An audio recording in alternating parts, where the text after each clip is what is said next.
Welcome to part 5 of our continuing adventure through Kirby and the Forgotten Land. In previous sessions, we've been doing 100% in each world as we proceeded. They have understandably become longer as some of the achievements and challenges have become a little more demanding. And as there has been some more optional content to look at the side, some of which we haven't really seen yet. We didn't really stop by any of these mini-games last time since we were just focused on World 4 content.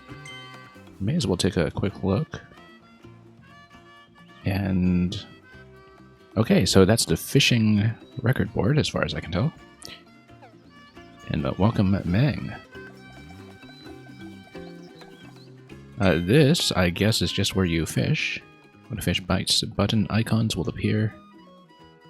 Okay, so we'll see how this compares to all the different Nintendo fishing games that exist. There's one in Fire Emblem, there's one in Animal Crossing, there's one in many other Zelda games, not Breath of the Wild, unless you count the bombardment. But fishing in a Nintendo game is a little different every time, so press the correct button as fast as you can. It'll be quick time events, I guess. And we'll be doing so successively.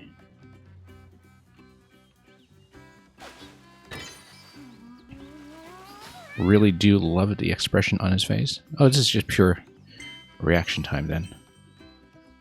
But we just need to be good about our streak.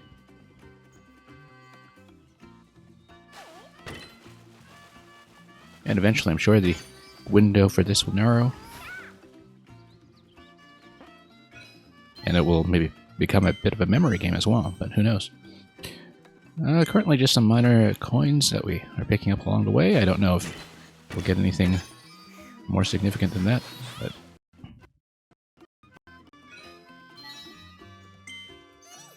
well, the fish are getting bigger and the monetary rewards are increasing ever so slightly.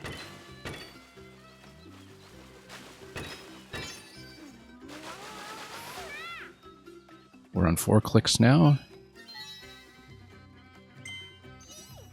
And the fish grow exponentially. Not that we've plotted the exact curve. We'd have to do that perhaps after the stream if we really wanted to plot it on a chart. And Mario, welcome. Now this seemed to be very similar to the previous one. Looks like we're kind of capping out at around 8 kilograms. Interesting that Kirby's sense of weight is attuned enough that you can just measure this to the gram immediately. Oh, that's a slight increase. Not much of one, but we'll eventually get there.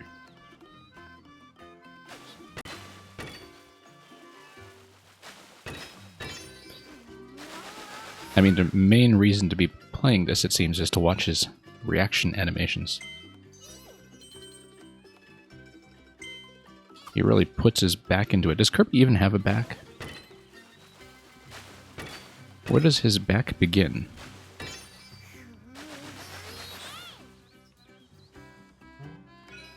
Oh, that's a bit of a downgrade, this one.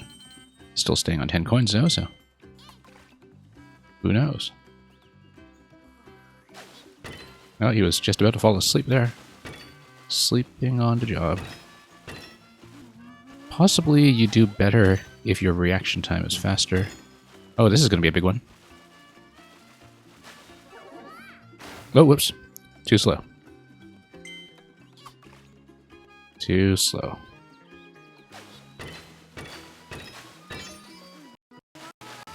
Have to be pretty quick on a draw with that one. Kirby is back all around? Yeah, I guess he is. So we'll try to get that super rare one. I was just a little bit off 1 click there.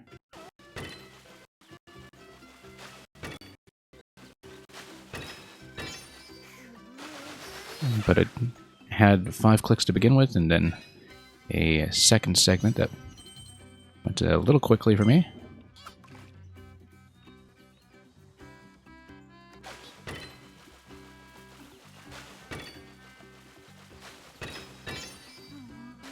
And are we going?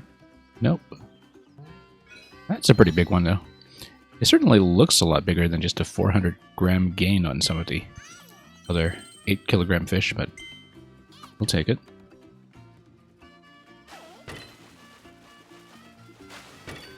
Let's try to get the zoom in going again. Not yet, we don't.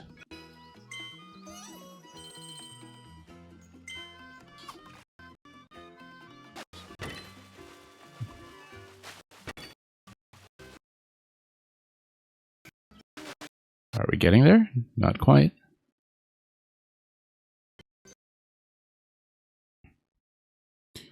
Well, quite a streak he's got going otherwise, I suppose. Really seems like it's about time we saw one of the rares, though, so...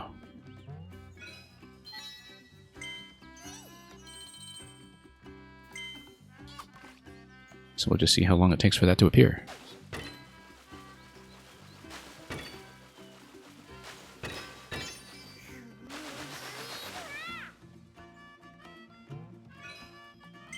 Not setting records yet.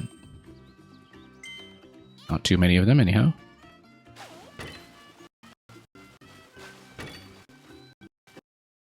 Now, I do intend to play some Kirby today. Some actual platforming Kirby, but we'll see how this goes first. Here's to zoom in. Oh, got it. There we go.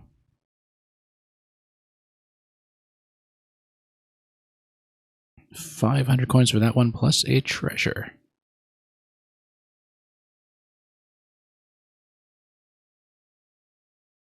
Okay. We've accomplished something. That was the Bling Blipper. I think we are done for now.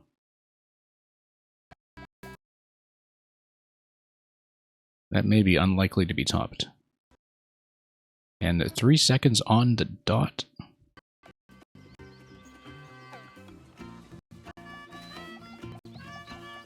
Well, there is always a bigger fish.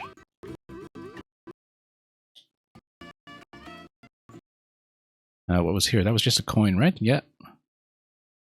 Same as last time. There are a couple of other things we opened up in town, I think, that we hadn't really inspected yet. Hadn't really checked the boss records lately either, after completing World 4.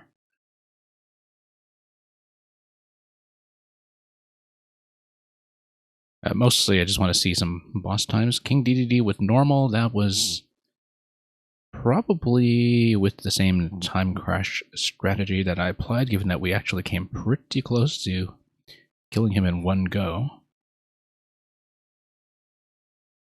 Sure, let's hear about it. Volcano Fire still very popular. And yeah, we're still about 2,000 grams off of some excellent RNG.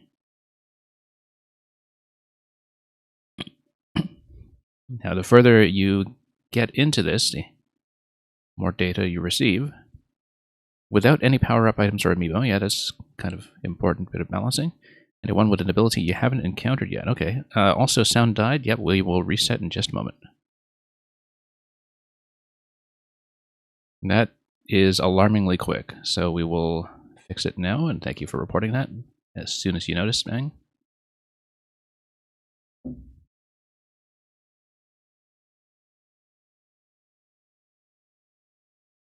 Hopefully not something we'll be dealing with all stream along. Recently, it's actually been pretty reasonable, actually. The last few streams usually maybe took one reset.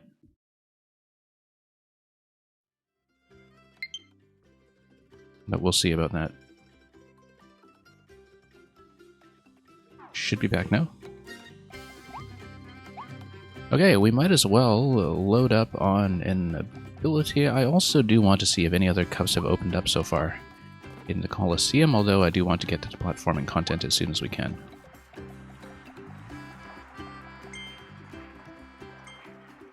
So yeah, it's just a Meta Knight Cup so far, and we have finished it. I did take a very embarrassing death on it when I did play it previously. But no additional content yet, so we'll leave that for now, and also check this area here. Yeah, we unlocked a bunch of things in town that I didn't really inspect at all last time, since we logged off pretty much immediately after getting the final achievements done on the World 4 boss. So yeah, this is new as well. This is Tilt and Roll.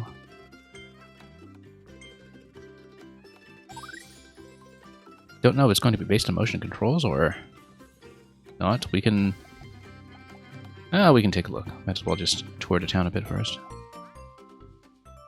Hey, 1 coin to play, okay. And it is based on tilt, okay. So it is roll goal, as people might remember from Twilight Princess. Try harder difficulties for greater rewards. We'll do this one another time, I think. Actually, no. Let's try a little bit.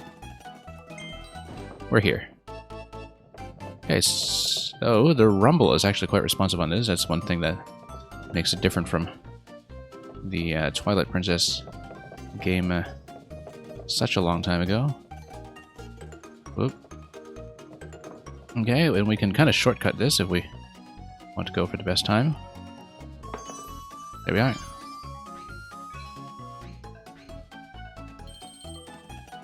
I don't know if there's going to be a particular benchmark we should be going for the time. And yeah, so on this difficulty so far, I don't know how much more we can unlock, but or how many clears we have to have, or what time we have to have in order to unlock things further. But right now, you can kind of practice and make a pretty big improvement straight away. Well, a slight improvement. Got it under 20. And so I guess we'll eventually get some kind of streak on it. We'll try it a few times just to see if it unlocks difficulty 2 anytime soon. But I really won't spend too long on this right now.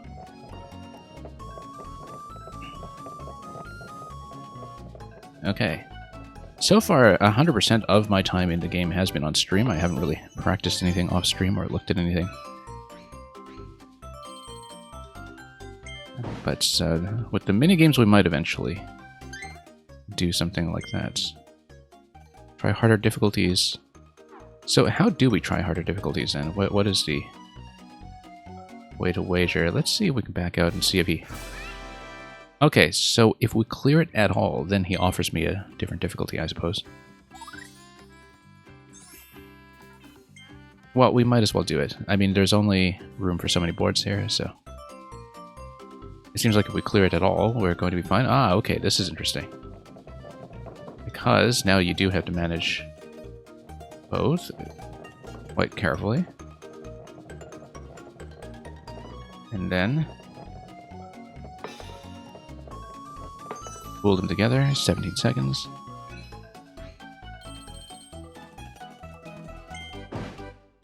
Okay, so clearing it once is probably good enough to unlock the next stage.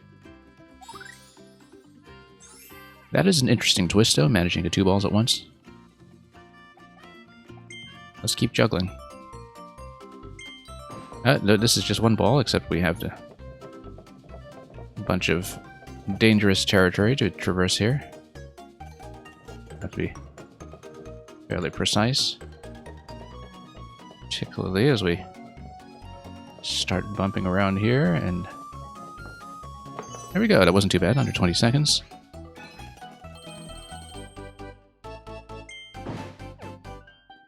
And let's see. Okay, we cleared it all. That's it, actually. I guess, unless there's any other twist. A special challenge. Tilt and roll extra hard. Okay. One more surprise. A special figure. And what do we have here? And thank you for the GG.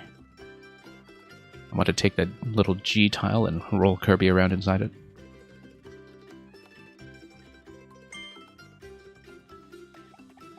Do we want to do extra hard? Let's at least take a look at one of them too. See, I see, okay. And then it's got a larger wager. Alright. So it's actually the same boards, but with these extra Gordos as hazards. It mostly makes me worry about the second board, in fact, because of the fact that you need to maintain 2 Kirbys at once in that.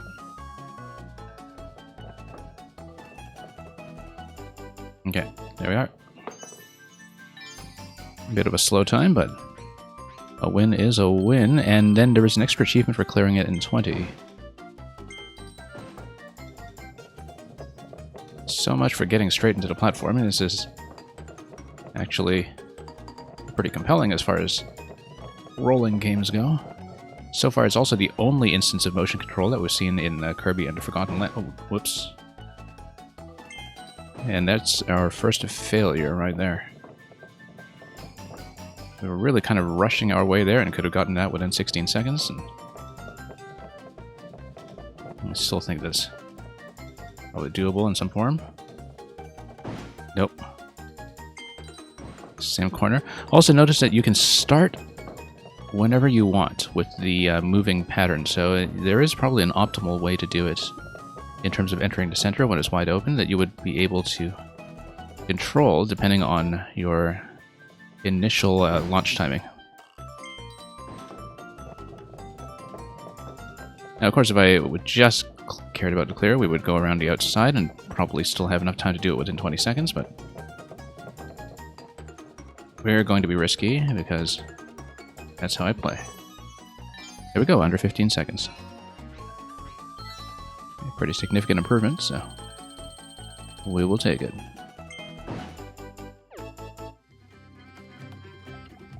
And is this guy going to tell me anything new? Nope, but we'll just try each of these. Cleared in 30 seconds, okay. This is going to be tricky, but we'll attempt that. And then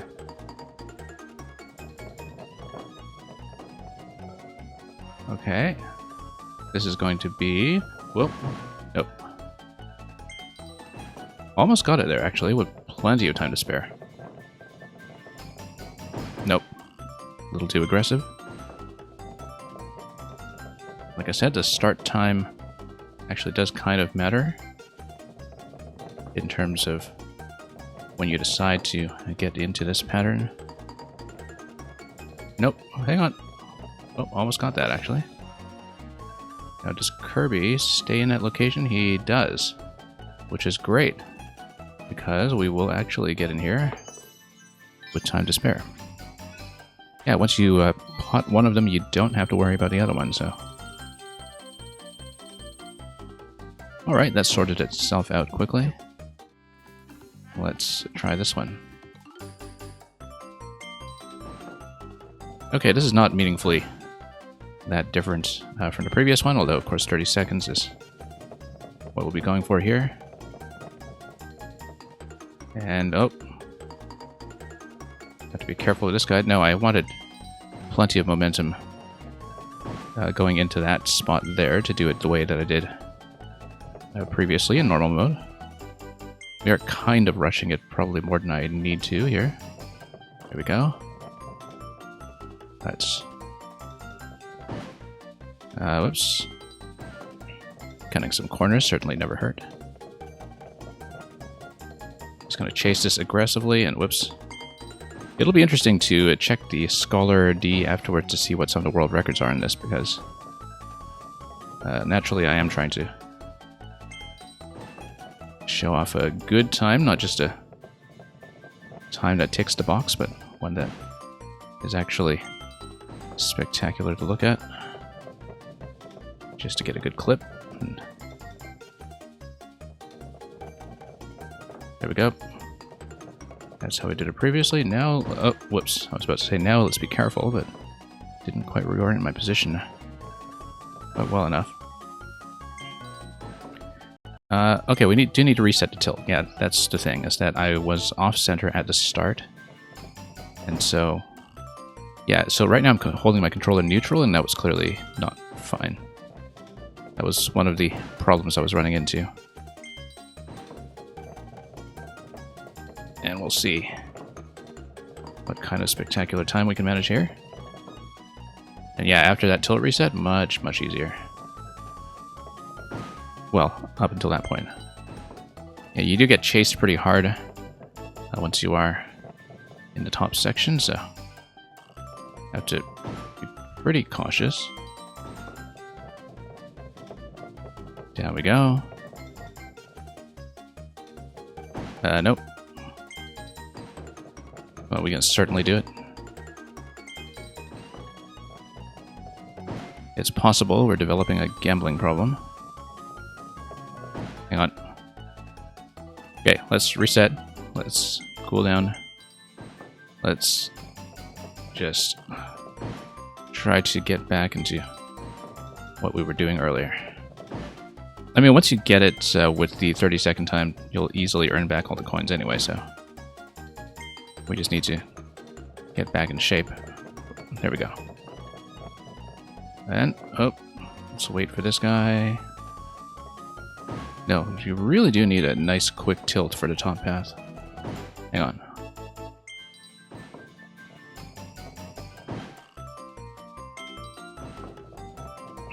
Okay.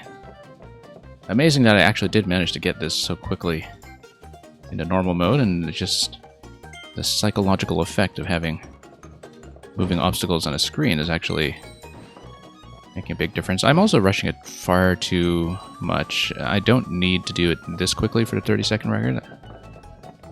I am just trying to be fancy. That's my excuse. Hang on.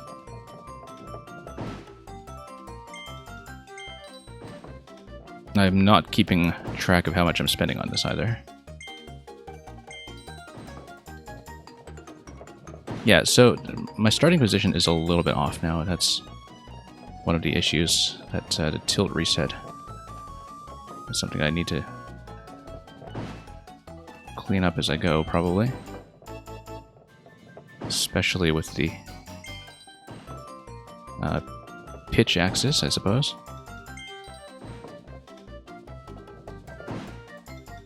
We could be on this for a while.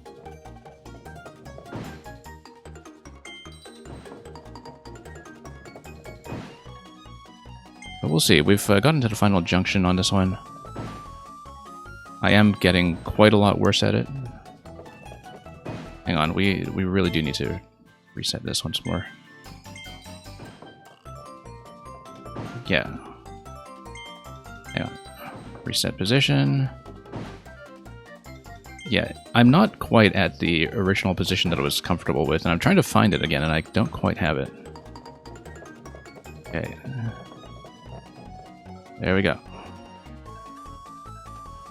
Yeah, because reading whether you have the pitch, like the forward and backward tilt, is one of the harder things about this, because it is hard to tell graphically whether you are holding a level surface.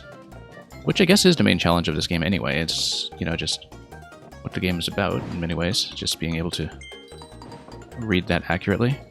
Because, you know, your tilt side to side is pretty easy to control. But front and back, the visual perception does take some work, and it also does require you to just have a pretty good sense of whoop, nope. Oh, that should have been an easy win. Oh, that was cutting a few corners. Hang on. We've burnt about 200 coins in it so far, I think. We were pretty close to 15k previously. Anyway, gonna take the hard path because I believe in the hard path. We do things the hard way around here, as people from Mario Maker are well aware. Too much momentum going into the end. I am emboldened by the fact that I one-shot this in the original mode. I know I can do it. And I know I can do it well.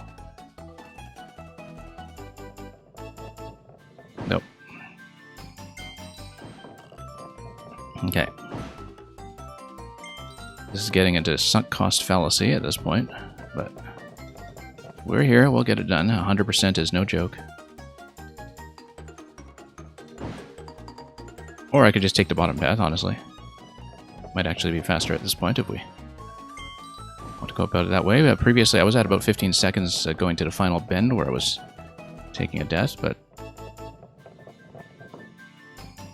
Okay, we'll let this one pass.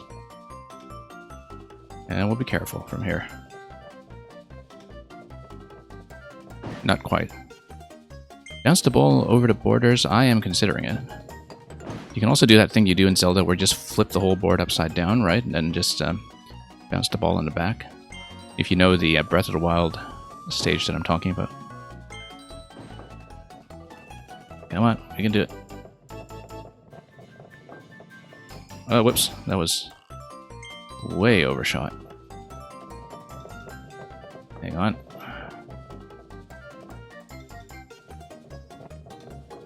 Okay, that worked better than I expected. Now let's follow this and be a little more subtle about it.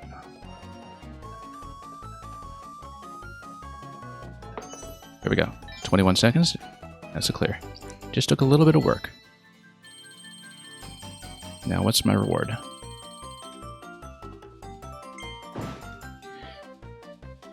A moral victory.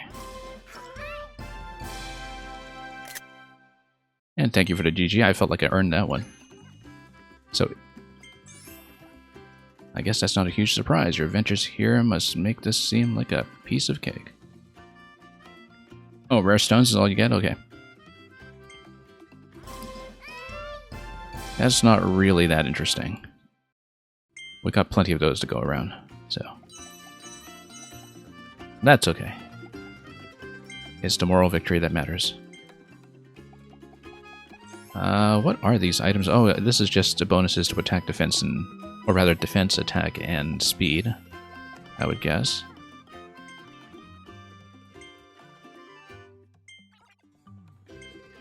And the items also prevent you from setting records on Meta Knight Coliseum, so... Life up... Oh, it was actually double, okay. Attack power for 200 seconds. That could lead to some speed kills, in fact, for Time Crash. Because sometimes Time Crash is just a little bit off in terms of damage.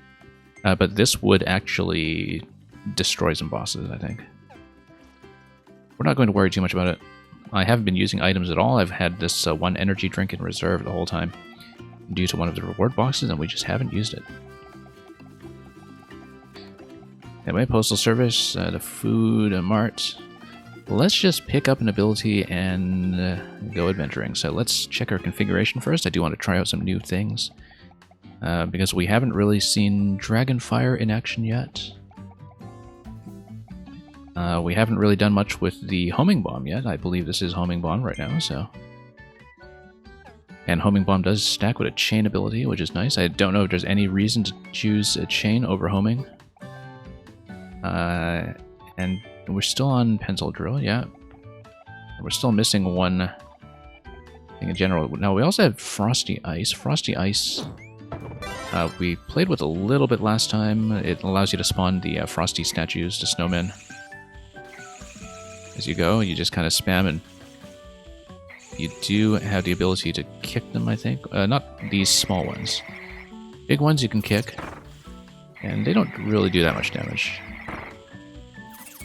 But at least it gives you a bit of a ranged attack as ice, which is a bit of a problem with ice, because ice is often pretty limited in terms of range, and I have to kind of squeeze right up to something to do much with it. I'm sure Frosty Ice is going to lead to some kind of interesting challenge later on. You know what? The next world is some kind of desert. It makes sense to take Frosty Ice in as our first ability, I think, so why don't we go with that? And so far, we have confirmed that we have collected all of the available scrolls so far, so I've done 100% of what I'm allowed to do at this stage in the game. Unless I missed any other minigames in town, but I don't think I did. So, let's head out.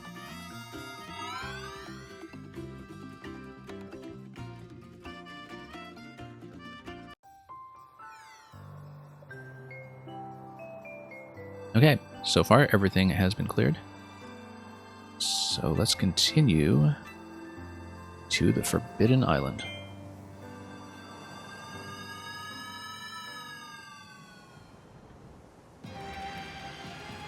Naturally, the first thing we'll do is search for bonus challenges, in case any of them unlock right away. Searching on the map is something that is maybe the one thing that I haven't really clicked with in this game so far. Usually isn't an issue, although we did have one long hunt and peck session in World 4, where I just missed one challenge completely for the longest time until we really poked around. So here's one. Scissor lift mouth. Yeah, we'll do that. And of course, it's always possible that the next challenge just isn't accessible yet, so we'll hunt around a bit. Anywhere that we're allowed to go. This is definitely something.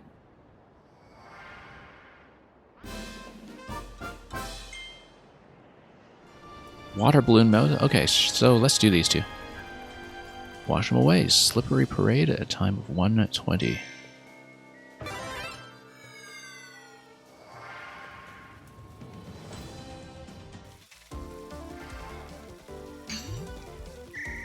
Okay.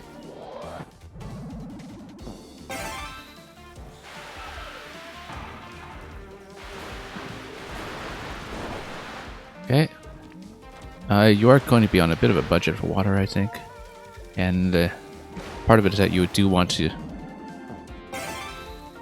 slow down, or rather you get slowed down by the mud, and whoops. So that's a bit of an issue if you... Oh, no, I do want to blow some of these away first. And then that creates this little platform for me here. Okay, so we're already quite a ways down on time. And so we'll need to figure out what the speed technique is going to be. I assume that it is going to involve dropping the water balloon strategically at certain points, or at least just hitting targets a lot more accurately. Oh yeah, so this you just have to switch to cart these guys across, and then there we go. So yeah, this is just a bit of a learning run while we figure out some of this stuff.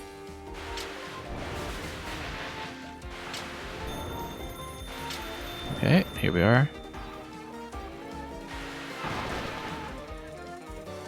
And then just a little bit to go. We'll clear up some of the mud, and then we've got very little time remaining. We're actually only off by less than 10 seconds, which is great. I thought we were doing much, much worse.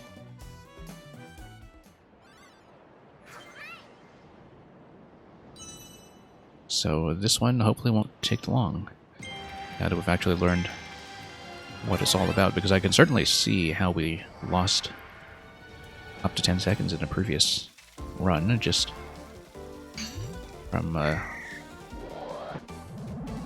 learning what this was going to be about.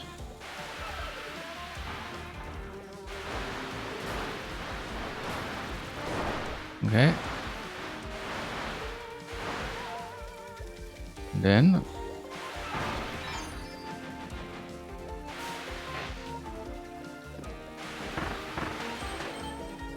here we are. We can even skip some of the water replenishment if we work well on a budget. And then we'll fill up here.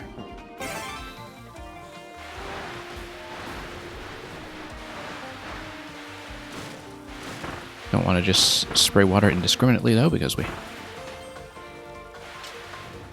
do want to conserve a little bit.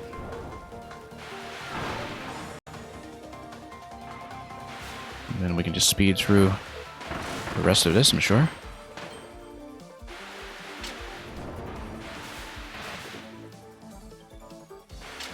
And then this, we just escort across. I expect I will have time to spare.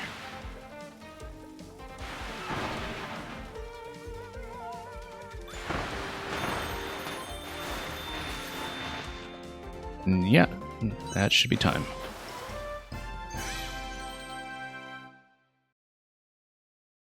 Just under, in fact.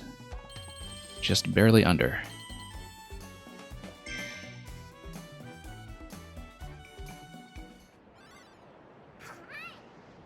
Okay, let's go Scissor Mouth. Yeah, pretty customary to have 2 unlock per level, I think. Including 2 that are unlockable before you enter the first level in a world.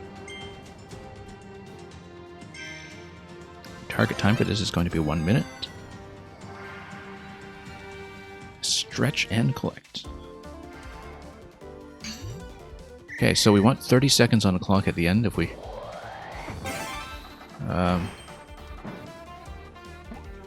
Oh, I see. No. We just need to poke each of those. And then... yeah. Part of it is just muscle memory for this. We are not going to make time for this round, I'm sure, but we'll... try to... whoops.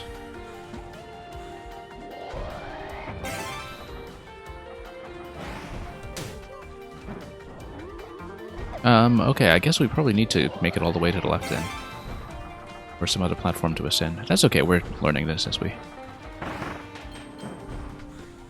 play along, so I do expect some mistakes along the way. And there's no particular reason why we can't just take some damage if we are gaining enough time to make it worthwhile, so...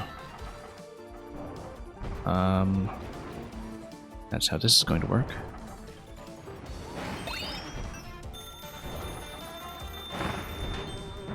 "20 seconds remaining, so yeah, we're already over because we do want 30 on the clock at the very end.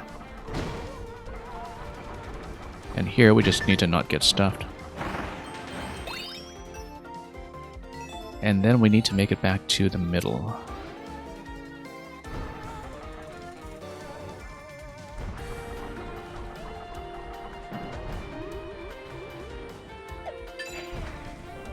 Nine seconds remaining, that's okay, we have plenty of flexibility here.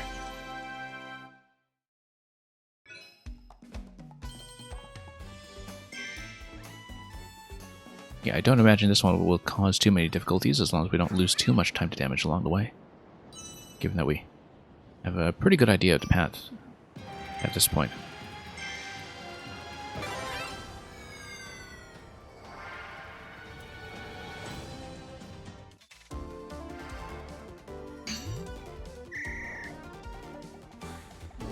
Okay, don't need to collect every coin here.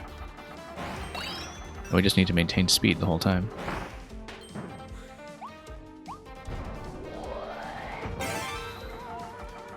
Okay. Yeah, we just need to not lose momentum at all and then get directly into the spit.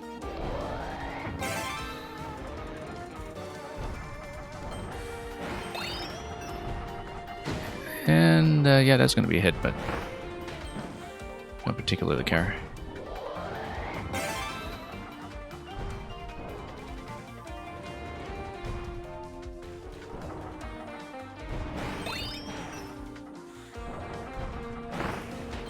Kind of wonder if I could have just gone across directly as Kirby in that one.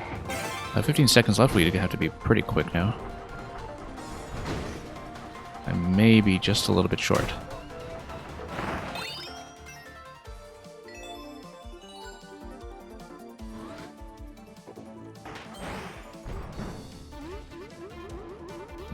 No, oh, there's the wind prevents you from doing that, okay. I was thinking I could just drop that and go directly into Kirby and would be able to make up some of that time, but that is not how you're allowed to do it. So we do need a bit more finesse, perhaps. I also don't need to take Scissor Mouth all the way to the end.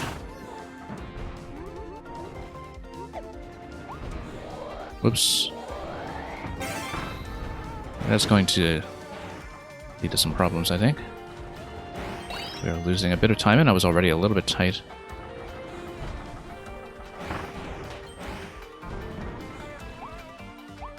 Yeah, Yeah, I don't think this is going to be the run, but we'll make sure we'll well practice with the rest.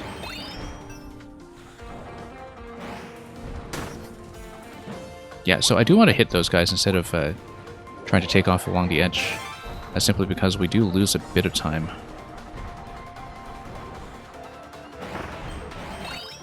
Yeah, 4 seconds left here. As you can see, we are not going to make it. This is going to be just a little bit too slow because I have to wait for the platforms to recover. Just a tiny bit too slow. How slow? Let's see, because then we'll have a good benchmark.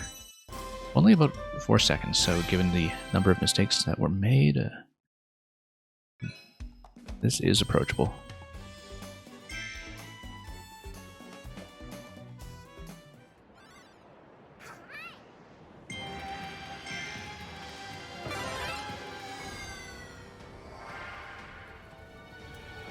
And yeah, we'll see if we can actually stay long enough today to do all of World 5, to keep pace with how we've been taking the game so far. And if not, we'll hopefully get reasonably close. It really depends on some of the optional challenges later on, I would imagine.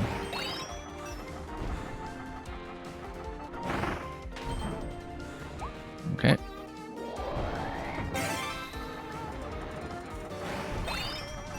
Okay, this part went smoothly.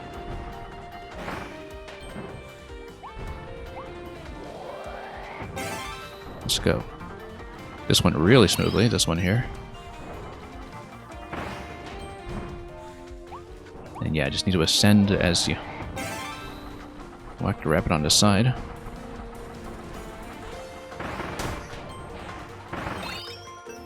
And yeah, we've got about a 10-second improvement on this section here, so this is going to be just fine. Things worked out A-okay.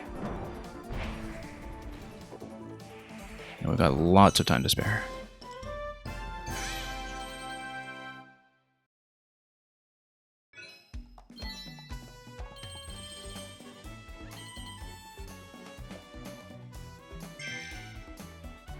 Okay, let's actually play some Kirby levels perhaps for the first time today, given that we're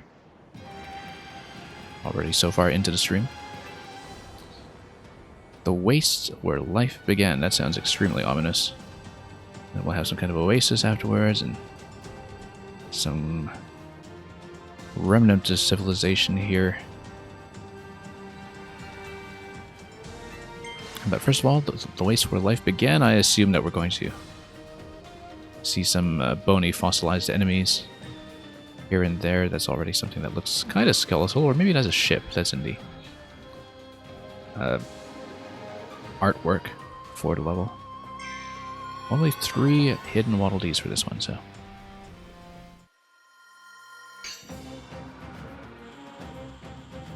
Okay, so this opening area, I'm sure there's some kind of secret here. Yeah, there we go.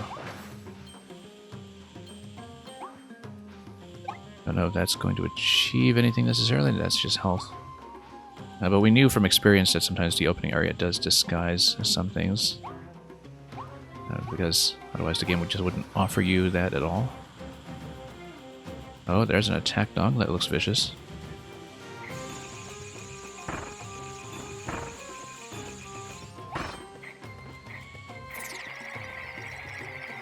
Okay, so we'll smash that guy with what we have here, and then continue skating along the desert, which is what skates are for. Okay, it's gonna be a ranger here. And then a snake that holds a treasure. Looks like Ranger is respawning, and that indicates to me that we actually want to pick up Ranger, because that only happens when abilities are more or less required for some kind of objective, so let's look around pretty carefully and see if we can reveal anything. If not, we'll just do a targeted rapid fire on this guy and take him out that way.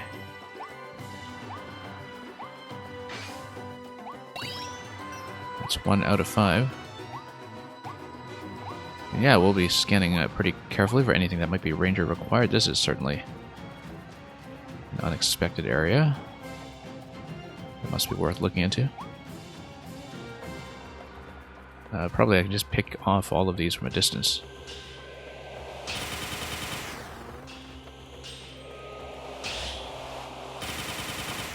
I would bet that that's actually the achievement for this, is to pick off everything you can remotely before you actually have to face it. Well, I don't know. I think that's out of range at this point because it's not locking on.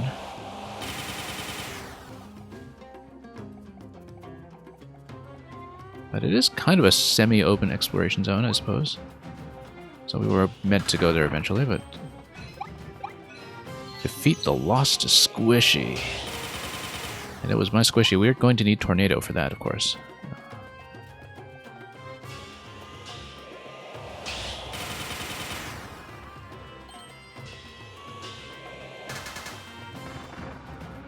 No, we're going to charge up all the way for this guy, I think. In full charge, we'll deal with that just fine. Now this is mildly interesting, perhaps. We will need to see what we can do about tornado, but until that point, this is effectively going to be a ranger level, so we'll treat it as such. Yeah, because without tornado, not much is going to happen here. And there's going to be an arrow telling you the way to go, which we will, of course, not obey because there has been so much that we haven't seen here yet. Oh, there's a ring. Ah, yes, no, the ring allows you to do wind as well. Also, notice this treasure here. That's something worth looking into, perhaps. And it's required anyway, so perhaps nothing too special. Now, as for Ringmouth...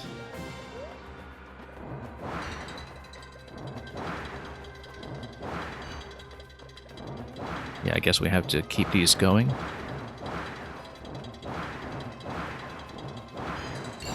There we go. And that gives me something required as well. And we'll see what else we can do with the ring mouth, because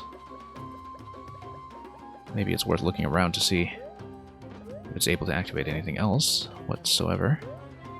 Now, this was the Lost Squishy. We've basically explored this area. And it shall be my squishy. Now some of these guys are respawning. Ah, there's a target to hit. Let's do it.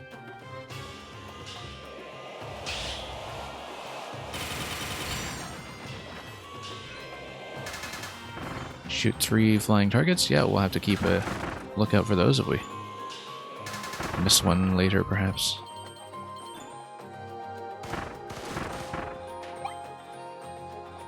And we'll just scan all we can over here as well, given that we're missing a number 2, which is what happens when you do things in whatever order we please. And here's another target. So it looks like these are located within the same zone, as far as I can tell.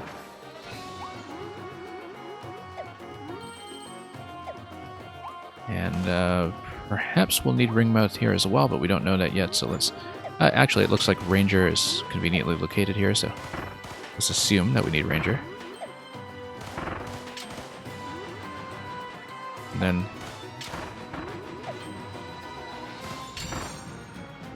that's going to activate and give me this one here. And of course we're going to jump around, and any locations that activate things when you reach them are usually pretty clearly denoted rather by something shiny to attract your attention.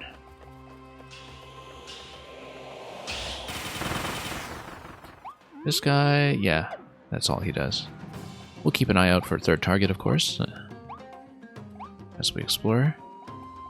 Yeah, arrows were going that way. There's going to be needle available over there, which makes sense because this is a desert. You have to check pretty thoroughly to see what is accessible here. But so far, not that much of note. I am keeping in mind that ring mouth was accessible, and that maybe that can get me something else. Oh, it's going to be Florina. Florina's going to give me Tornado, but not until she gives me a hard time. Oh, should have shielded out of that. Now, I know that dodging out of her attack is a pretty viable strategy. Oh. Okay. Not really keeping the combo going here, but interestingly enough, I can shoot her in this phase. It's just that I have to dodge pretty carefully. But yeah, maybe you can maintain combo. Whoops. You just need to dodge very, very well. That was a clean fight, actually. If there is going to be some kind of reward at some point for doing that with no damage, I think we could actually approach it without too much trouble. That's going to open up one out of the available Waddle Dees. Of course, we're going to switch to Tornado, by the way, since we earned it. Because Tornado is amazing. Although we are missing one target still, so maybe we shouldn't. It'll be accessible here on the podium, of course. On the pedestal. On the circle. Yeah, because we do need Ranger for the remaining target that we have to hit. And I'll probably want to look for that before we go for the Warp Star, given that Crystal Needle. Given that we've seen 2 targets in this area, it sort of implies to me that we should be hunting for all 3.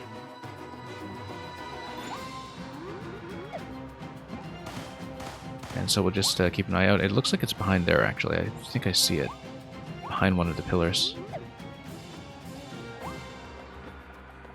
Oh, well, it looks like something was stirring there. Yeah, there we go.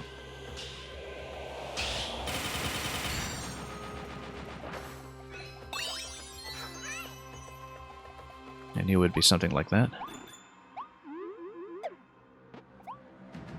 Okay, so now we just grab Tornado.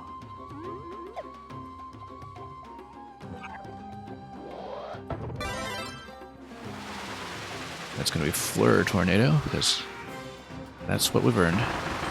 Fleur Tornado picks up debris and picks up stars as you go along. So it's essentially something that does work like Clutter Needle, except more fun. And of course we'll check either side for any other shenanigans worth noting.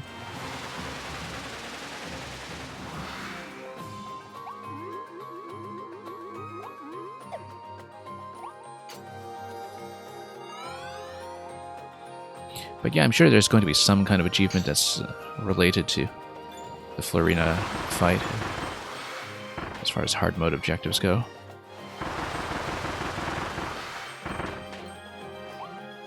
And then we have to be aware of the pillars here, which do have fairly clearly marked shadows when it comes to where they're going to fall. Also, fire in the desert if it's not hot enough already.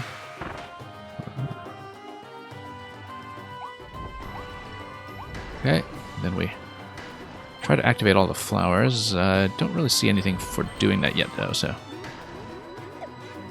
Was there something to go back here to explore? I don't know. But I'm checking anyway.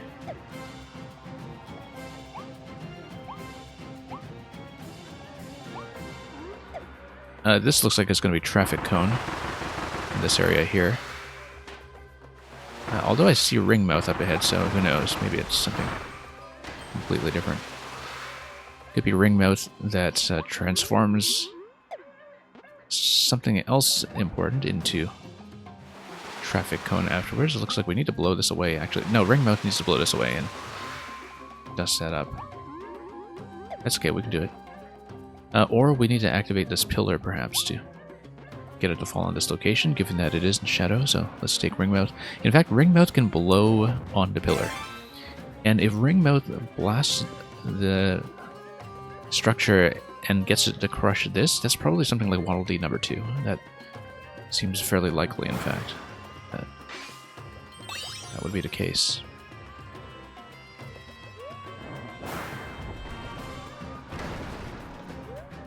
And let's see. There we go, Waddle Dee number 2.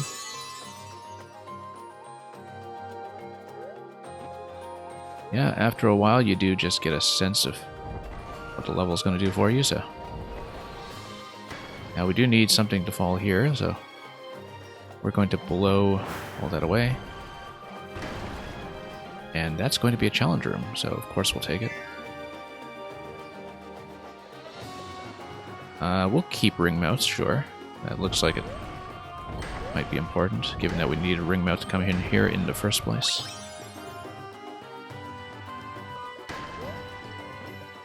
Then... yeah. And yes, this will reveal something here once we blow it away from this side. That is going to be the Waddle Dee. And that's D number 3. That went down pretty simply. How are we doing for achievements? We are missing one. It could have to do with Florina. It could also be something entirely different that we just haven't seen yet.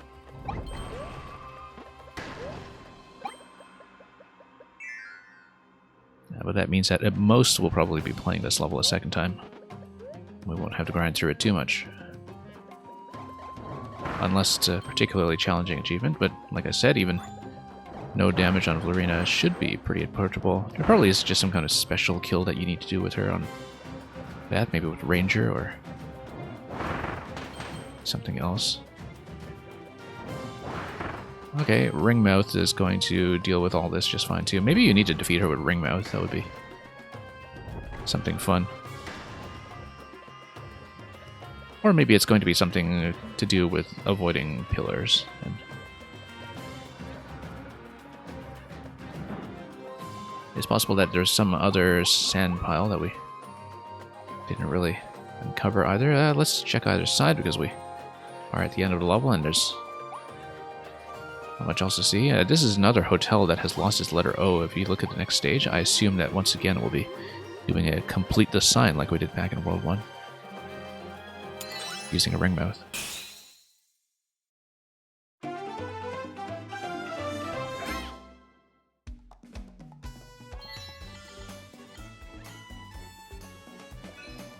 Defeat Florina using Ringmouth, exactly. So now that'll be interesting because with Ringmouth, yeah, I guess you don't have a lot of movement as Ringmouth, and so you would kind of have to drop it and then fight her and then finish her off with it. So we'll keep that in mind and go back in and try that idea.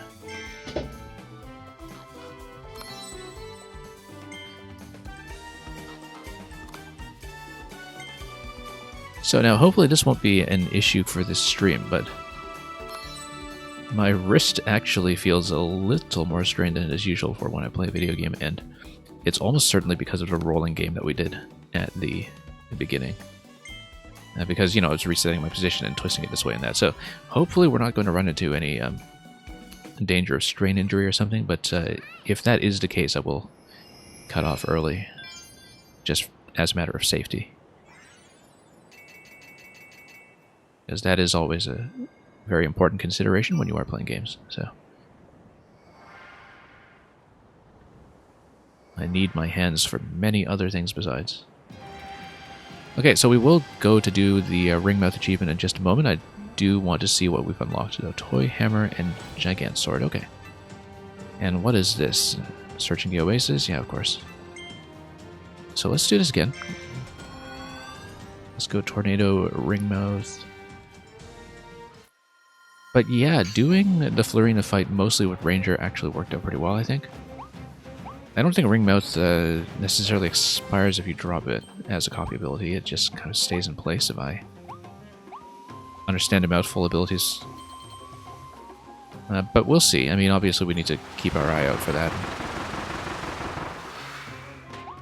Just try to do this stuff as quickly as possible. I don't even remember if the green ones were actually acquired, or required rather, or if they were in some way optional. Whoops. Yeah, because they just unlocked... what?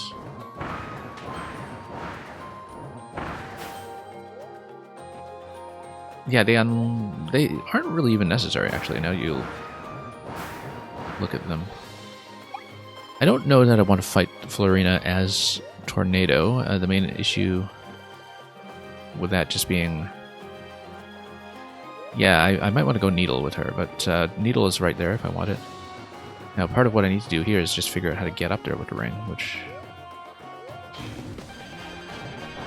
on the other hand, Ring Mouth just pretty much hard counters Tornado. Look at that. She's going to straight up die to that. It is a hard counter.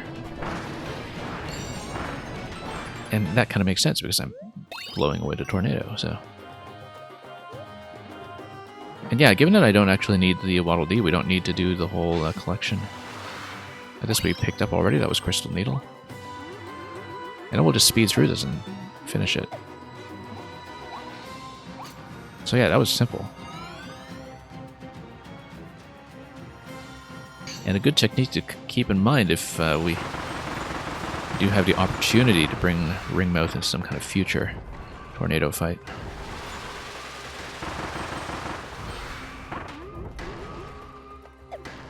And so yeah, we can just speed through this stuff. Whoops. Thought to get a little bit fancy there when I could have just crossed as the Tornado without waiting any further.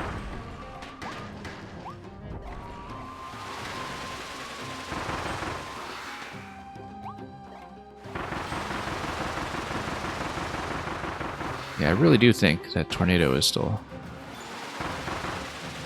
one of the best copy abilities, just in terms of fun factor. Always has been in many Kirby games.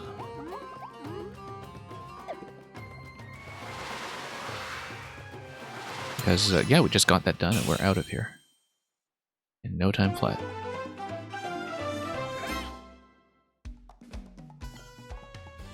It is going to be fun to watch speedruns of this game when I am finished with it. I understand that that's already been a hub of activity for people figuring out the routes and the strategies.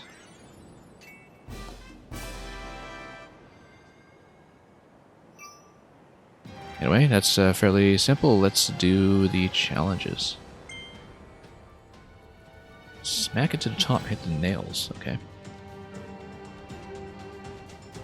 Yeah, we haven't really played very much with Toy Hammer so far, so let's see what we can do with it.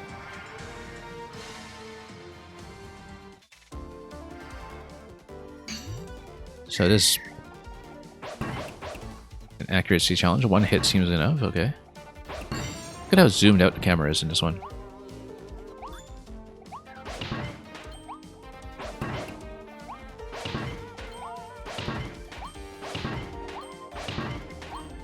Yeah, it is mostly just a demonstration of how fast you can be with a toy hammer, I think.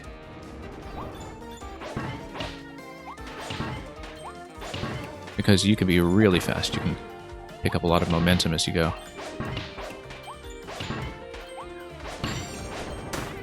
Whoops. So, how are we doing for time? Okay, first try. No problem at all, in fact. Just needed to do the jump into hammer constantly instead of stopping and going. And then you just knock out some enemies along the way, and that was very easily dispatched. Okay, Gigant Sword, you've got 120. I suspect this is going to be a mini-boss of some sort. But we'll see.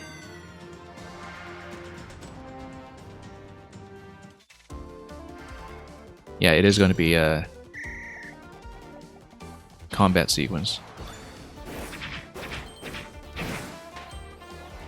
Okay. Yeah, you just need to do as much of the triple slice as possible, I think, and that's going to be the speed technique here. And then you just whack all of them at once. Yeah, so it is just a matter of placement. You see the spawning locations, you let them converge on you. And then just cleave as hard as you can. Okay.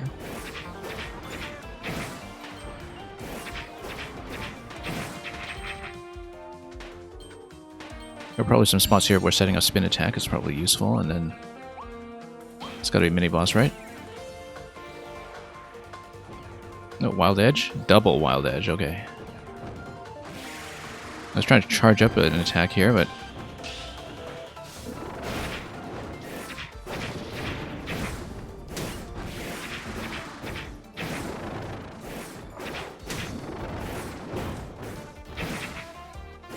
Well, I think we do need to get them in position such that I can cleave them as much as I can. Probably shouldn't even attack the one who is on a shield, in fact. Say, have a shared health pool. There's no particular point in doing so.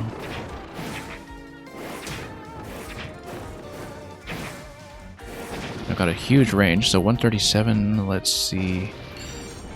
120 was the target time here, so I think I'm a little bit off. I think 140 left on the clock is likely the requirement. Yes, so I'm a few seconds off, and that was entirely because I was attacking into the shielded one. I think this is easy to fix.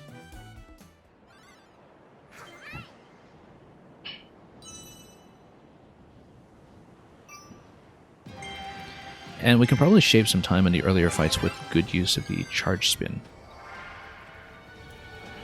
But we'll discover some of those techniques as we go. And also just save some time by sliding into the rooms, perhaps.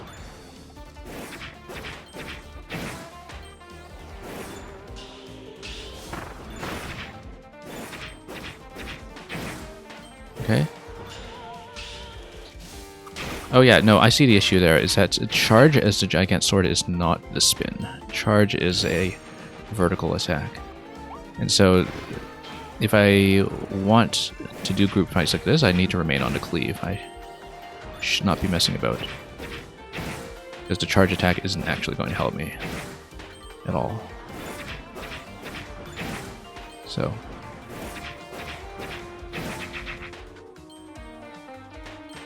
Okay, combo all of these guys. Yeah. And then we've got 212 here. Let's keep an eye on the time for our arrival at Wild Edge.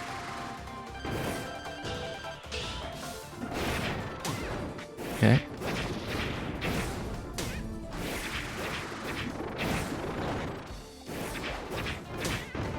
Oops. Okay. And then these guys are going to get way out of position for me. Trying to dodge as well. A little bit here and there. No, it's still going to be a little slow. Yeah, because you need to finish with 140 on the clock, and that's not going to happen. I'm going to be faster than last time, but a few seconds off. And once again, we had a bit of a rough moment in the Wild Edge fight when I wasn't doing any outgoing damage. It was a little bit difficult to see with them obstructing my view, whether I could get something like the shield dodges in for a counter. So, a little bit of room for improvement here. And of course we lost a bit of time in the early fights from trying to charge attack when I should have just gone for cleave with the standing slash.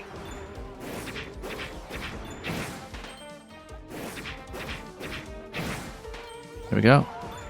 Also, if you combo into these guys, the last slash does a pretty considerable amount of damage, so...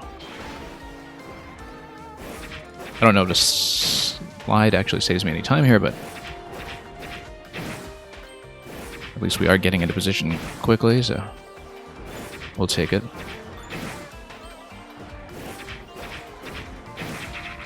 And there we go. Last slice over here is just going to work as a finisher, and we're actually ahead. We're at 215 going here, so even if I do as badly as last time, that still makes the benchmark for this fight. I was trying to dodge roll out of that, and that did not happen.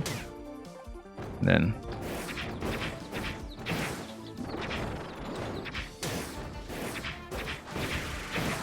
honestly, I just can't really see from where I am. Okay.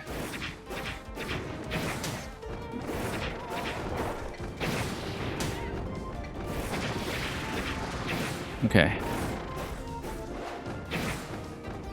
No, still too slow. This fight is too much of a mess. Just taking too much damage and not getting into position. So let's redo it.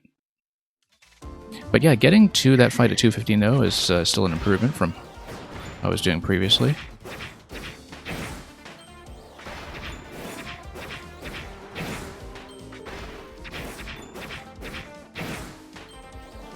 Okay.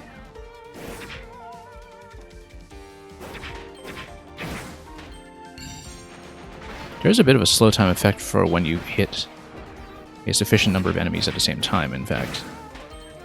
If I understand it correctly, maybe I don't.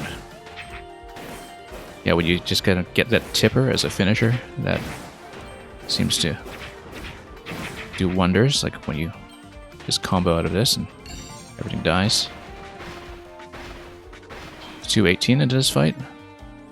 Once again, being teleported into center cuts off any charge move that I might want to do at the beginning of this fight, which is... Okay, this is great. Just gonna knock him out right away.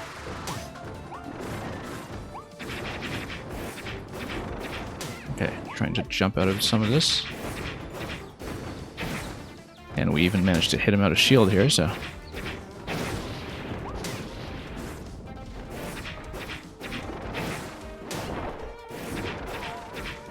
Okay, we've got time.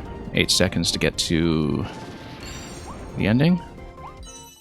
So yeah, still very sloppy, but we managed to muscle through it with a couple of improvements along the way and just some decent target selection. So not too much of an issue. Some of the mini-boss ones do worry me sometimes, given how badly we did with Hammer versus Wild Bonkers in one of the previous world for the Hammer Challenge, the standard Hammer Challenge. Anyway, let's move on to searching the oasis.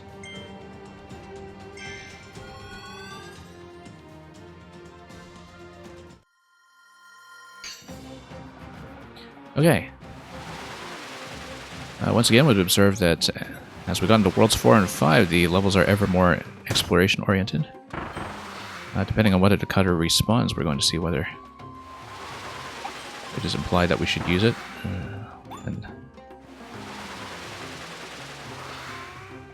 In the absence of that, we'll, of course, just stick with Tornado for the time being. We should check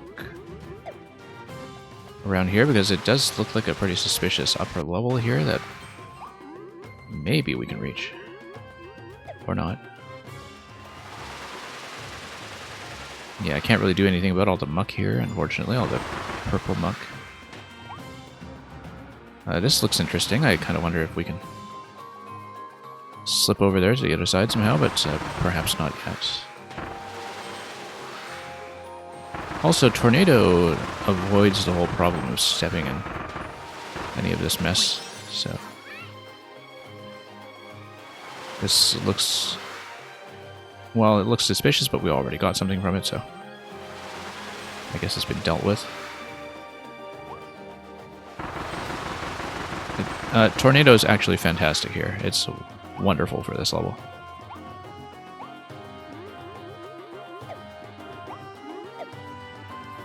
Okay. No, we'll go back and kill it. This looks like it should be something optional, but let's see. Yes, indeed, we just need to get over to the Waddle Dee on the other side. Just slide in, and that's D number 1. And some watermelon and sleepy fellow here who, when asleep, looks kind of like a piranha plant. That's what happens when you have a really fancy hat. We haven't used sleep yet in this game. Sleep is actually the last remaining base copy ability. Take a nap by a secret pool, yeah. Oh, okay, you don't get to keep it, and oh, unfortunately we didn't get to keep Tornado either.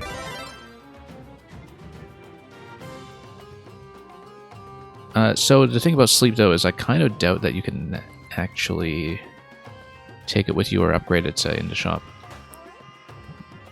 But it stands out because it is the last copy ability, or, well, the most recent copy ability we haven't seen yet, and I am missing one in the shop, so, in terms of the base power categories. Losing Tornado for that, though, I don't know, that was a good trade-off. But I guess we'll switch to Cutter when we have an opportunity.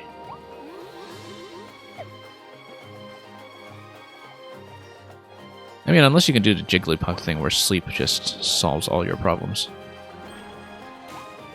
Or rest, as they call it, in Pokeland. Anyway, this... Well, we'll find us a nut to crack, but we should obviously be doing something against this guy, and unfortunately I don't know if I can as normal, because I doubt I can swallow projectiles. No, I can't. So instead of going to Warp Star, I do want to kill this guy, so we will find some kind of attacking power to replace my incredibly useful Tornado. Unfortunately, we killed all the Cutters earlier, so all of these Sir Kibbles, or Sir's Kibble. And sleep isn't going to last long enough to solve that problem for me. So let's see if we can find an attacker, or at least find a projectile. That works too. Although, I kind of think we should maybe grab some health here instead and look for something that will do a bit more damage. Something that will actually stay with me. Yeah, we'll look for that, because that fellow is clearly hiding something. I think I did, in fact, destroy everything, so that is, in this particular instance, not good news. Alright. We'll hope he takes enough punishment here. Also, no, can't go down there. Never mind. Oh, oops. I was going to check these gates over here, but we can't actually get high enough, so never mind, I lost my only projectile.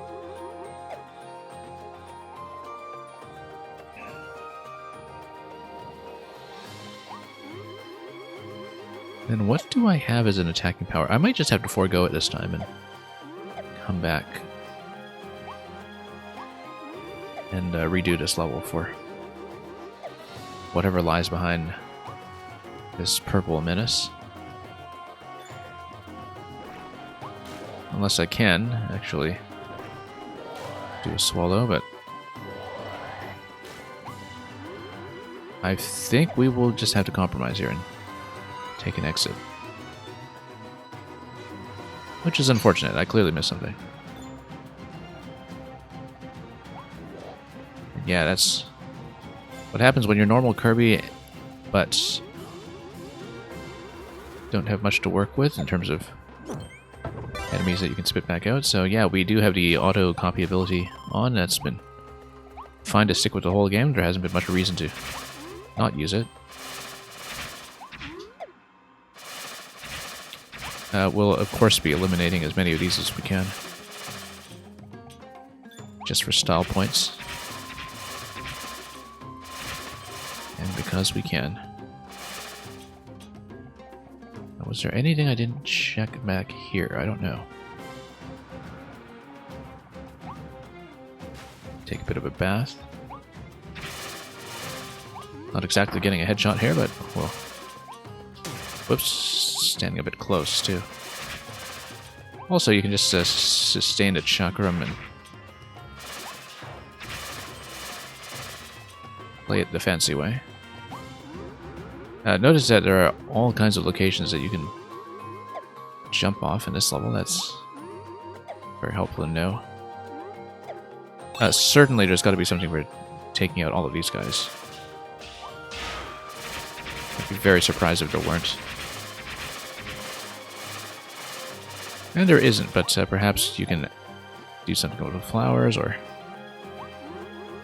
Yeah, I guess that's just an ambush, rather than anything special.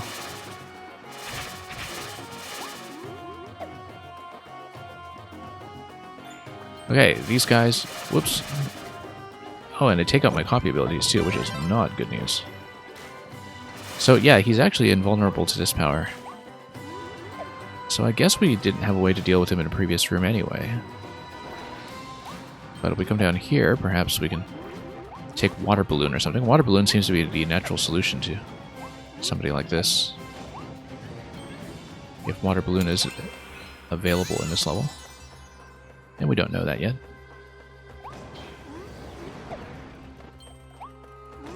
I mean, it is a desert, but on the other hand, it is technically an oasis, or at least a town built upon one. Let's crack this open. Okay, what's down here? And look at that. Water. And a pipe. So yeah, this will allow me to break out a door underneath the main door by the looks of it.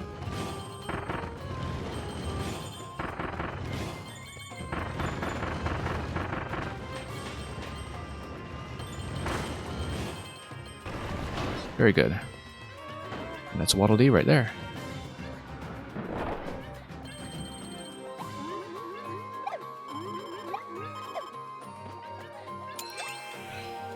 Luckily, we didn't have any issues with touching the cactus. And whoops, nope, we don't want to retry because we actually did it correctly. I just didn't expect that star to pop out there and rescue me. Anyway, we've got drill. Do we have a reason to go drill yet?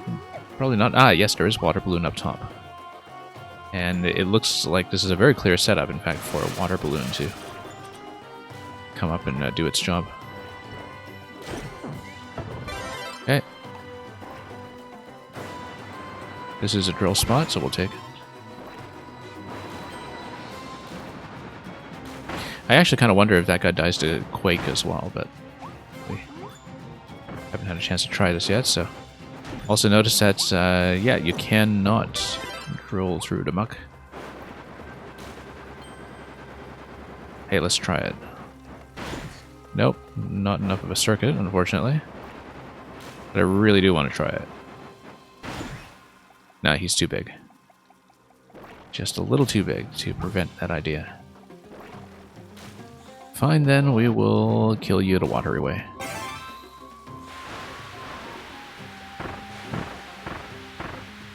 Do the Mario Sunshine thing. Destroy 2 poison crocums, so clearly we need a Water Balloon for a second one, and we'll have to figure out where that's coming. Yeah, this is going to be an optional challenge room. We know where water is accessible. Let me just check down here to see if there was anything else. So yeah, we've got Poison Crocum number 1. We'll probably need to come up with something creative for number 2. That just allows you to go if you drop and lose the drill ability, so it's an anti-soft lock measure. Okay. We're gonna slam into this guy. Ah, I see, so this is a collect all 5 challenge. Entirely to do with drilling accuracy. Oh, didn't.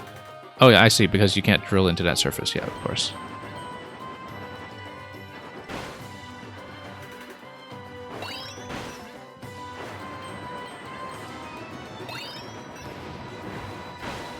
Whoops.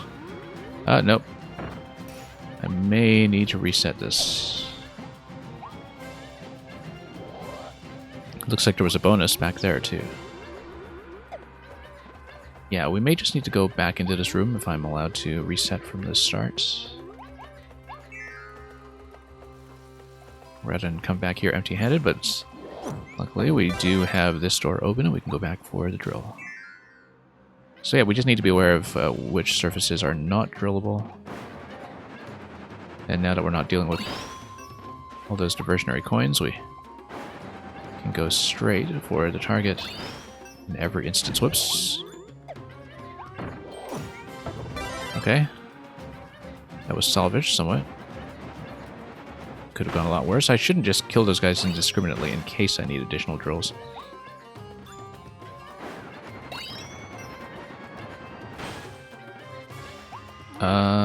That looks like it was something important. Or perhaps not.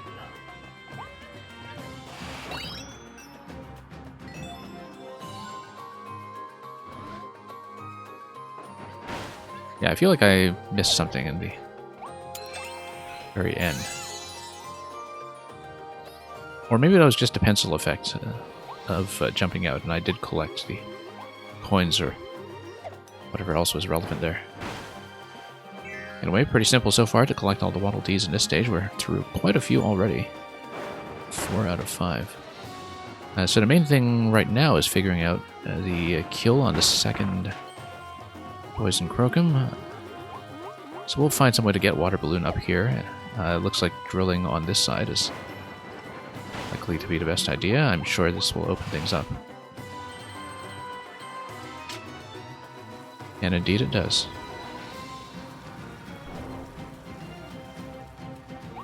Okay, let's get back to Mario Sunshine. With another mouthful.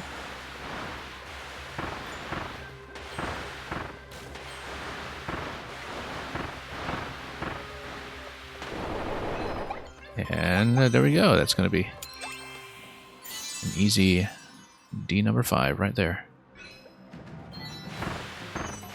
And we might as well, while we have access to water, search around here for any hidden treasure before we get out of the level. I'm sure that watering the flowers might actually do something. You know, since this... Oh, I guess not. I guess here you wouldn't be growing the kind of plant life that requires a lot of watering. How are we doing for objectives? Okay, so we're missing one objective.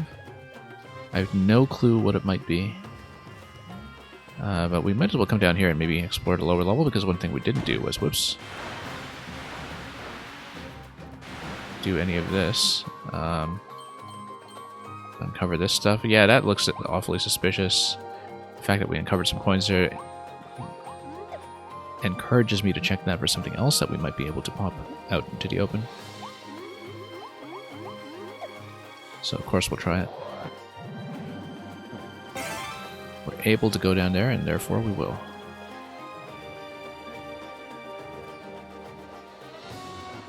Anyway, just going to take this entire balloon over. Okay, nothing, just coins. That's fine then, we'll just drop a patch of water and go.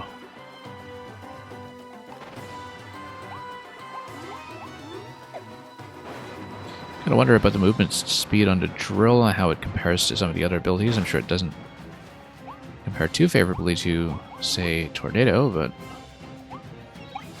we'll take it. Checking the gates carefully, of course. It looks like maybe there's something here. No, that's just dirt. And, yeah, I guess we'll have to reveal the remaining objective and play this through a second time.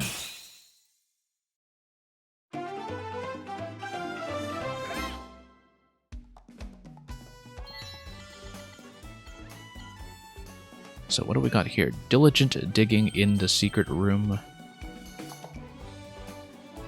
I guess maybe you need to hit every spot. Or maybe the item that seemed to pop out of the last bit was something that was required. We'll go back to this and we'll try that. Should be easy to speed through to the drill room, unless... Well, I think by secret room that's probably what it means, but we found more than one secret room, so who knows about that. We'll go back and try it.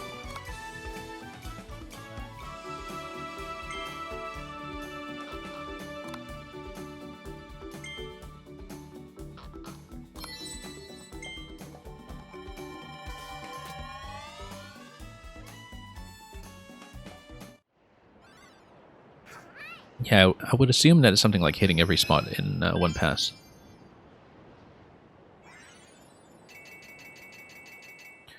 Oh, that's interesting. Alival Mall staff side, then how does it connect to the Alival Mall we originally saw? Oh, I guess probably because it's a franchise that exists in multiple locations, and that we're going to a different Alival Mall.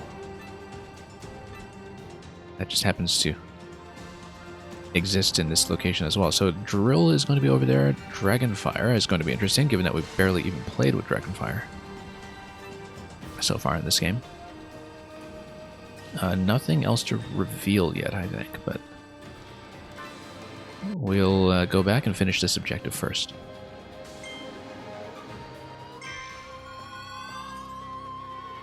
So yeah, given that we collected all the Ds, I think we've understood where all the secret rooms are, so we'll just drill our way over and not worry about it too much.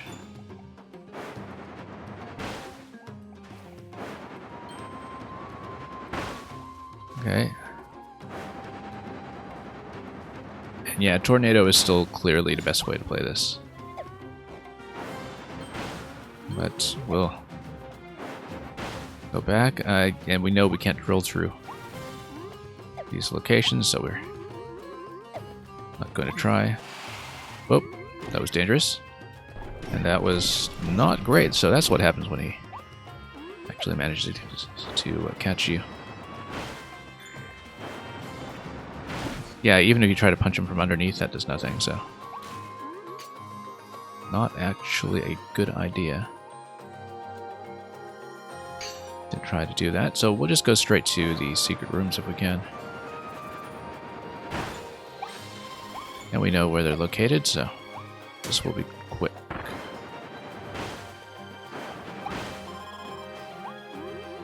And... I mean, we did grab this stuff previously, so not a big deal, but...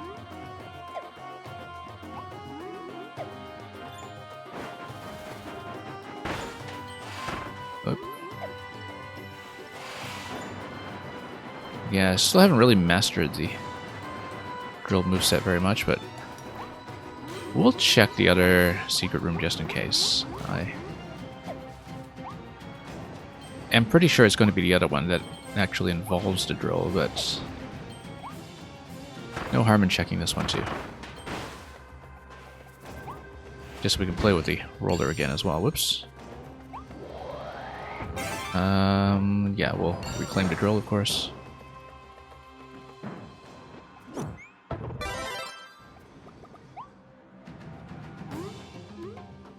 And drop into the water.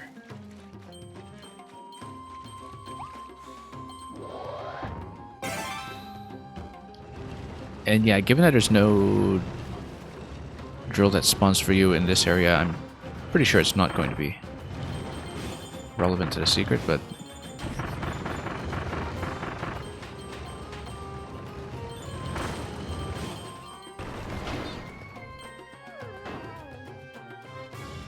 Just wanted to review this quickly, and also grab some health.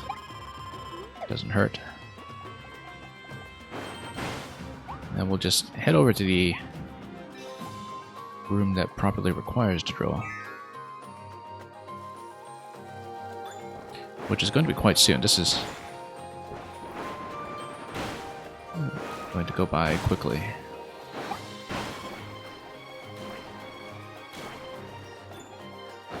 Yeah, when you're not exploring for various optional objectives, these levels go by very swiftly, which is often a sign of very flexible exploration-based platformer design that You can play it slow and you can play it fast, and they're still very distinctive and interesting experiences. Always something to look out for when it comes to platformer design. When it comes to accommodating completely different routes just based on your speed and your pace of play.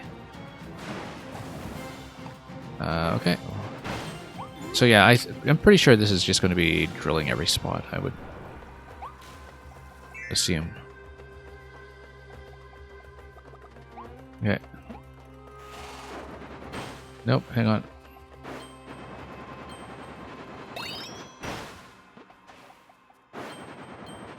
Which would also include the last one at the end. Hang on.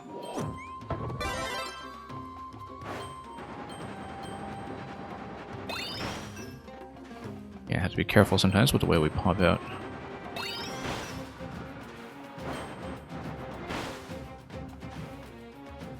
So let's make sure we don't miss any platforms. Maybe there's some remaining platform that we need to watch out for. Oh no, there we go, we've got it.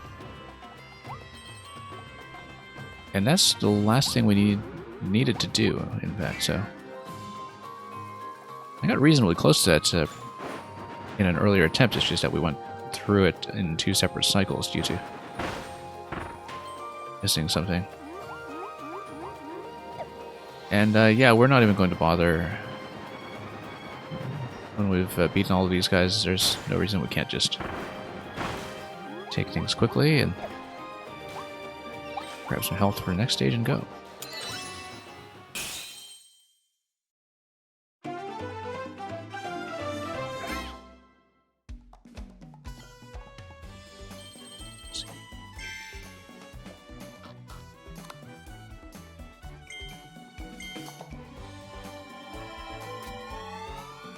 Okay, let's do the challenge rooms that have just opened up.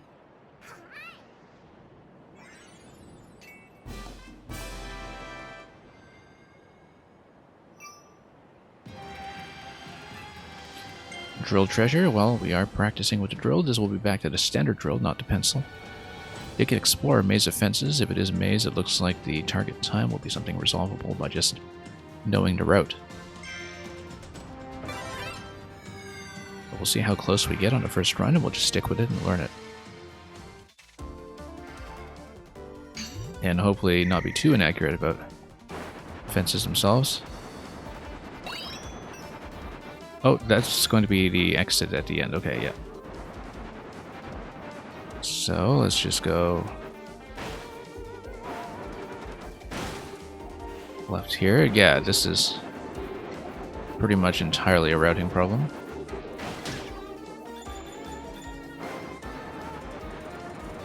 And yeah, you can consistently grill under these guys, so... And then the gate opens. Okay, good to know.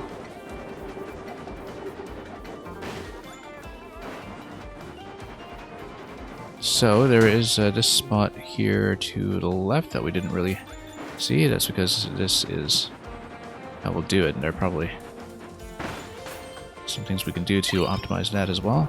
So yeah, that will likely be the second one we get when we do this in order. This area is not looking very useful, but we'll take a look at it. And knowing which walls drop after the fact is also going to be pretty helpful when we do this properly. And also just chaining the drill like that. So yeah, we will clear it this time, but we're not going to come anywhere close to the 1 minute benchmark. That'll just be something we take our time to route through.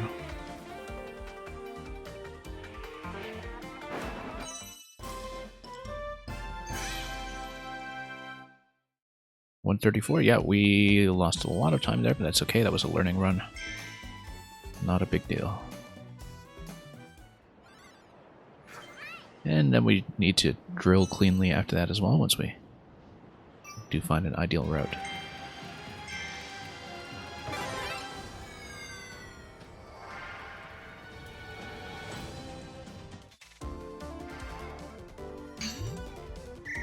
Okay.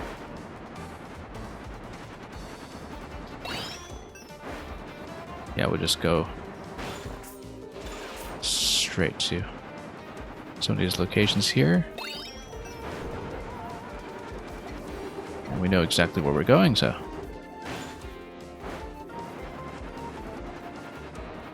that will be with no real concern. Yeah, we'll just cut straight through. We probably should not have taken that way. In fact, we could have just taken the top.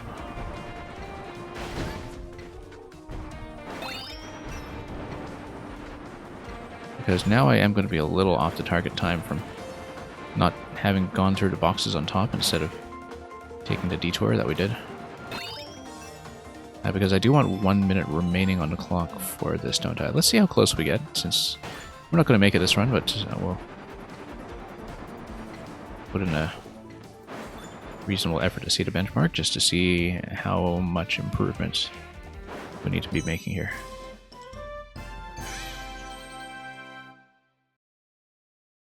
Yeah, only 4 seconds. That's okay. We definitely lost more than 4 seconds, just from taking a bad detour.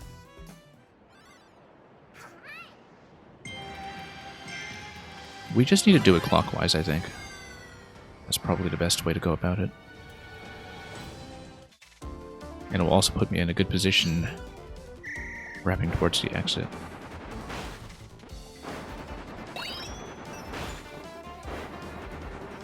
And strategically re-drilling as well is going to be an important part of this.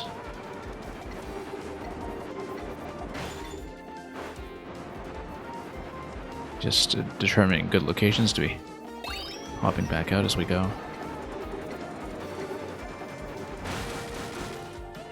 And then, in we go.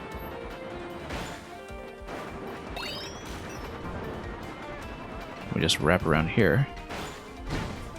Oh, that was a bit of a mistake, but a recoverable one. 15 seconds remaining as we head towards the exit. That's simple.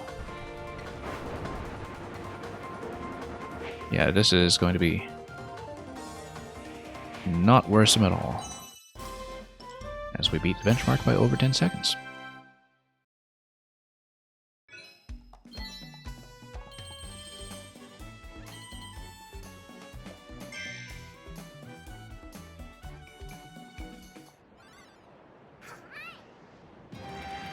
Alright, let's see what Dragonfire has in store.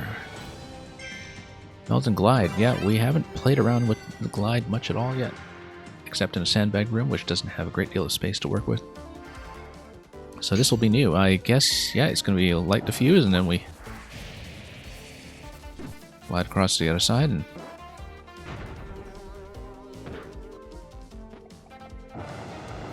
okay. Oh, we need to melt all the ice along the way as well, okay. I see, okay.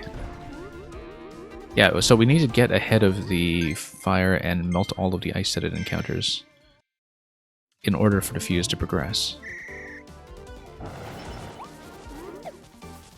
Oop.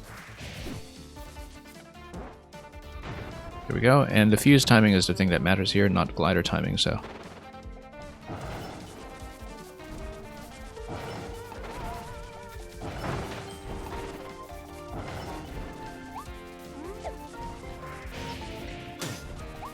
And then...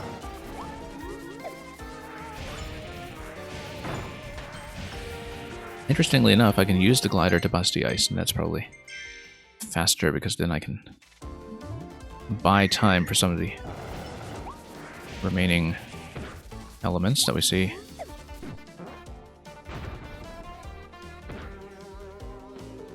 Yeah.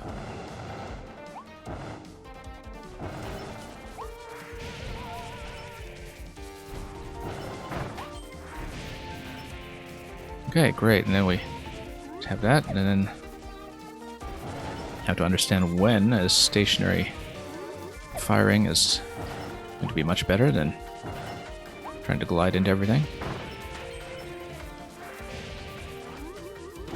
Whoops. Oh, that's bad. Salvaged, but just barely. And no, we ran into issues with that corner. Okay. Yeah, I need to get a better sense of the controls before we get this cleared, I think, because sometimes I intend to do the dash and we're gliding instead. I mean, I guess if I'm just doing a forward fire from aerial, that's going to be a glide, which is just the same kind of controls as we normally get for fire when it comes to not using the dragon power, so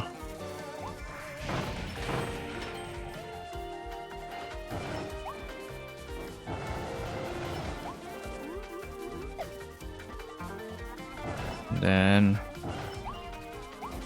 yeah, I need to get around here.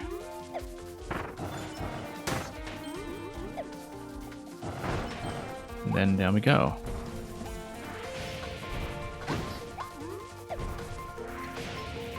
Okay, that was not the way.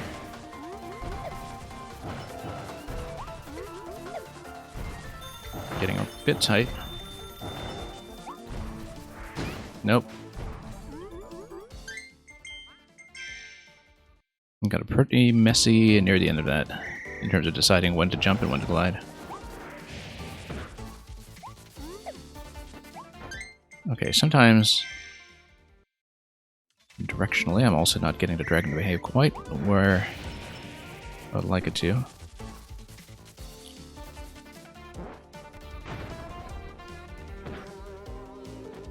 Okay.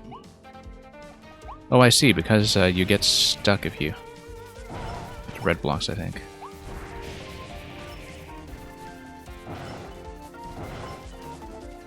Or something like that.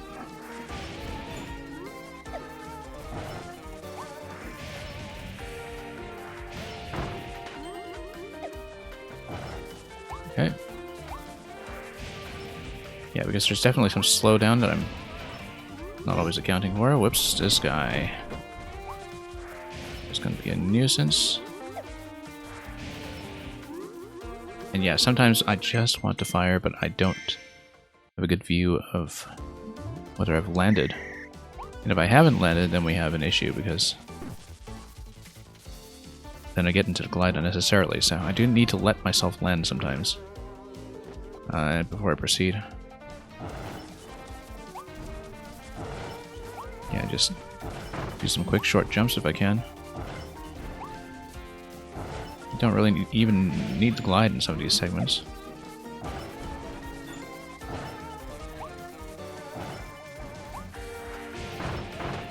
Some of them will definitely help, of course, but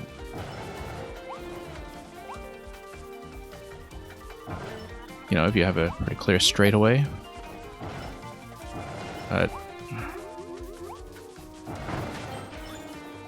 in other areas that might not be so helpful, so.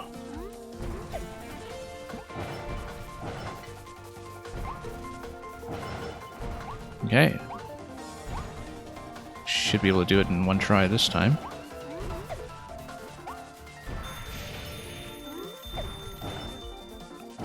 Now, a diffuse can only go so fast, so I would assume that if you just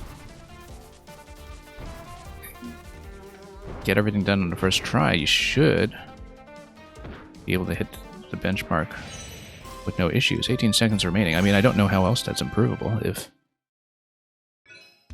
Because you have to get 1 minute. How could we save 10 seconds? You would need to shortcut diffuse dramatically, actually,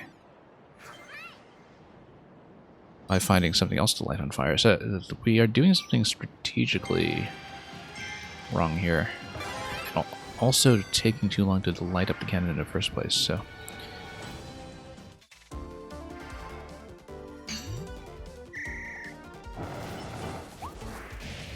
Because I'm wondering what else we can even do if we're losing that much time. I probably just spent too long to get to the fuse to begin with, but...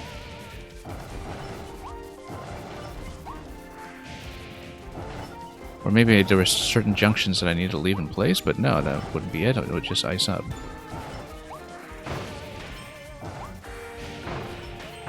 Or maybe if you get ahead fast enough, the fuse will catch up to you or something. So we've been staying ahead of the fuse, but maybe there's a way that accelerates it.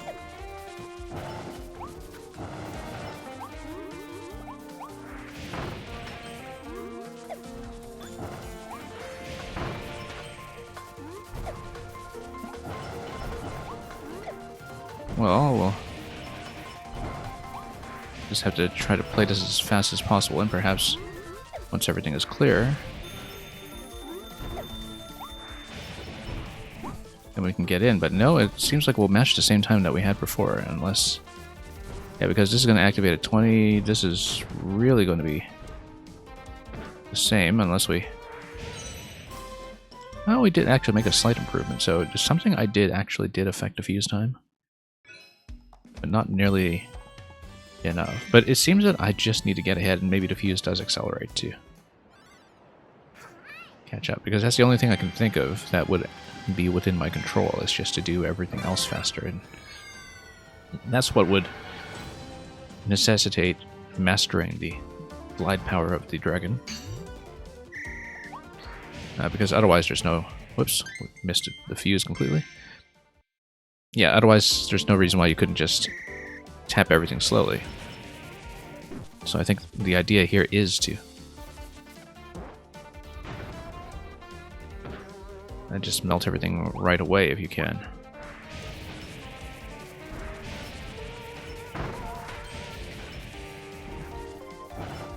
Yeah.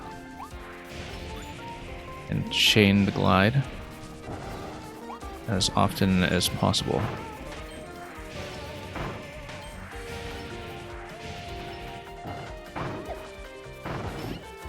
Nope. Nope. Once again, depth perception getting the best of me there, because I couldn't quite see if I was level with the ground at this distance. Yeah, we'll keep an eye on some of the time benchmarks to see if we actually are managing to accelerate the fuse.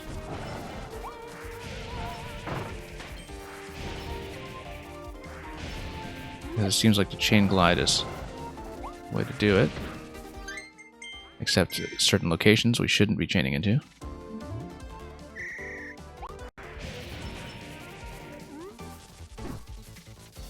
But yeah, if I'm to be saving 10 seconds, that's got to be the thing that we have to improve here.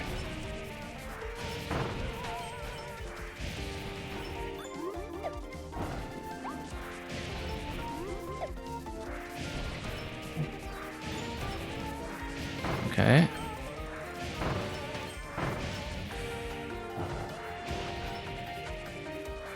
We'll just ride out the glide as often as we can and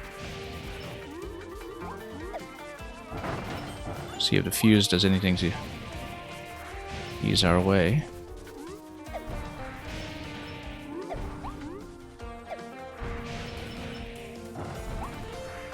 Oops.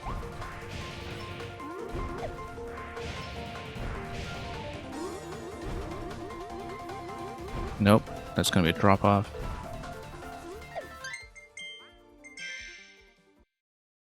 That seemed to be the right idea, though.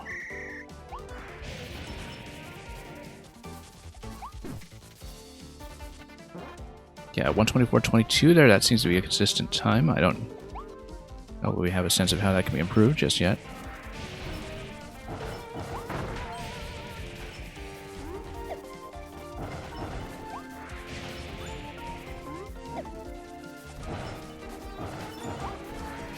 Okay.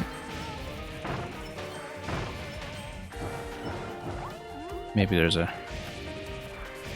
better pattern for all this stuff. No, once again we took a hit and ended up below.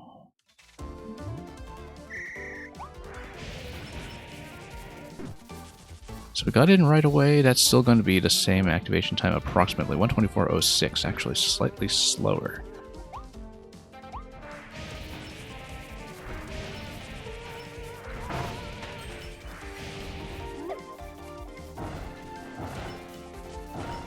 Okay.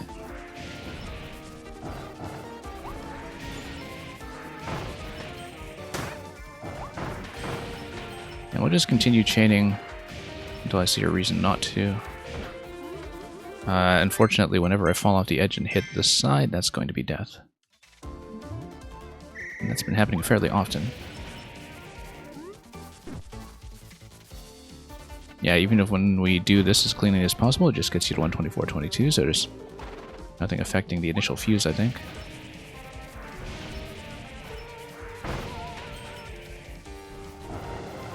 Whoops.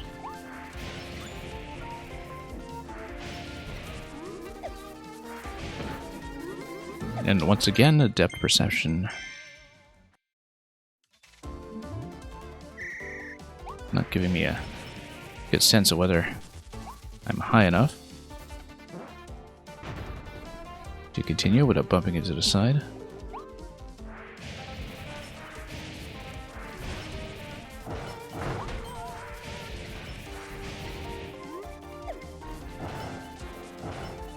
Okay.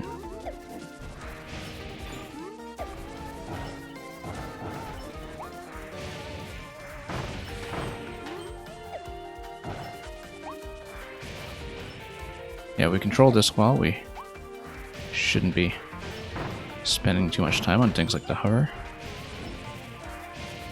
Nope. Once again, hit the wall.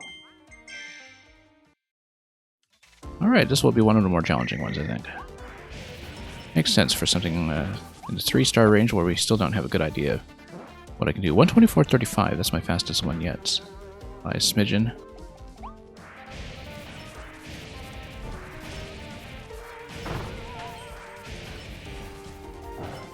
Okay.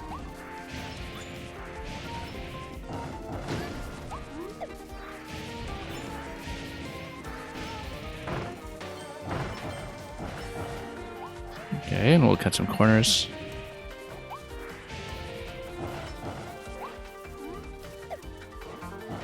Tap all this stuff up the staircase at 52 seconds.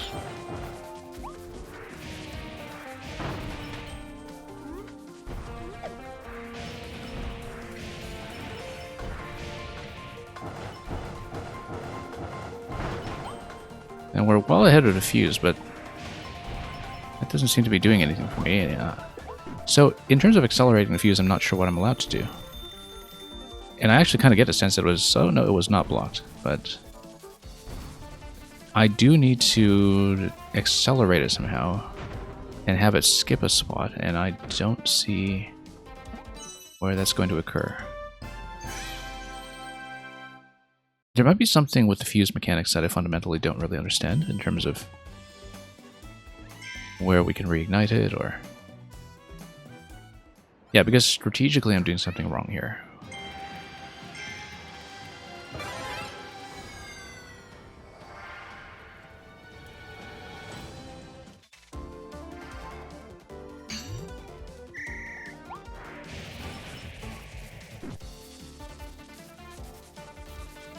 Maybe there's a way to intercept this whole sequence?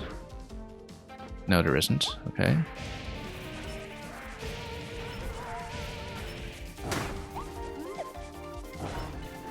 So, I need to look for some kind of junction that would allow me to continue to ignite the fuse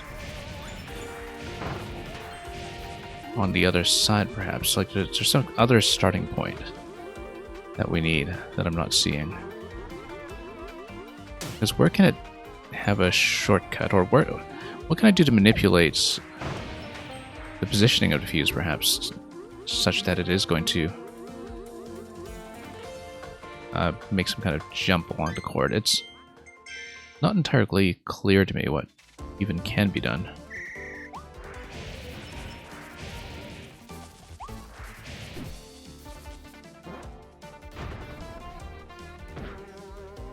Because I can shortcut it somehow, perhaps. I don't know if affecting the ice is going to do anything, or leaving any additional fire as a trail, whether that accomplishes anything whatsoever.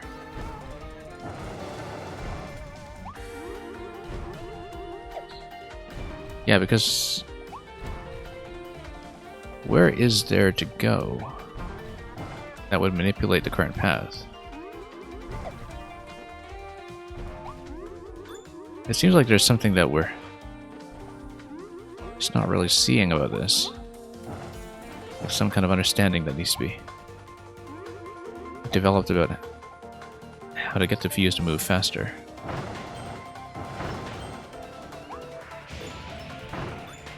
Yeah, because you can't just light it anywhere. You do need to set it off at the end. But if you're going to do so, then what could possibly move it into some other favorable position that will connect it to the other side? That's what I don't understand about this. Yeah.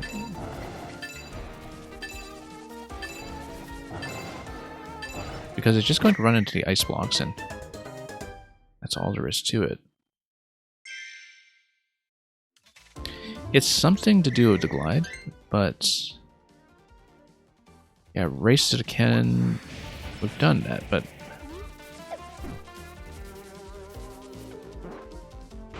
maybe there is a particular benchmark that I just need to hit earlier in terms of getting the fuse to accelerate much faster.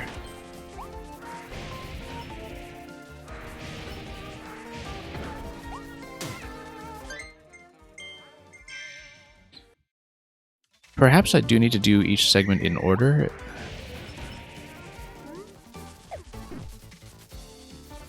And it accelerates accordingly, but it's very opaque to me, this one. I just don't see what the mechanic could be for a whole 10-second savings.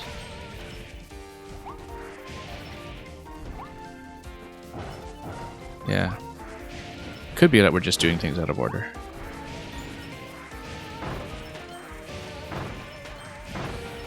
And that if we just keep on gliding the whole way, then perhaps that solves the problem.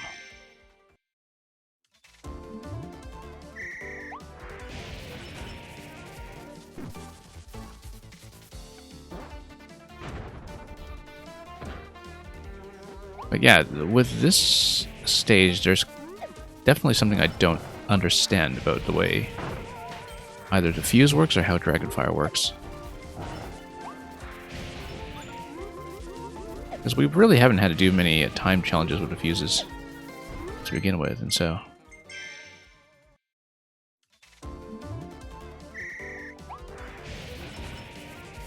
How does one create a shortcut? Because we have tried getting into the cannon as fast as possible, and it was not doing much for me.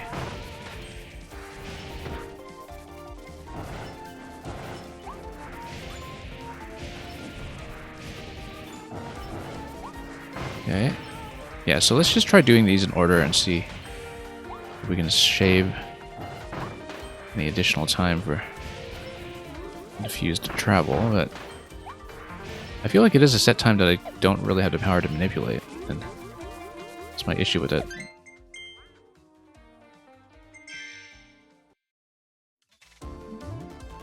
And so we're just trying this until something sticks.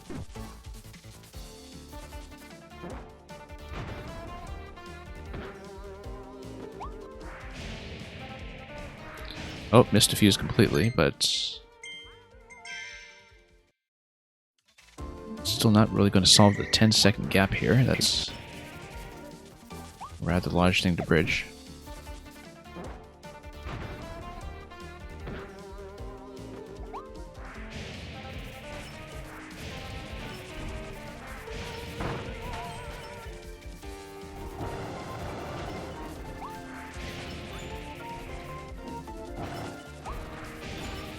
Okay, we can probably sustain some of these glides for as long as possible, and once again fell right off.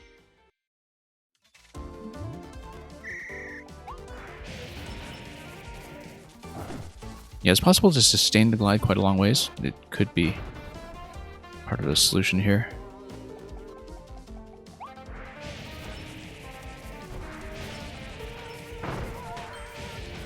part of it is just listening to the sound cue as well for how long the glide is taking.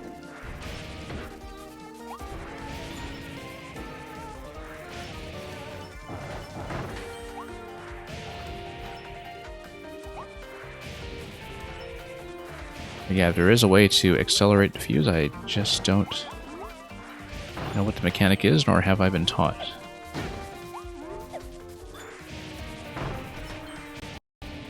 Like, I don't know if it just catches up to you once you hit the cannon or what, but it didn't seem to do so in the previous run, so...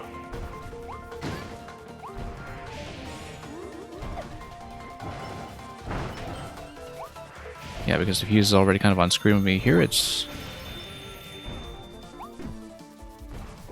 not going to do anything faster for me. It's just going to get in at a very consistent time of about 20 seconds, so...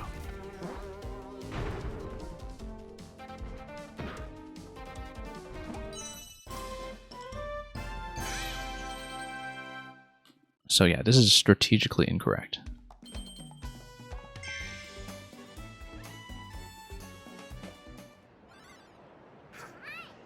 So it's going to take some thinking, because what could we possibly skip?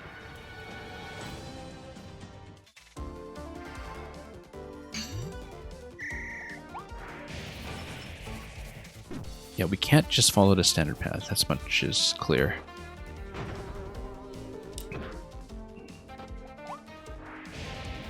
But I'm also not sure...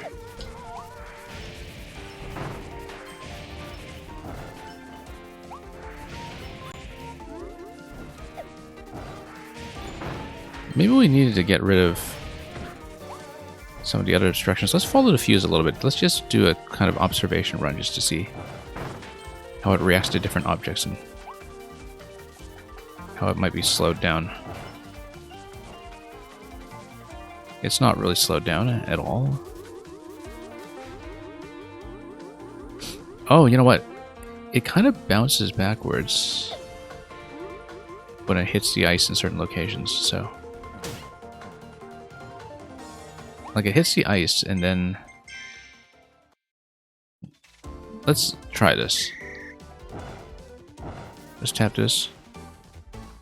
And yeah, it kind of goes backwards as the fuse reestablishes itself and resets, I think. And it does so very quickly. So maybe we should be looking for somewhere that allows it to reverse course.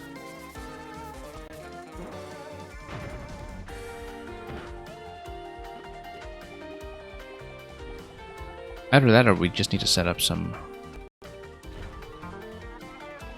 other method entirely. Yeah, I don't really see it though, because like if we follow the path, where is that going to happen? And what positions could we legitimately manipulate? Not much. Like, it's able to go down here, and then you do need to break everything for it to continue at all. And so the question is the fuse able to make some kind of skip? And if so, how would that even work?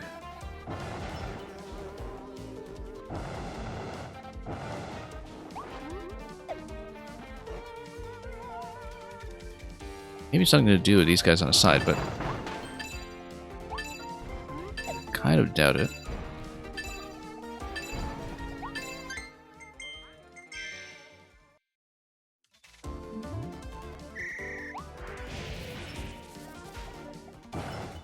Hang on, because let's say you do this. What if you blow on the fire itself? Let's... Does it accelerate? I wouldn't see how it would. Doesn't seem to make a lot of sense. So for example, let's say we tap... Whoops.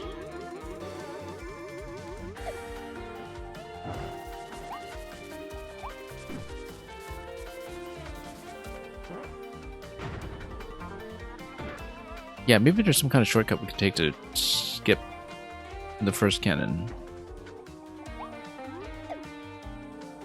In fact, I think that might be it. If or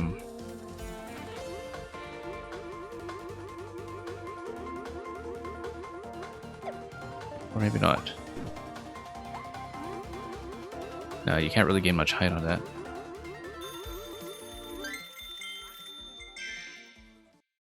So this one's a bit of a mystery. I just don't know mechanically what's supposed to go on unless there's just a really huge skip somewhere that we don't understand.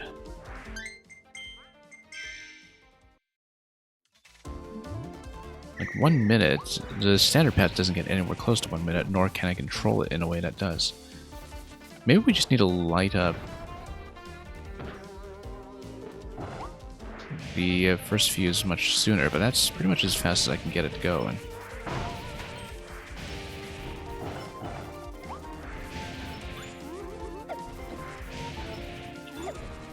just wonder if it's affected by the damage I take.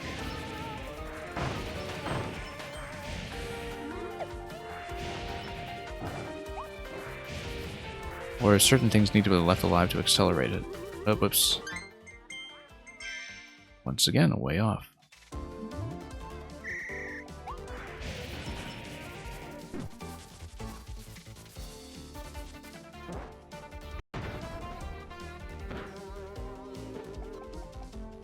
Yeah, maybe I'm losing some frames of time here from taking damage, and then if I just play cleanly, perhaps that'll save me a whole 10 seconds.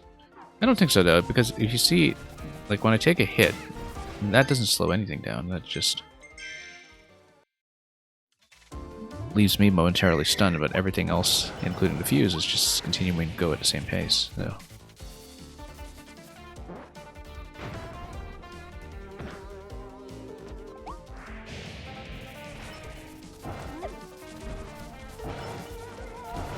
Well,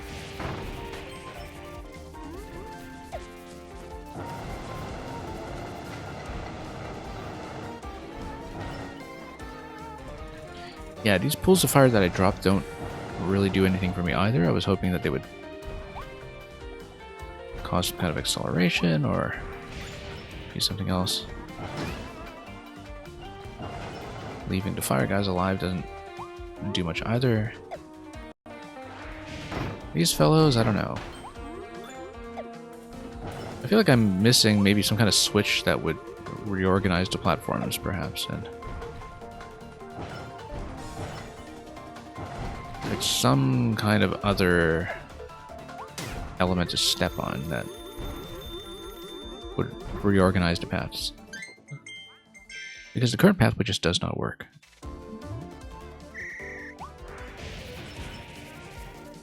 Yeah, this might be a bit of a mystery that we'll have to come back to later after playing some other stages.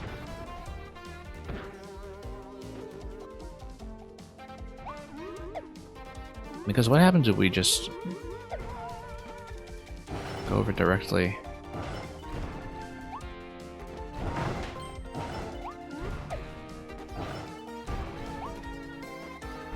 And do this backwards, perhaps. Let's just explore this possibility. I'm sure the fuse would still have to run the whole way, and then this would accomplish nothing, but just gonna do a bit of a what if here.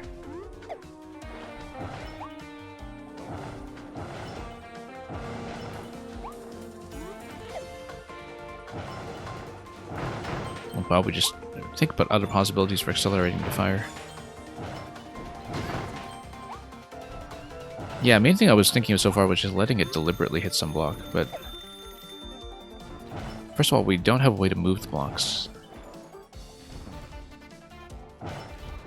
And secondly,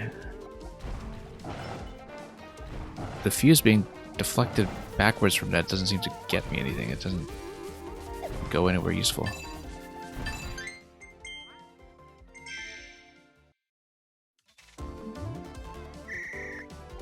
Yeah, this is the first one where I don't even understand how it's doable. I don't see a way. And I am looking at the background pretty carefully to see if maybe there's an alternative platform or alternative route that we can go for.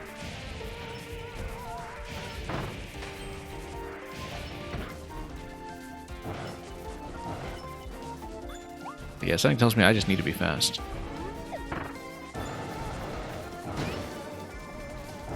Because maybe if I can get the fuse off screen as I'm clearing, then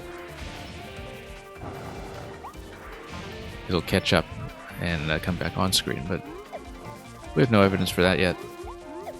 I also haven't played cleanly enough to set that up.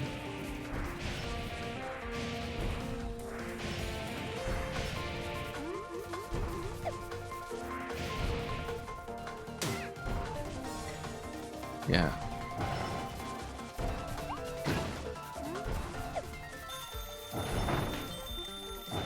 And yeah, we're just going to get the same time we always do. But with zero variation, it's just going to go back to the 18-second time every single round. So long as we stay on this path. So we got to understand, what could we possibly manipulate using the Dragonfire?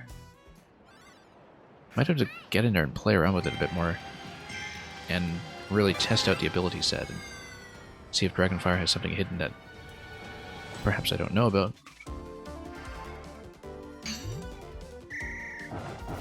Some additional element to the moveset that is very important, who knows. I mean, Dragonfire does have this flamethrower.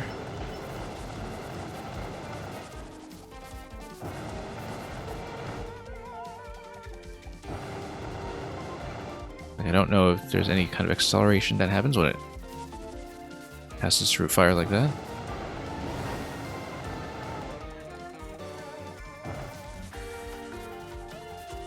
No, not really. There's no perceptible effect here.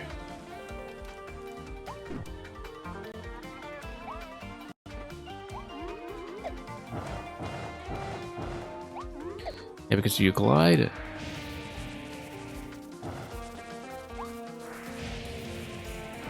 Maybe if I glide accurately over the line, I'm supposed to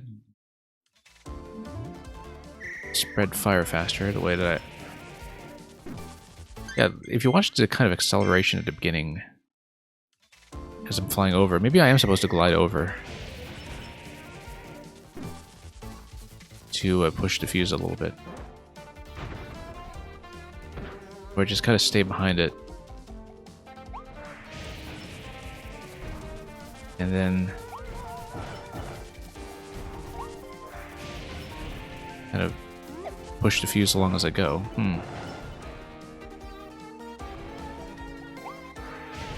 Seems unlikely. I think the fuse is a totally controlled timing, and that doesn't make sense because it has to be accelerated somehow. Or there's just no way to do this. Seems like if I do glide over it, that maybe something happens to manipulate it, but until that point, well, let's see.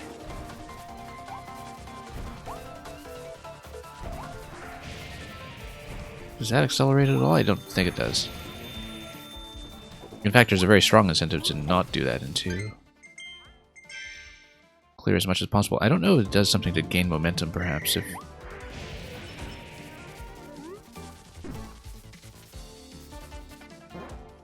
if we just, you know, eliminate everything as we go, or not just the blocks, but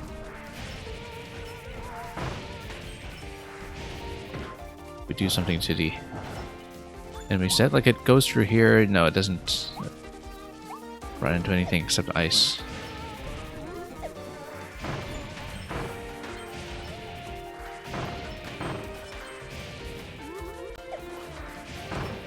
And yeah, this has been a mystery. I just kind of want to see what's going on with these guys here, but couldn't see that.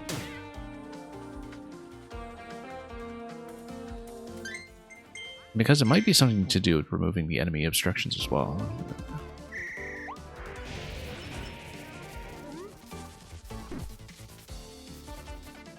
But 10 seconds, though, I don't see how that shaves that. I think I just need to get ahead of some catch-up benchmark.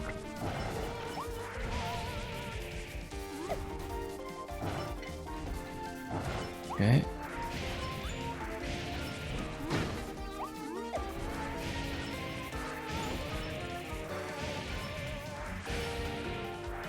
Yeah, we'll just try to go fast. And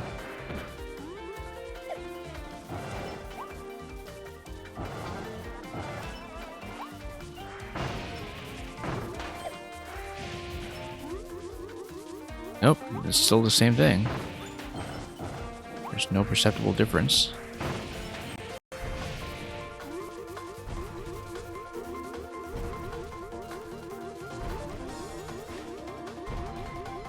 Like it's gonna get bumped, and then what happens? Yeah, no, we're missing something. I just don't understand this one. I might have to rethink it, and perhaps we'll see some other Dragonfire segment that is going to clarify that for me, but... yeah, it's the only one so far where I just don't even have the foggiest idea what to do with it. So yeah, we clean up 6, and then the time is just not doable for me yet. So let's put that off for now until some other insight reveals itself, so we can just take a break from it and play some stages. But because I'm clearly just not even doing this the right way, there's just no way that approach is going to work.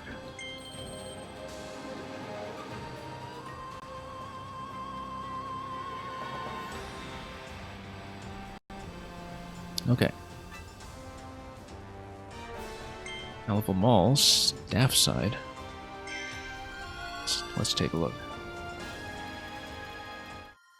So yeah, that's the first one we've given up on, well, other than temporarily giving up on Hammer. The other side, okay. So, staff entrance. This is something that's going to say mall. And we'll break some barrels just in case anything interesting happens. And yeah, in we go.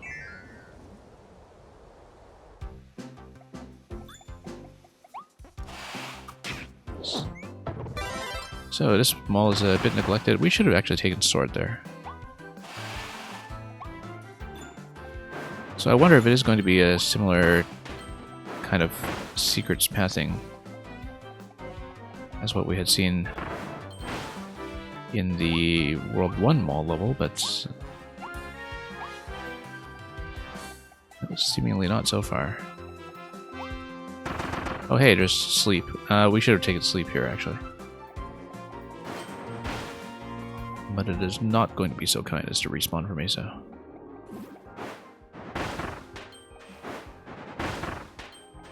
and arrow points left, clearly we're going right. And we'll check the shelves. Unfortunately, can't quite get high enough.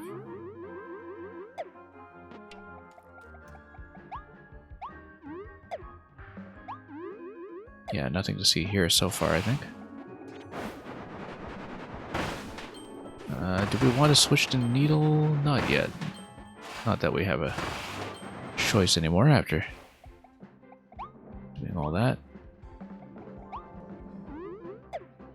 So yeah, this is all administrative offices for them all. As far as we can tell. Ooh, ice cream. We have not had a mouthful of ice cream yet. That seems like it might be interesting. Taste test 3 different types of ice cream. Oh yes, we will. Oh, it's just the same as a traffic cone, actually. Because it's an ice cream cone, but... yeah, because cone mouth doesn't specify that it's going to be a traffic cone. It can be any kind of cone, and so... we'll obviously punch this with the ice cream. Okay.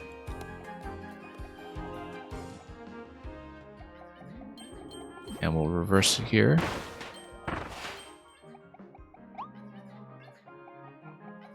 And, oh, it looks like some kind of circular surface that will need to be plugged in there. We'll find out what that is soon enough.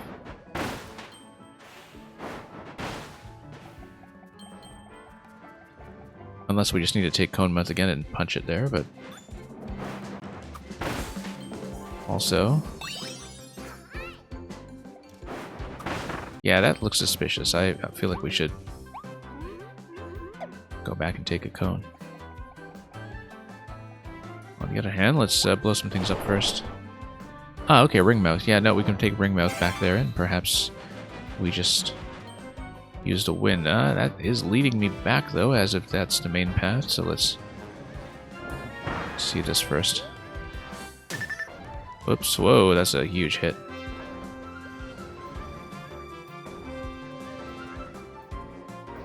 That looks like a juice box area, in fact. Yeah, we should go back. Yeah, you can see the juice down below. And that you have to cut with the sword, so...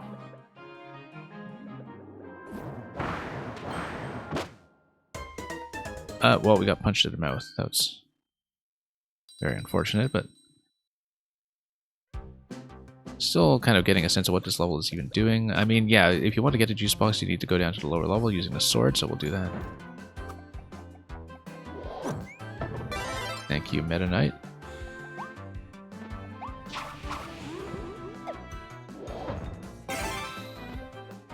We should probably leave this up here in case we need it. And indeed, if we take the juice up here, we'll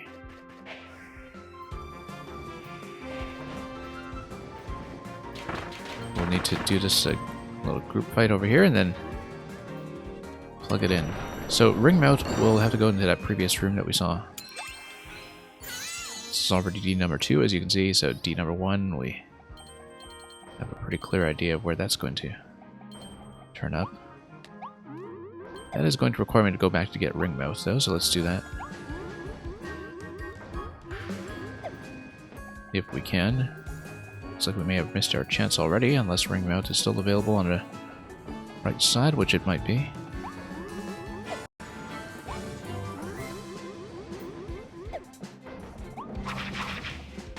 Well, if we can find a ring, we'll take it. There we go.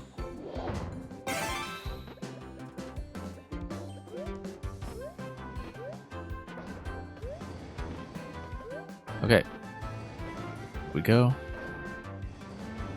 I'm still thinking about that Dragonfire challenge as I'm playing this.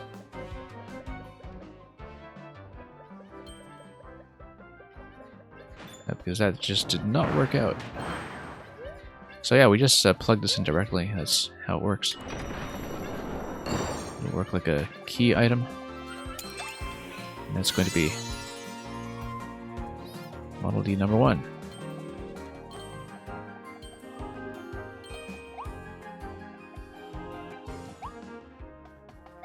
Okay, now let's go back.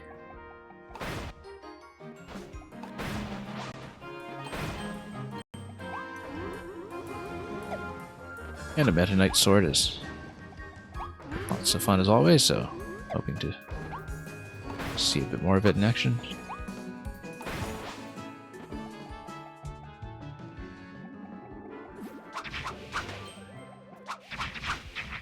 Yeah, he's just going to do his Master Sword thing, and then we'll try to unlock this area as well. Okay. So much for that. So, did I need chili for something? I don't, because if I did, that would respawn. And we'll see if that's the case with the cutter as well, but we'll find that out in a moment once I climb up into this location and see what lies in store. Will I need cutter? Well, we'll find out. Oh, okay, group fight. Yeah, we just shield out of bunkers, in fact.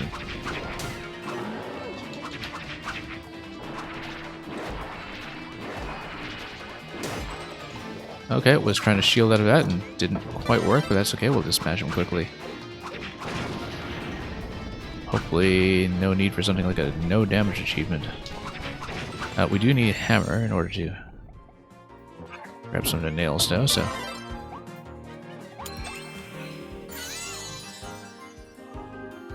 Yeah, because we will be hammering this in on the right side. And on the left as well.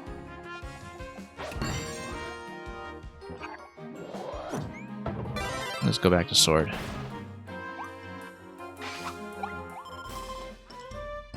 Wild hammer. No idea what that is yet. But we'll find out, so... guess we're not getting a special DDD hammer after all, but that's okay because DDD uses a pillar in this game. He's a real pillar of the community.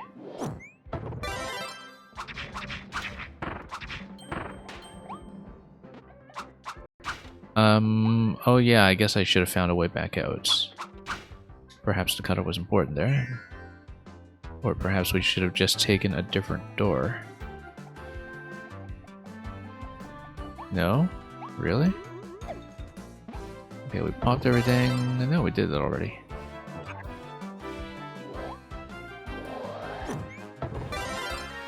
Possibly we needed a hammer to get out of that room. It would seem uncharacteristic though. I think I just missed something. Possibly even something very obvious. Oh yeah, you know what, the passage that we just came in from on the left. That was simple enough. This looks like we need Ringmouth to dispense with all this stuff.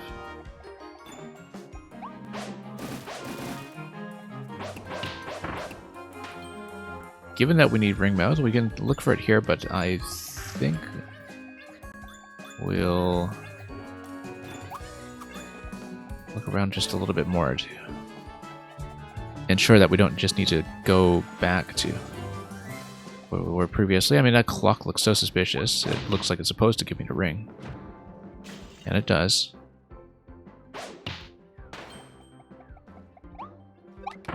We'll try out a second flavor of ice cream. And we'll have to remember some of these locations because if we missed number 3, we'll have to do the ice cream over again.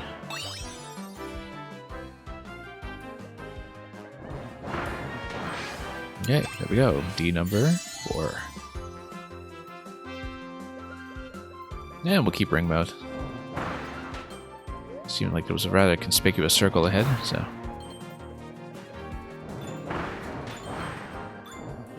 Ringmouth just punches everything in the face. It's not going to be this scroll, it's going to be the next one that's after the hedgehog over here. We didn't want to do that. I want to jump around this way. Looks like there's going to be another major ice cream cone for Cone Mouth up ahead, but instead we'll take water. Now, what is water going to be doing for me here? Other than taking out some of these guys. So these guys are basically just booze. They are literally booze.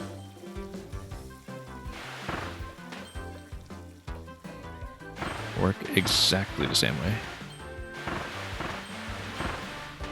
Except for mummified. Can we do something here? Yes, we can. And is there more ice cream here? Unfortunately not, but we'll just assault some of the patrons in this hidden cafe. For no good reason. Just to be terribly antisocial. Yeah, they were here in their private hangout just trying to get away from it all and avoid the fight, and look what I have done to them. Smacked them in the face. And oh, here's more ice cream. So yeah, this is going to be Cone Mouth, but before we take that, let's scan just a bit more. Yeah, Cone Mouth is going to be used for the ceiling over there. Well, first of all, grab this.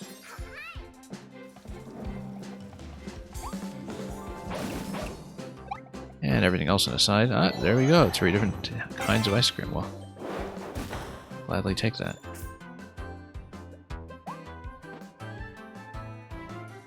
Anyway, this guy thinks he can stick some needles in my ice cream. I don't think so.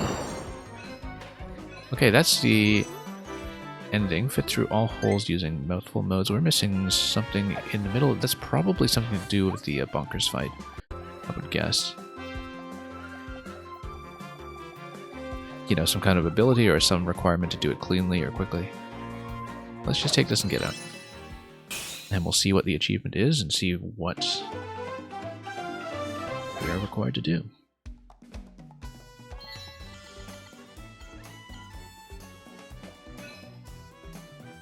Defeat wild bonkers with cutter. Oh yeah, that's easy.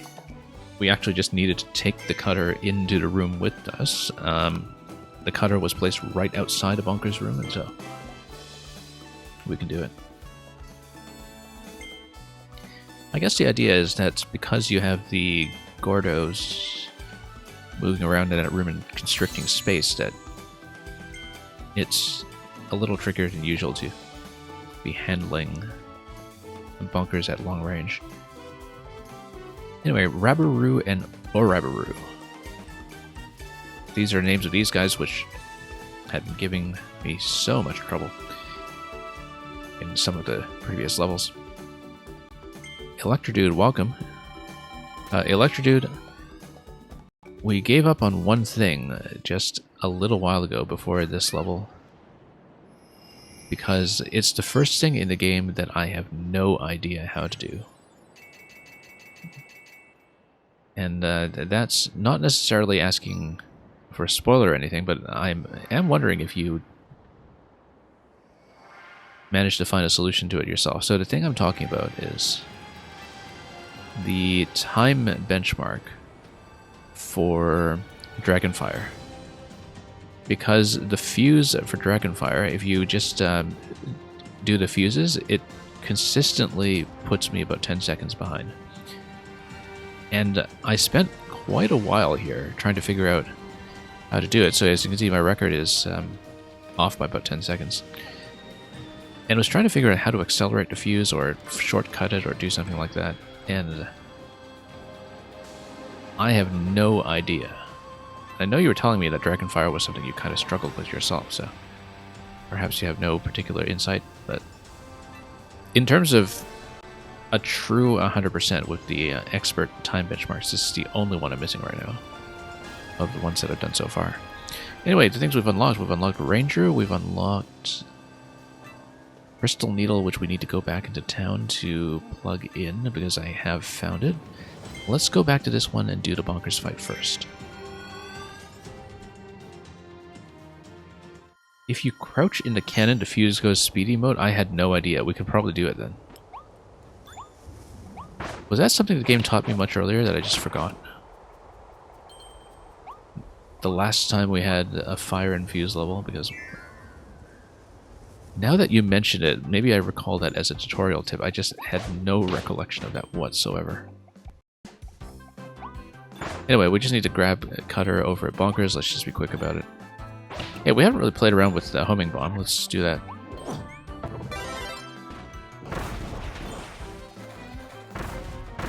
And yeah, homing bomb is looking pretty great right now.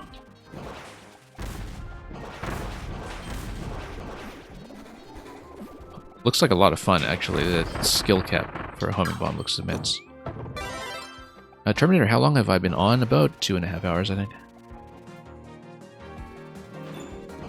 Yeah, because Electrodude, if I can accelerate the fuse, then I think I'm doing things quickly enough on that level that I should be able to beat it. So we'll go back to that one after this. So yeah, Terminator, back to your question. Yeah, I have been on for about 2.5 hours, but I didn't actually start playing World 5 for the first half hour or so of the stream, and the reason is that I was doing one of the mini games. I was doing a motion control mini game, and in fact the only motion control thing that I've seen in Kirby and Forgotten Land so far, which is just one of those rolling, like the ball rolling puzzles that people would of course remember from the debut of the Wiimote back in Twilight Princess in 2006 when Roll Goal was introduced.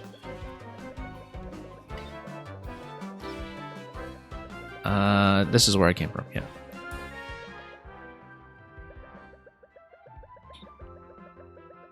is it? Wait, no, hang on. I lost track of where I was. Right, we went around here when we go to plug this in. Yep, that's right. So yeah, I did a ball rolling minigame for the first part of the stream and cleared everything, although the last one took me quite a few tries, so. You got your ass kicked in True Arena? Yeah, I expected there would be something like True Arena in this one, of course. But we'll see how that goes when we get there. Yeah, you have to remember, I haven't really played very many standard Kirby games in recent memory.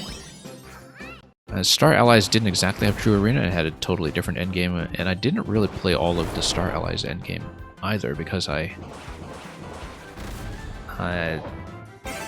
didn't really play any of the patch content, and the patch content was considerable, so... Now I have to remember how to unlock the appropriate room here. Let's go back and see, because now that I think about it, I don't really remember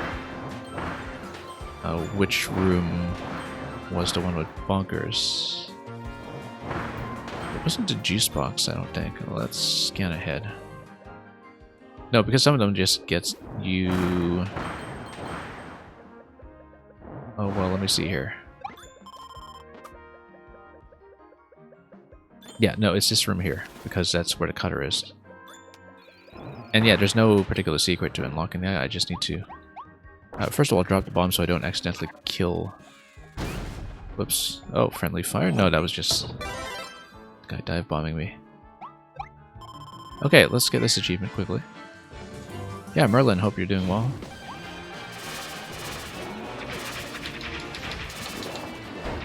Okay, just gonna shield out of that. And, oh, just thought I'd dodge out of that, but having a bit of airtime during that move is a bad idea. Cutter is really quite a lot of fun at melee range, which... Anyway, gonna do some of the time dodges here. There we go. Look at that. He's gonna go down quickly. Anyway, we'll stay on Cutter for a while. We unlocked everything we need there, so... Star Allies did have a True Arena, though. Oh, yeah. It was, So the one I didn't play was Heroes from Another Dimension, which was the patched in Endgame. Yes, no, there was also the Ultimate Choice that had different spicy ratings for your Smash-style difficulty selection, right? Yeah, I do remember playing that at launch. But, okay, this is locked behind bunkers, this ring mouth here. Oh, hey, we can sleep. Not that this is useful whatsoever.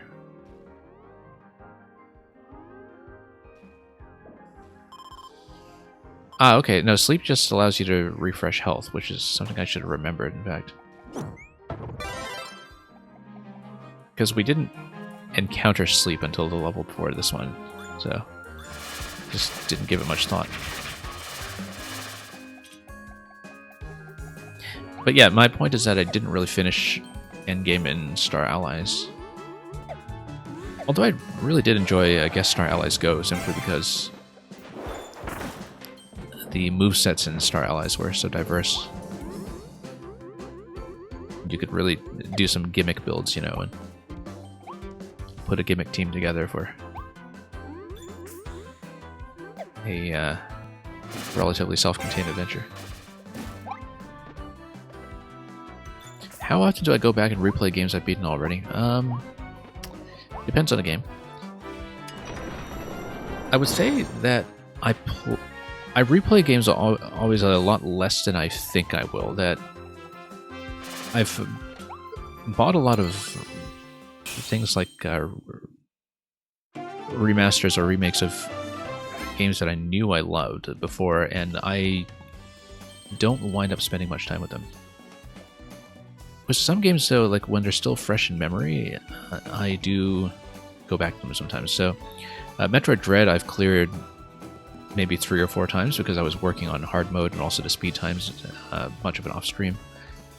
I've actually recently started to revisit Breath of the Wild for the first time in 5 years, because I'd always had this ambition of playing through Master Mode with a new set of constraints, like with no fast travel, with no with the Pro Mode interface, so you're not just constantly staring at the UI, and also in a second language, which was something I wanted to do, was just to explore Breath of the Wild after a few years off when it can be fresh again, and also do it in a different language, just to, you know, kind of have it be a foreign-seeming experience.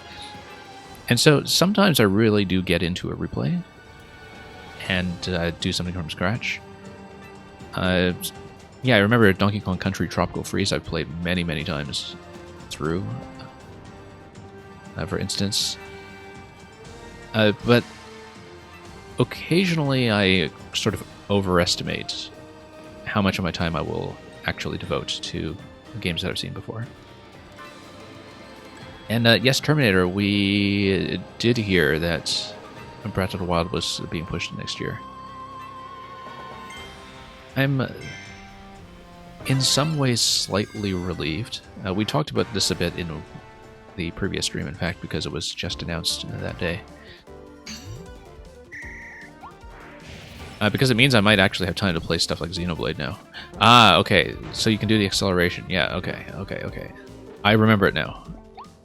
I totally did not remember it when I played this level earlier.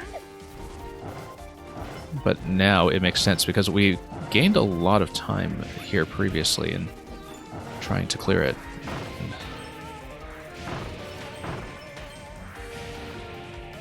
And then I'm going to lose because I fell off.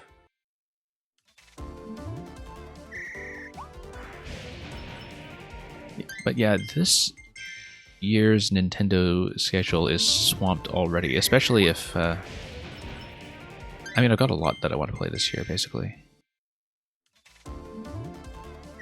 You know, Advance Wars was delayed due to the war in Ukraine, and so like that's going to be slotted somewhere later in the year. How come my directional controls are a little bit off here? Let's try this again. Then I was thinking of catching up on Triangle Strategy, because enough people were telling me that it would be my thing. Wait, I forgot to accelerate the first one here. I'm so accustomed to hearing delay messages about Zelda at this point that I'm pretty sure that in this case it was the game just sort of expanding in scope beyond their original ambitions. And the thing about Zelda delays is that they always turn out to be worth it, I think.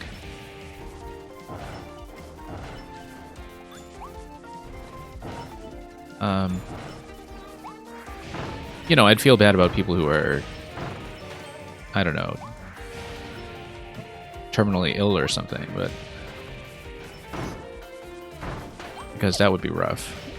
But I mean, not just the fact of being terminally ill, but the fact of not being able to play something that you were really hoping you could squeeze in as well. And that's a scenario that has come up before with people when it comes to game and film releases, where they sometimes get some private early access to it out of charity. Breath of the Wild is the reason you bought a Switch? Yeah, me too. I mean, why have my controls felt a little sticky here for some reason? I seem to be going slowly. Let's try this again. My aim is a little bit off for some reason.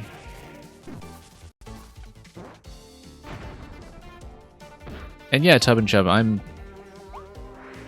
like I said, I'm kind of relieved, because, you know, I saw how much they were trying to pack into 2022. Even if you just look at first-party releases, I will definitely want to play Bayonetta 3. And when Xenoblade was announced for this year, I pretty much went, oh no. Because those games are consistently about a 100-hour commitment, and I was looking at it and thinking, okay, there's just no way, right? And Electrocuted Splatoon is obviously going to be something that's a big deal for me as well. I forgot to accelerate this. I am just not in the habit of doing so. 1 second.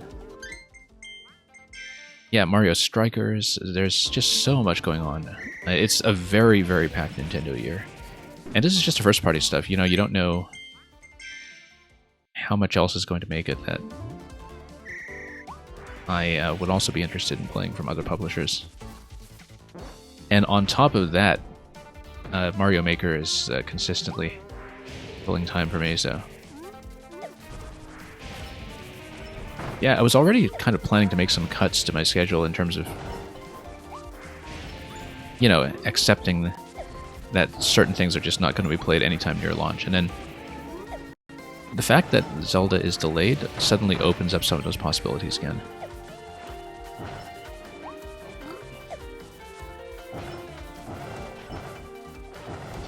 Like, originally I was not really going to look at Triangle Strategy that soon, for instance, but now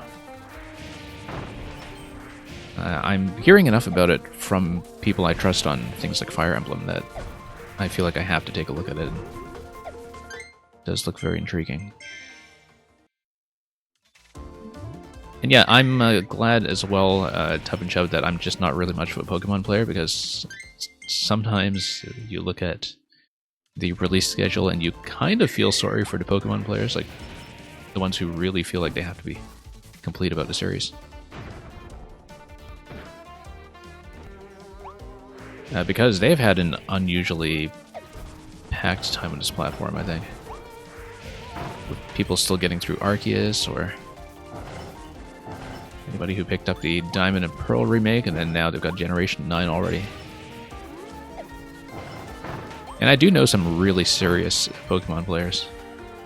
And so, in some ways I'm kind of glad I don't like the series that much.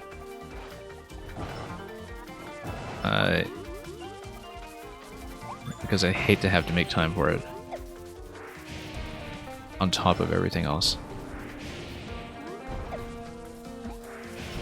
But yeah, I feel like I've got more than enough for 2022. I'm set. And Tub and Chub, you play Pokemon competitively? Yeah, exactly. And I have met a few people through Mario Maker who do. I mean, I don't know if you know Theoremon, who comes to this stream from time to time, but you know, he made the legendary Goomba horror level in early Maker 1. But he's pretty much doing like guide writing and metagame writing stuff for Pokemon all the time for one of the big communities, I think. So I just see how many hundreds of hours he puts into this thing, and do not envy that. It's good to really commit to a competitive scene, though, I think. It's good to kind of find something that works for you as a game where you really want to dig into advanced mechanics.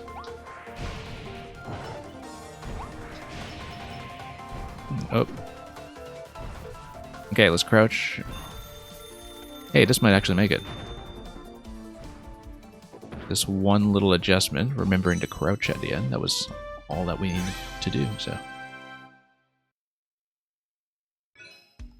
Well, okay, I'm still a second over, so let's not get too confident about this. I saw that and thought, okay, we gained so much time, I'm going to be completely safe. Nope, we're not. I forgot just how far behind I was, so that's okay. That's okay, now I know to trick this. I am less concerned than I was before.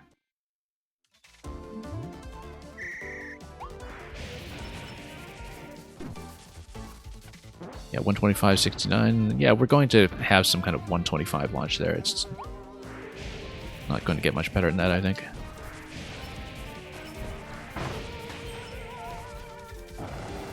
And I'm going to miss on that diagonal.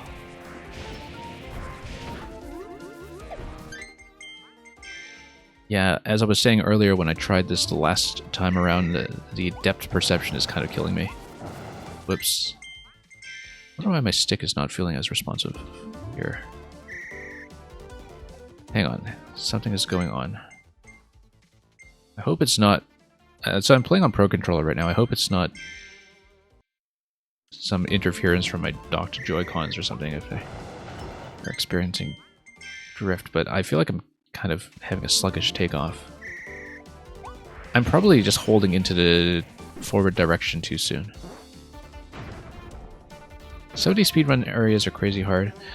Yeah, I mean, obviously I'm not too late along in these so far. I'm just in World 5, but I know that the one that I had the most trouble with was Hammer, because I was not doing the bonkers fight cleanly, and we did eventually get that, but that was a bit of a grind.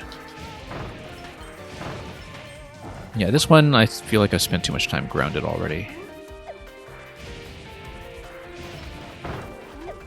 Yeah, the depth perception is an issue for me here in terms of understanding when I've fallen too far off a platform.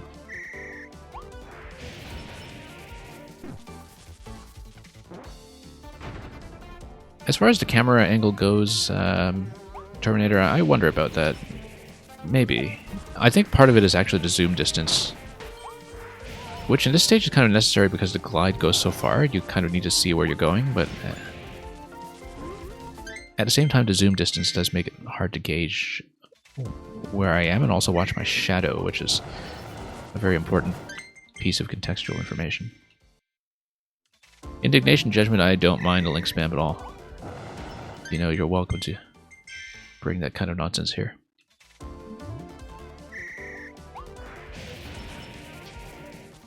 Yeah, I wonder why I kind of had a slow walk here. Maybe I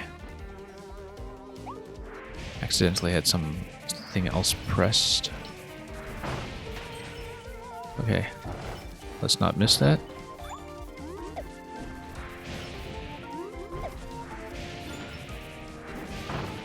Then we want to chain as many glides as we can. And also not get devoured by that guy. That would be bad. Nope. Kept missing. Yeah, because sometimes I just can't see if I've already hit the ground or not, and whether I finished a little bit below. So this one has been giving me a little bit of grief.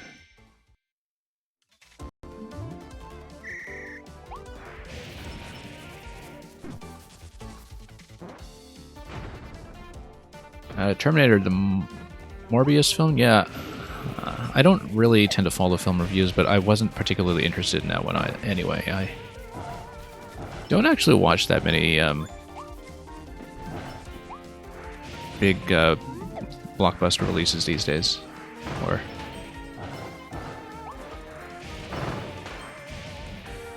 you know, we talked a lot about the Batman here recently, but that was a bit of an exception because I sometimes just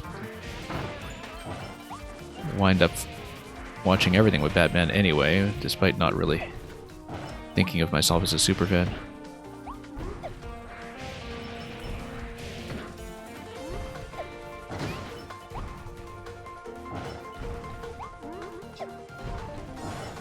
Okay. But yeah, with the Morbius film, I had no particular reason to believe that it was my kind of thing. We're too late on this one again, I think. Just thankfully, there's a bit of a time freeze when you do get fired out of the cannon. Notice that the clock does stop. So a couple of imperfections here we need to sort out.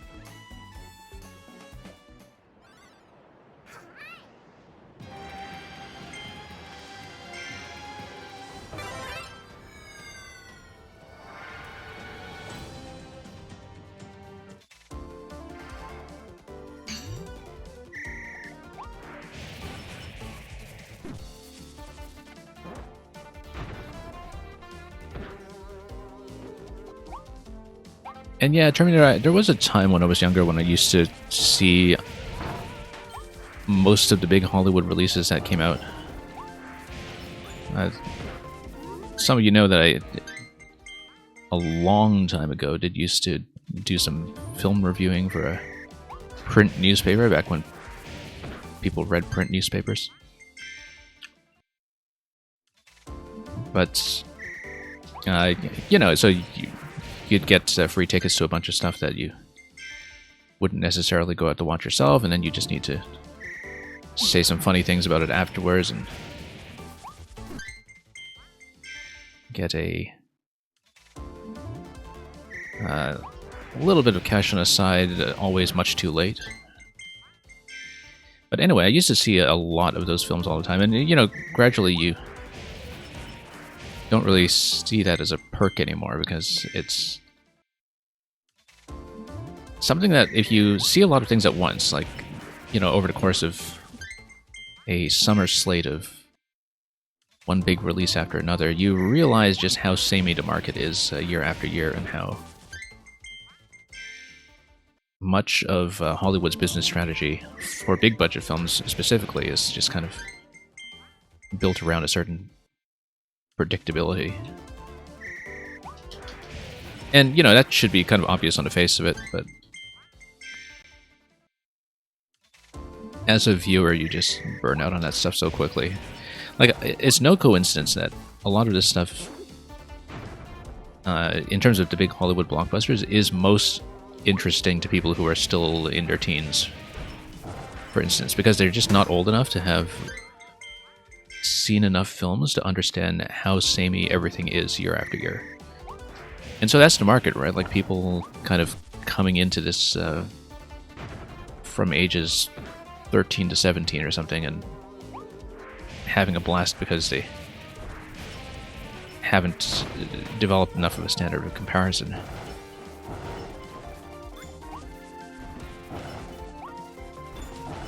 Beyond that, so this is something I complain about all the time, but I feel like over the past 10 to 15 years or so, things like fight choreography and action sequence staging in major action films has become really bad. Like, the editing in particular has, I think, become quite shoddy. It's a relief nowadays when I see a film that has fight sequences that are competently edited. And okay, 31 seconds. No, too slow. So when we get over here, yeah, I got into Canon at about 32 seconds, and that still put me a few seconds behind. So if I get into the Canon at around 34, 35 seconds, I should be safe. Yes, Terminator, I did watch The Tragedy of Macbeth, or as they call it, the Scottish play. It was the first film I went to see in a cinema after the most recent round of restrictions were lifted in my area, in fact.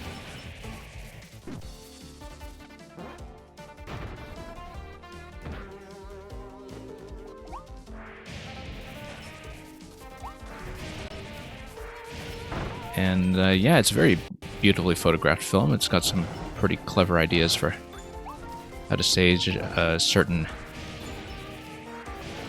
elements people associate with the play, like the witches and so on. It also has a good fight. Speaking of competent fight choreography, it actually has good sword fights that do some interesting things artistically, and so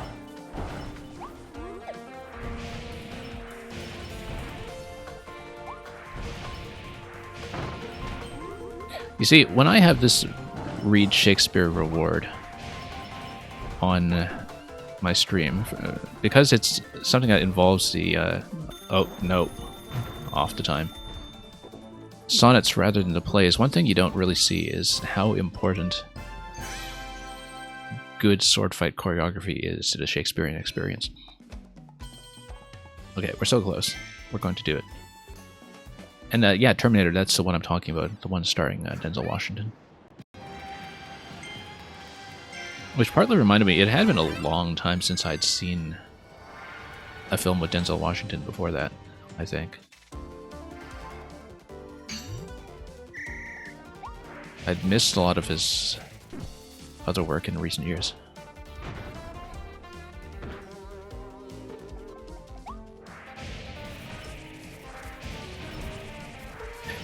Anyway. Okay. Yeah, that corner always feels a little bit sloppy to me. I feel like I don't really have a good strategy for it, but... Okay, let's get on the ladder soon.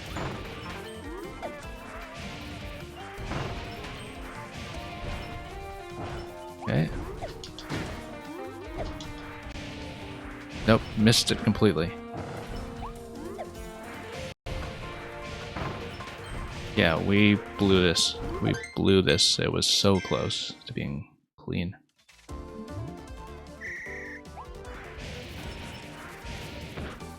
Electrodude, when is Act Out a full Shakespearean play coming out? When we can assemble enough of a full company to do the other parts. It would be something that requires a full stream, and I'm not doing it myself. Oddly enough, if you wanted that kind of experience, I know who to ask, because... So, I actually do live with somebody who is part of an online play reading group where there is a regular session every weekend where a bunch of them get together on Discord and just read through plays with everybody going through different parts. And so it was kind of a pandemic project where they went through all of Shakespeare and a bunch of other playwrights besides. Whoops. Terminator, if you know B Minutes, who comes by the stream every now and then and is also a Smash and Mario Maker streamer, he does have a skull emoji that is partly based on... It's kind of a crossover between Metroid and Hamlet. Because B Minutes is another guy who has a Read Shakespeare reward, and he's somebody who is in fact from a theater background, which is not the case for me.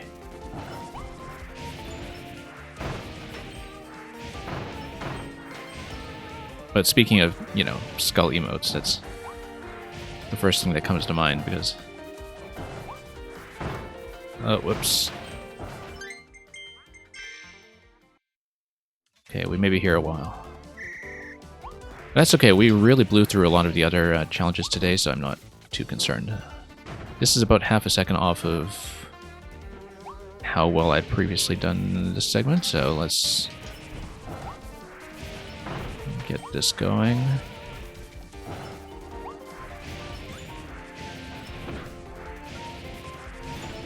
And just try to chain as many glides as we can.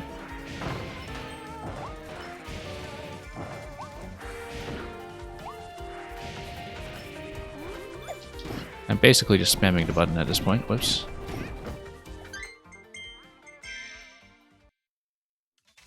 You're talking about Romeo plus Juliet with Leonardo DiCaprio and Claire Danes. It's been a long time since I watched it. I remember thinking it was really interesting. I actually didn't know Romeo and Juliet too well at the time that I watched it, but it's also been a while since I've seen other films by Baz Luhrmann. Like, I used to be really into stuff, you know, especially around the time of Moulin Rouge.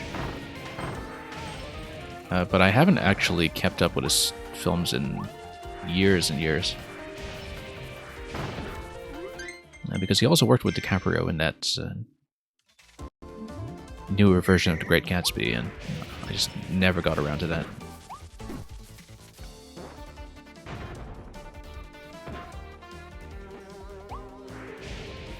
But yeah, I haven't returned to it in a while, but I have the sense that Romeo plus Juliet has actually aged very well. Because it had some pretty clever takes on the material, so...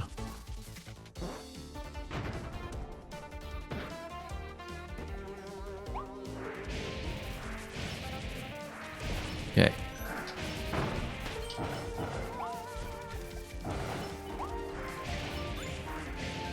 Okay, down we go.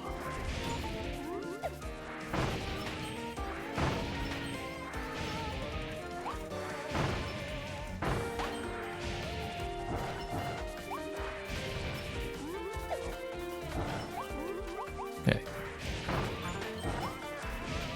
Whoa, that was way off. Yeah, sometimes my diagonals are just so untidy.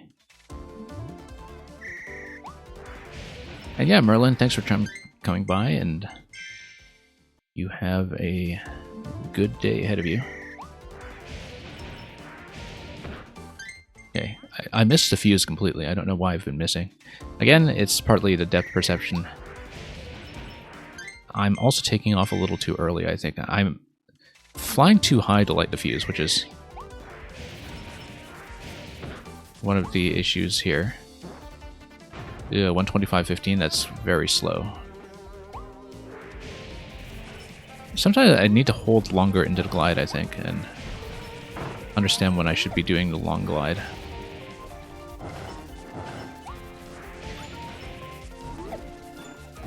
Because I'm a little bit spammy about the glide right now, and instead of taking it all the way through. Yeah, so that was another case where I just couldn't see that it was on the ground.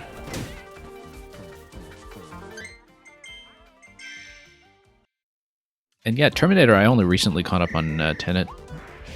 I believe I've actually watched every Christopher Nolan film. He is an example of somebody who... I think his later part of his career so far has suffered from editorial problems specifically. So the thing about Tenet, right? The concept was done better about, I want to say, I'm trying to add and subtract here. The concept was done better about 30 years previously in an episode of the British comedy Red Dwarf.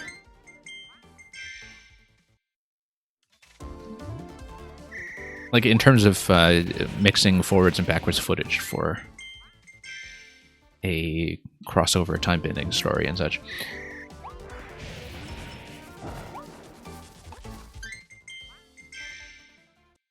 Yeah, Christopher Nolan is kind of interesting to me in that there are a lot of things about his style and interest in subject matter that on paper should make him one of my favorite filmmakers. But there are always enough things about his films that kind of annoy me a little bit that's not really the case. I mean, I always find him interesting, at least. Like, sometimes things don't work out. I think it's probably true that Tenet is the film I got along with the least, and where the developmental problems were the most obvious. Apparently it had been cooking around as an idea of his for pretty much the past 20 years, like even dating back to the time that he was making films like Memento. And from the result, it totally strikes me as a film that had been in development for about 20 years, because that's what happens when you have a kind of overdeveloped concept where you have tons of ideas that you could never really make work. And you just eventually tried to make it work and discovered that, you know, structurally it was just a little overcooked.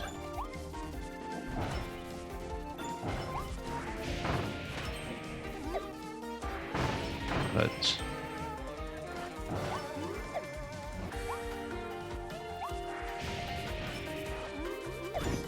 okay.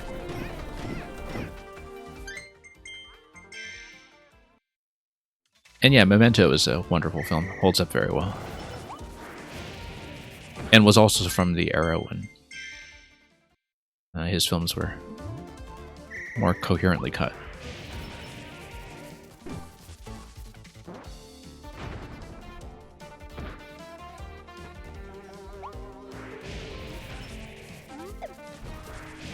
But anyway, let's see here.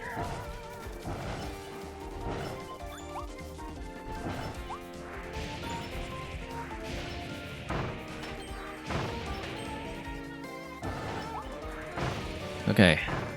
This is going a little bit cleaner, I say, as I completely flub one of the glides. And also missed the ladder. Yeah, this one is pretty tough, actually. Because it's so easy to just make mistakes here. Oh, I don't think understanding Tenet was the problem. I don't think it's a conceptual problem with not knowing what's going on. I just think that the ideas are kind of messily presented. Like, it's a film that's kind of motivated by the visual concept of wanting to have backwards and forwards footage working in tandem, and by having the kind of palindromic structure where you have that reversal of the film, which I actually thought was kind of predictable. I know it's supposed to be this, you know, big reveal and big surprise in terms of what the kind of central visual trick of the film is, but it was very clear to me that was what was going on. It's just that the material is not very coherently presented. Where, you know, at every point I could see, okay, I understand what you're trying to do, but it's requiring me to complete a lot of that myself, right? In terms of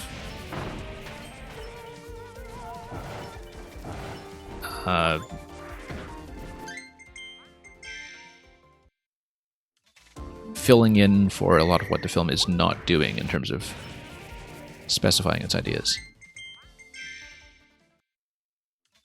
So, Terminator, Cloud Atlas.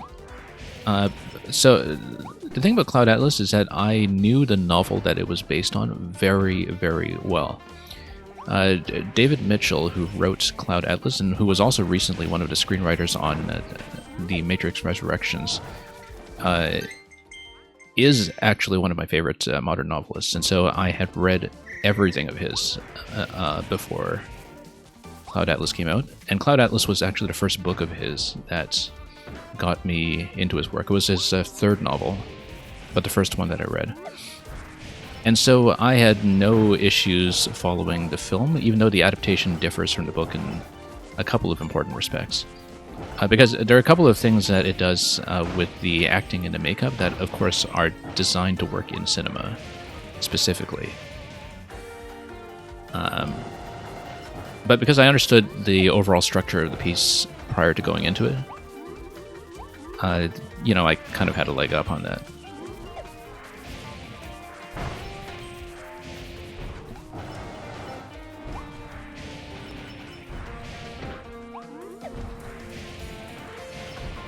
Okay. This was a mess.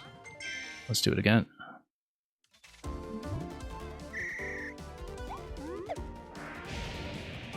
Hang on.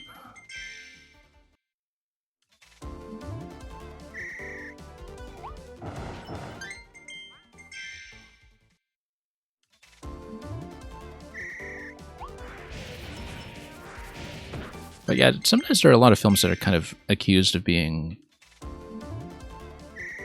overly complicated or confusing, where sometimes it's the case and sometimes it's actually really simple but looks complicated because things are unclear, right? So wait, let's check this thing. I want to check this thing. So Dragonfire goes through, like if you're just blowing through, it goes through those guys. And so I should maybe think about changing my routes over there. Okay, 125.69. Yeah, doing a single long glide here seems to be best.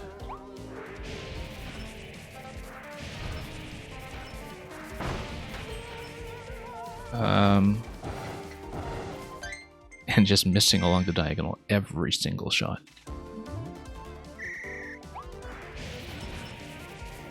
This is why I normally play side scrollers.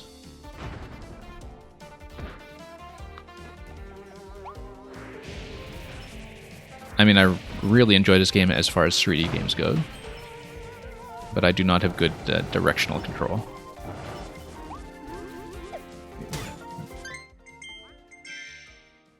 terms of, aiming diagonals. That actually is a fairly big problem for me. Especially when I'm already kind of having some perceptual issues with this particular stage. Yeah, I think this actually is the hardest one for me so far then. In terms of attempts that it's taking, the hammer was not as bad as this one for me. But that's because there's just a lot of room for mistakes in this one. You thought the Matrix 2 architect scene was convoluted? I actually didn't. That's, in fact, an example of a scene where I thought it was completely clear.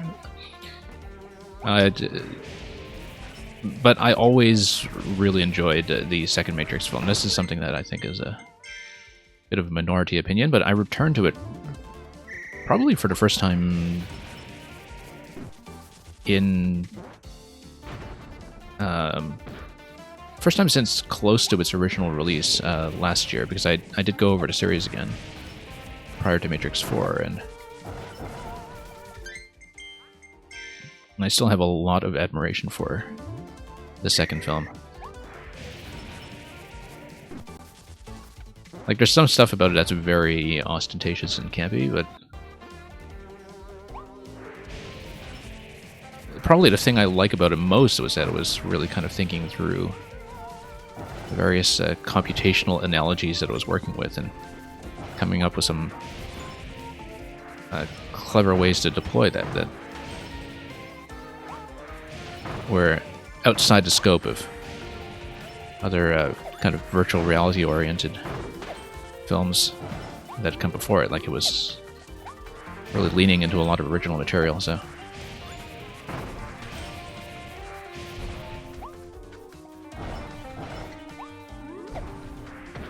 Whoops, there we go. 40 seconds it is? No, this is going to be too slow. And some bad flight at the end. This is pretty rough.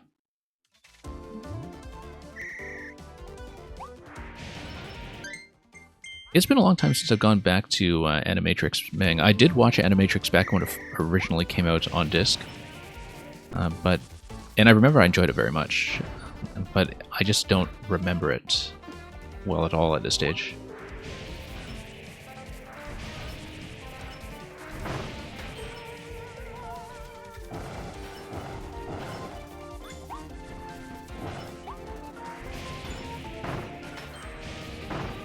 Okay, let's go here.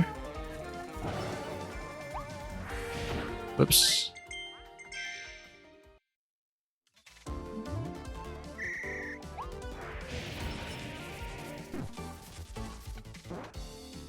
Up we go.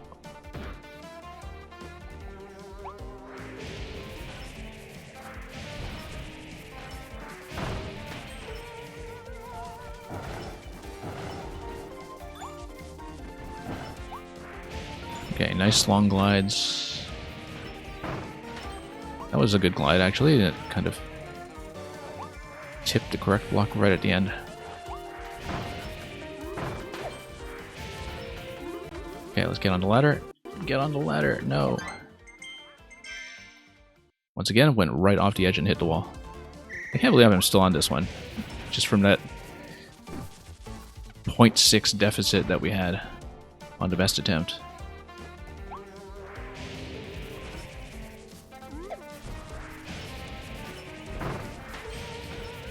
I feel like the strategy for this segment is totally wrong. Yeah, that's a lot better, actually. A lot less poking around.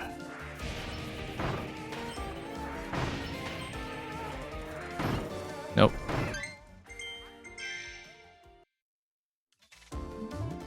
Yeah, I need to revise my approach to that one segment there, but let's not jump too soon.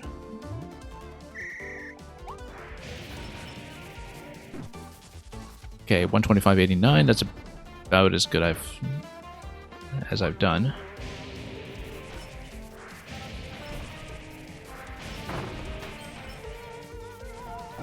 Whoops. Okay. Yeah, tap the right side first, and that might be the correct approach here.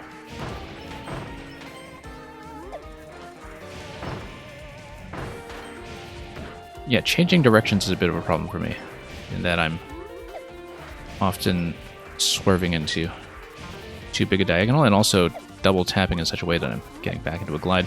This was something that Electro Dude warned me about in the last stream when I unlocked Dragonfire, that there's a pretty strong risk of spamming the button too hard and getting into flight mode when you don't intend to. This is going to be too slow. 38 around that corner is not even close.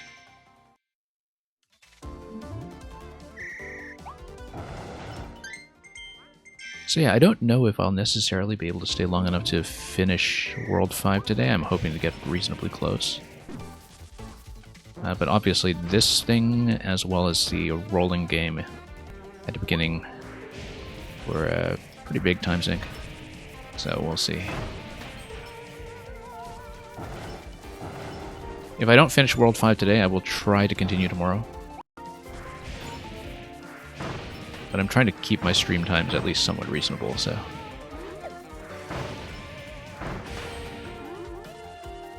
Whoops. Glad you're not the only one who struggles with this, yeah.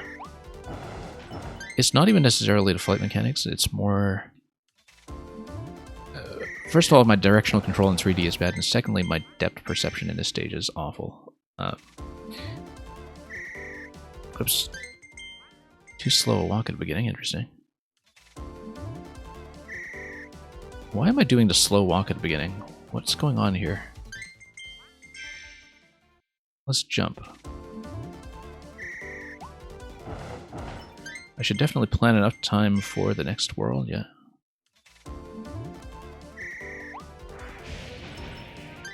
Hang on. Jumping too early. Yeah, so Terminator, in the case of both Back to the Future and The Matrix, films 2 and 3 were a single production, in that they were filmed together and just edited separately. But yeah, so basically, like, in both cases, 2 and 3 were produced as a sequel to an independent first film. And I remember that when that plan for the Matrix sequels came together, that the reference point for doing that was Back to the Future. And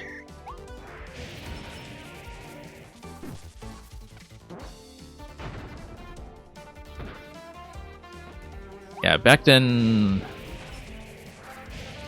you know, people were much less ambitious about trying to launch entire franchises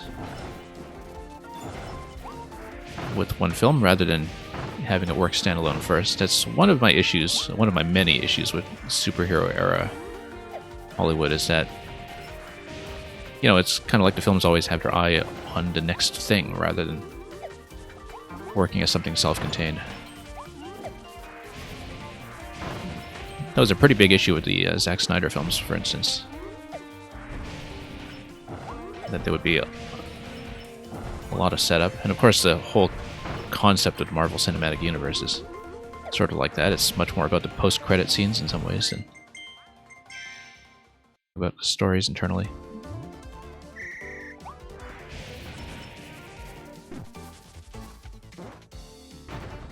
And yeah, Terminator, that's a good point about the Alien films. I don't know the Alien films very well, actually. I never kept up with all those additional sequels or... Okay.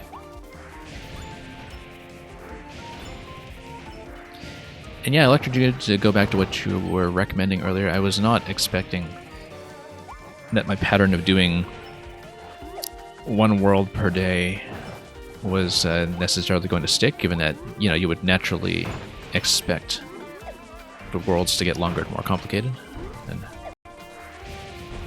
especially with the difficulty of some of the objectives. Like, they're not longer in terms of the stage count. The stage count, in terms of both the bonuses and the standard stages, is still pretty consistent, but I would expect a longer time investment per world, and so, you know, starting with this world, I was already thinking, okay, if I'm not going to be close to finishing in one stream, let's not push ourselves too hard.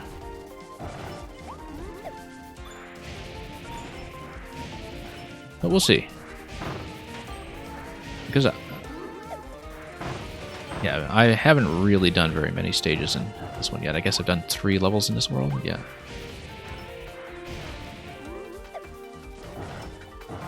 Okay.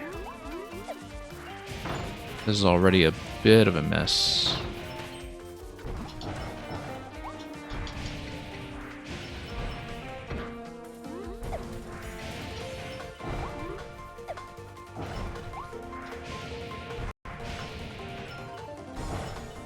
$35? Okay, maybe we'll get it.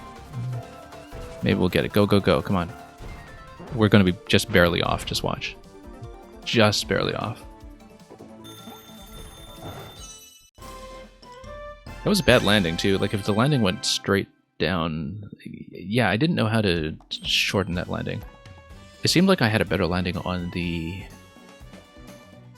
star on my best run, but... Getting into the cannon at 35, though, seemed like it was going to be fine. Terminator, this is World 5. Mang, you always skip directly to the post-credit scenes. Yeah, I feel like you are probably doing the Marvel Cinematic Universe correctly. Whoops.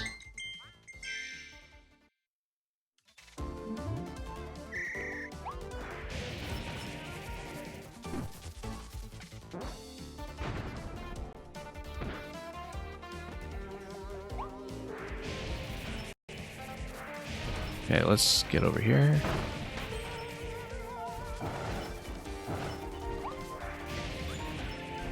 Yeah, that corner is working a lot better than it used to. Oh, that was bad. That was kind of awful, actually.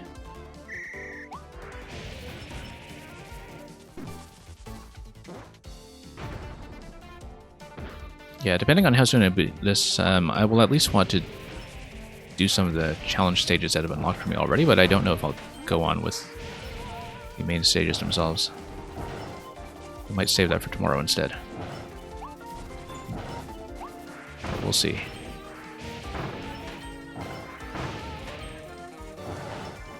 And then I'm hoping that this weekend we'll perhaps go back to Mario Maker, even if I'm not finished with this game yet at this point. Yeah, so I can never get high enough without using the ladder. The ladder is required. That's something that I have to keep in mind there.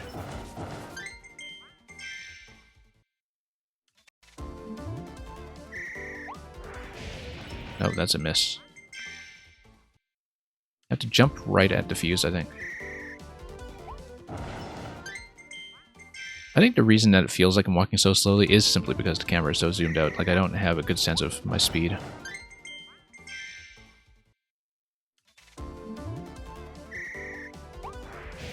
There we go. Nice, smooth flight, I said. 125.22. That's off by enough that it could be enough to kill the run, but... because I want to get there as close to 126 as possible, like on the first cannon. And the times I'm posting are close enough that this is going to make a difference. This is also going to make a difference.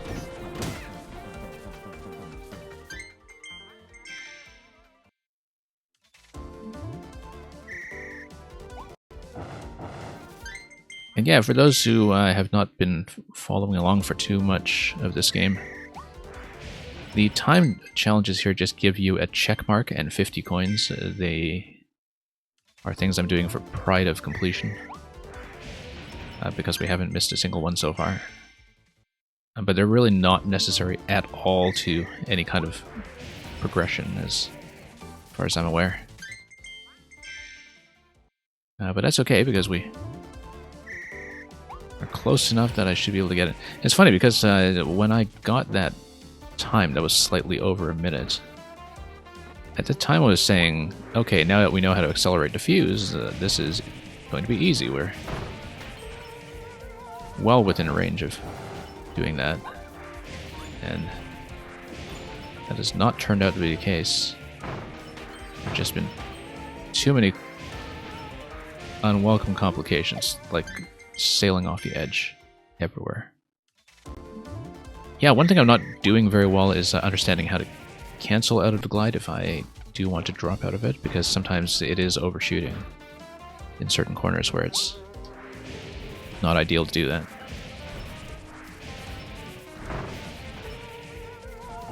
Okay.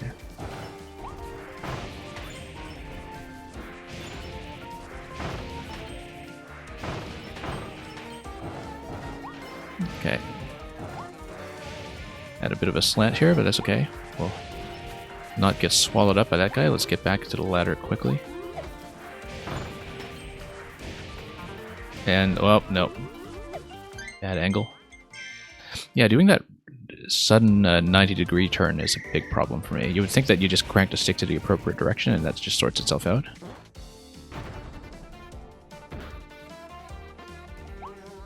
Terminator, you like games that give you different endings based on things that you do? I don't know if you played Chrono Trigger.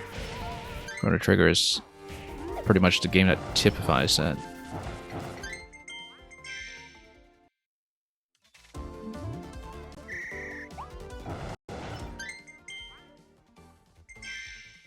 That first ladder section, try doing it reverse. I don't know.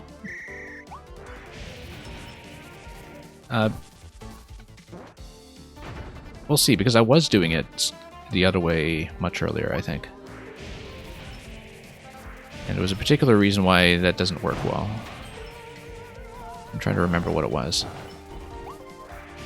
Because, yeah, I was considering that as well, that I don't need to follow the path of the fuse, it's just that... And... Yeah, but no matter what, I have to deal with this top left one here. I should just not float up to it, in fact. Okay, 55 seconds up the ladder. We should watch my ladder time, in fact. And then, yeah, hitting the wall once again.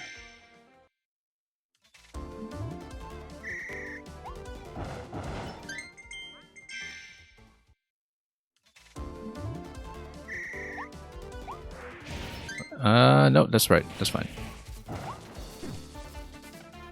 125.40, that's still about half a second off what I want, but... That's not the thing we're losing to, though, so that's just a minor adjustment at best.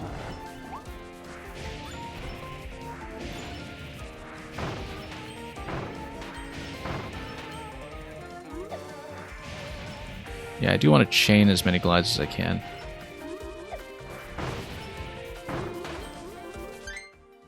And overshooting at all is actually a huge problem, because I seem to consistently drop too low when I drop out of dragon form. Luca, aren't I burned out? You asked me that... Well, first of all, I know what you're doing there with burnout specifically, but you say that like somebody who hasn't watched me play your Mario Maker levels.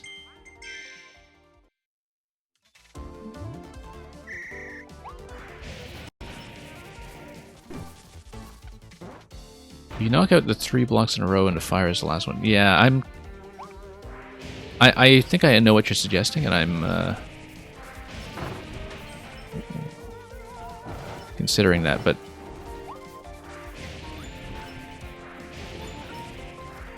right now there are other mistakes I still need to fix up even with the existing pattern. Like, the existing pattern will do it. It's just that there are too many execution mistakes along the way, so... Like, if I knock out these 3 blocks in a row, I don't think Dragonfire is going to go long enough. But yeah, I think I know what to try there. I think I know what to try.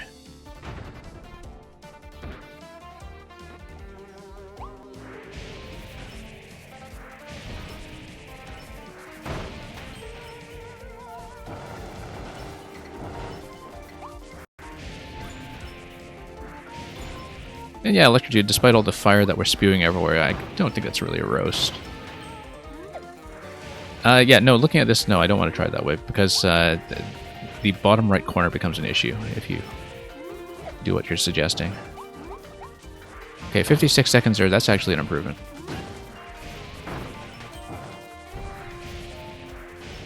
Nope. I was trying to drop there, and that was not the case.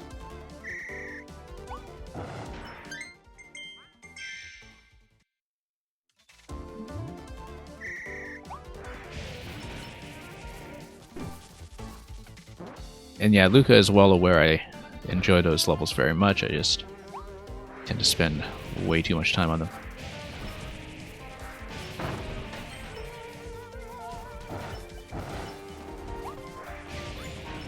Yeah, we'll see if we can go back to Maker this weekend, regardless of how far I am here. I expect that Kirby's going to take me more time anyway, so it's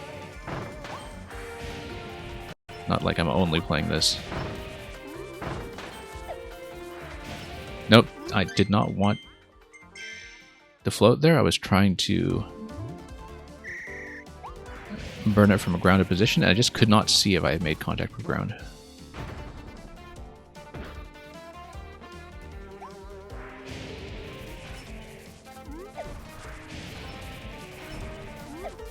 I actually kind of wish there were rumble feedback for making the landing.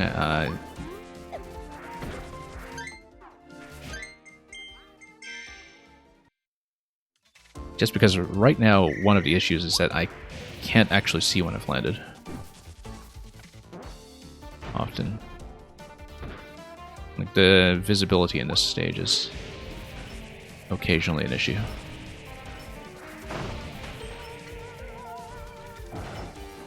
Yeah, I should kind of be watching Kirby's artwork for that.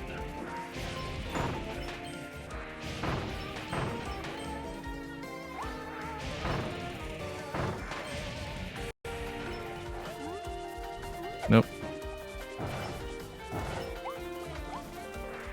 57 seconds here. That's actually not bad. As long as I don't do stuff like that. Oh hey, we might be able to salvage this.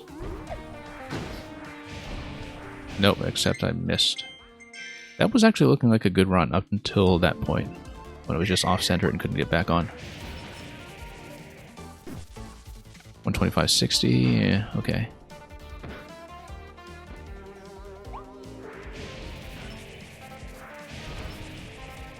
You see, now you also know why I didn't stream Ninja speedruns. I'd actually get a pretty respectable time in every Ninja run in Maker 2. You could usually get into the... Whoops, I wanted to do that from a grounded position. I could usually get into the top 1 or 2% of times without really trying very hard, but... You know, given that I'm not really a speedrunner as such, I didn't think that would necessarily be a good live experience. But we'll see. This one is kind of like a little arcade game on its own, and we're pushing through it.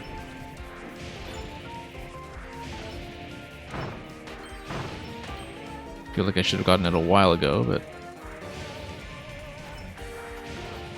Yeah, doing it the other way was probably good. Oh hey, that's actually a really good time. We got there with just about a minute. No, I wanted to be grounded for that. Once again.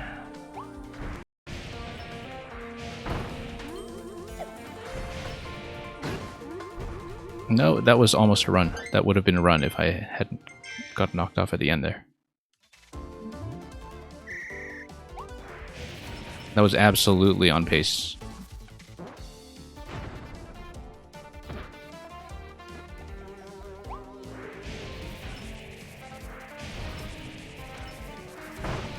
Okay.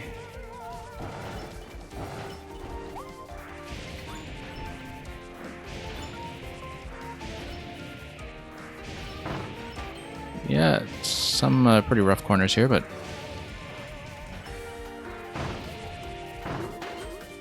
Nope, overshot.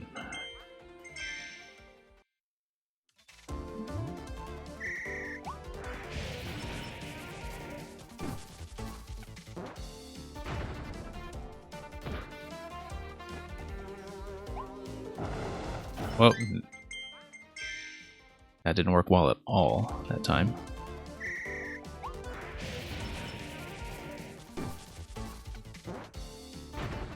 Okay, 125.82, that's good.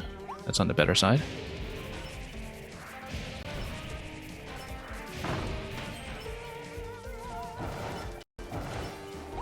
Okay, let's shave this.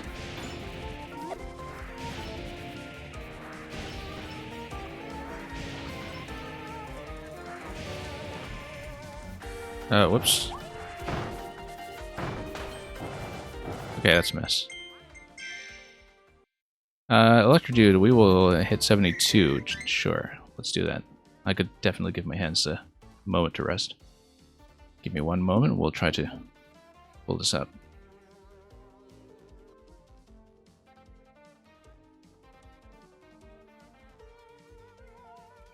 I think this is the first time we've done one of these in front of Kirby, so we'll have a different background art that's totally obstructed by the menu.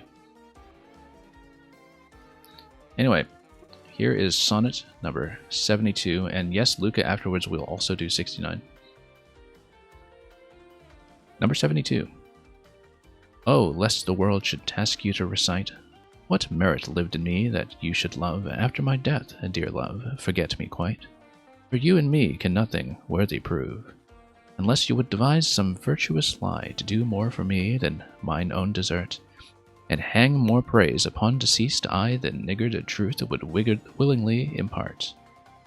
Oh, lest your true love may seem false in this, that you, for love, speak well of me untrue. My name be buried where my body is, and live no more to shame nor me nor you. For I am shamed by that which I bring forth, and so should you, to love things nothing worth. And let's follow that up with number 69. This one was always mysteriously popular, I wonder why. Those parts of thee that the world's eye doth view want nothing that the thought of hearts can mend. All tongues, the voice of souls, give thee that due, uttering bare truth, even so as foes commend. Thy outward thus with outward praise is crowned, but those same tongues that give thee so thine own, in other accents do this praise confound, by seeing farther than the eye hath shown. They look into the beauty of thy mind, and that, and guess, they measure by thy deeds. Then, Charles, their thoughts, although their eyes were kind, to thy fair flower add the rank smell of weeds. But why thy odour matcheth not thy show? The soil is this, that thou dost common grow.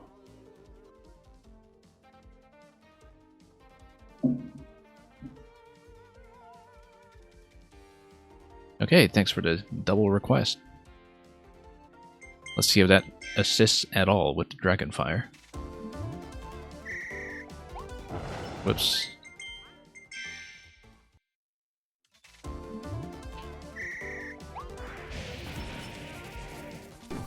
William Shakespeare may not be the correct early-ish English writer for that context. Maybe Edmund Spenser would have been more dragon-friendly. Who knows? Actually, I don't think there are dragons in the Fairy Queen, but close enough. Okay. Well, of course, miss and miss and miss and miss. I'm just running into a wall.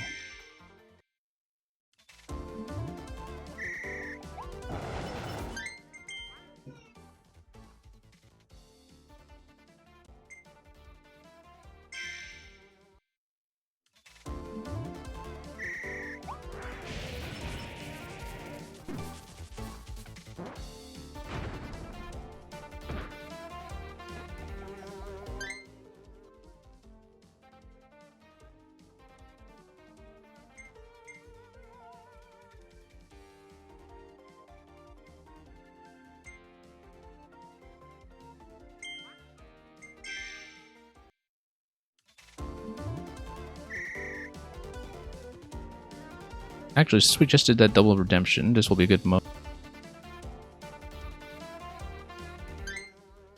for me to just take a few minutes. I'll be right back. Hopefully soon and not after a half-hour break.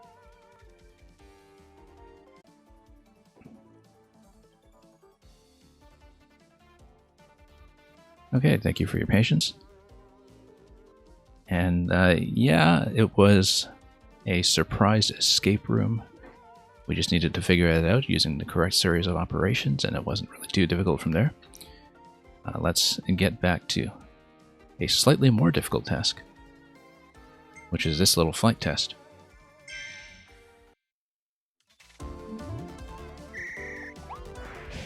Actually, it was kind of good to give my hands a break, because even early on in the stream, I was saying that maybe I was risking a lot more strain injury than usual just from playing the motion control rolling game.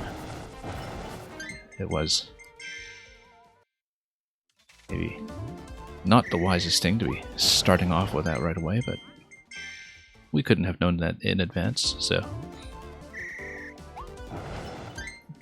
it would be nice if I could remember how to get back into the flight form, though. With enough of a jump. Hey, come on.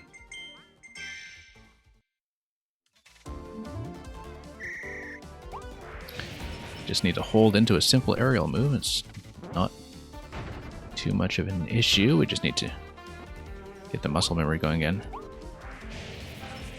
I wonder why my walking movement feels so sluggish. I thought it was the camera. I thought it was maybe some other factor like that, but okay. And then we're gonna flub all this. Okay. Nope, once again I was hoping to drop into that instead of fly. And I just misread that as having hit the ground when I had not in fact done so. Yeah, directional input here has been a little bit sloppy. 125.93, that's a lot better than usual.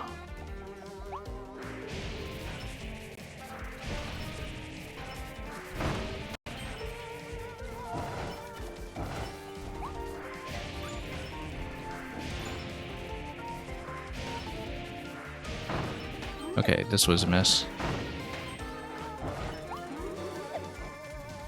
Nope, just missed completely.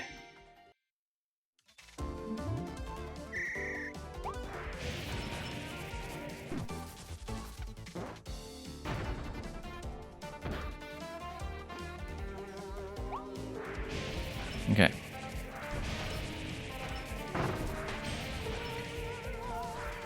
Nope. That's not what I was going for.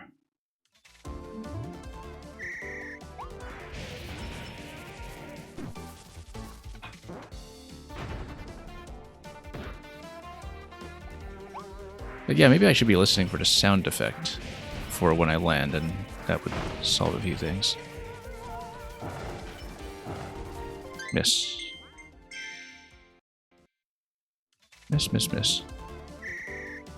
Once again, the sluggish walk. I don't know what's going on with this. Yeah,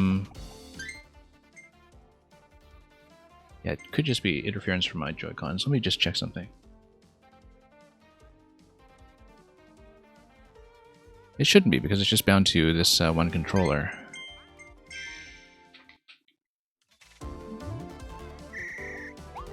Yeah, because I'm a Pro controller right now, and sometimes I'm just having a slow walk off the side, which to me indicates some kind of input error. I don't have any issues that I know of with my Pro controller sticks, but something is just throwing me off about my movement there. And so we'll try to fix this as we go along.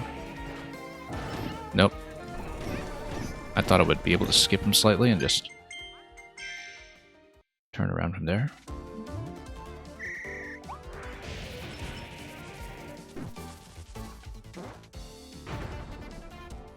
Yeah, all this over a difference of 0.6 on that best attempt that we had very early on.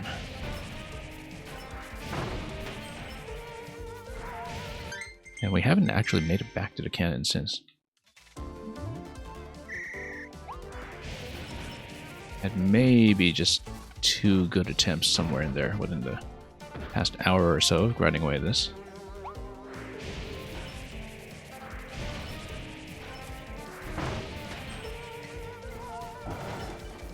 Okay, let's try it again.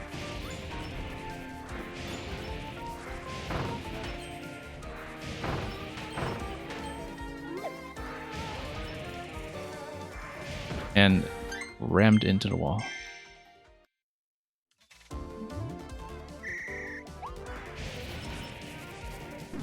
Yeah, a lot of things can go wrong depending on inconsistencies with how long you are holding the dragon form.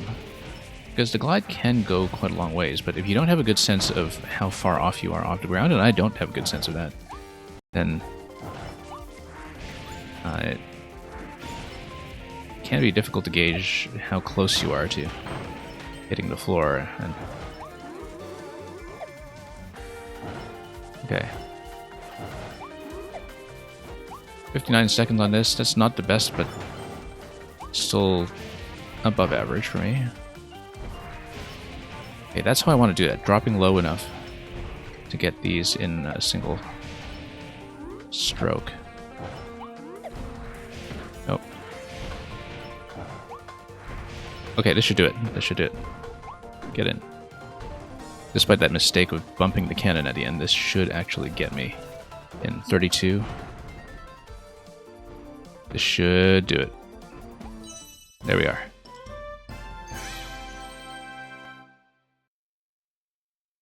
See, that wasn't much trouble.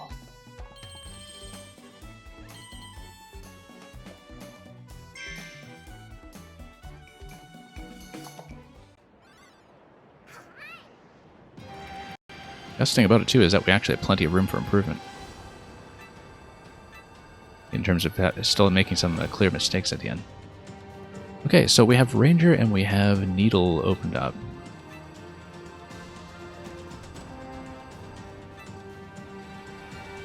And so let's see how much of this will stay for. I'll see if the benchmarks are fairly simple to do, and we'll at least do Ranger, and we'll go back to town and do some unlocks. I don't know if I'll necessarily clear the other two stages after this.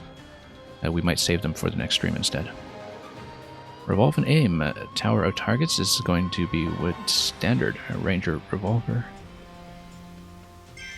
So let's work on our aim.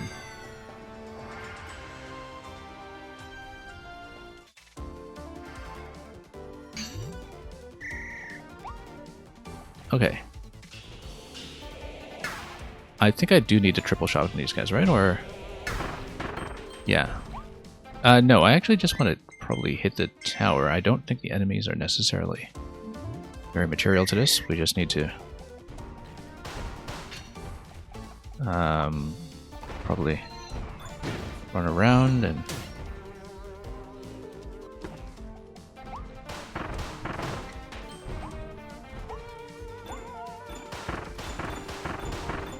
and yeah, gun Kirby, exactly.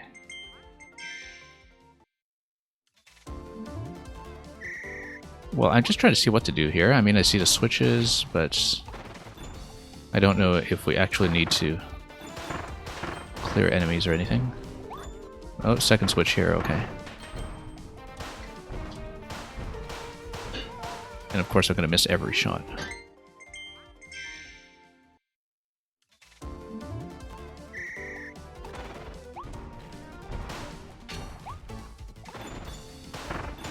Okay. I keep forgetting sometimes that the slide isn't going to be that good if I actually bump into anything because of the knockback when you do slide into something like an enemy. I say that, of course, and I just slide into them again. I was trying to dodge them that time, though. That's why. Nope, miss. I should, in fact, bother to use the lock-on here. That might help.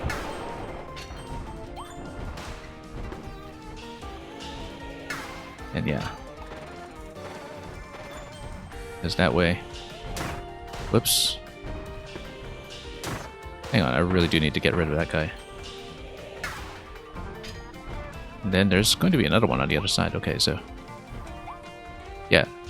I actually just need to do this from a position that allows me to get a quick lock on. Yes, I did beat the fire challenge almost immediately when it came back, bang. So apparently the break worked wonders.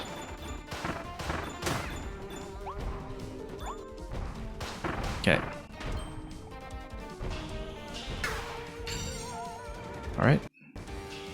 Oh, this guy's just gonna dunk me on the left side. Very unkind. Anyway.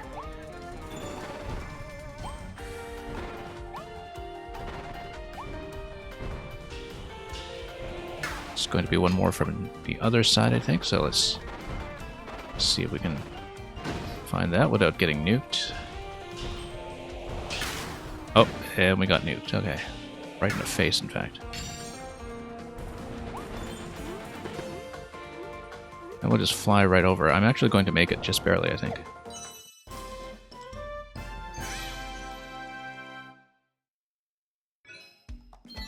Yeah, made a bit of a mess of that, but we got it on the first completion that I did. Not exactly the first try, but... And yeah, Luca, I came back, and after about 2 attempts, I just nailed it.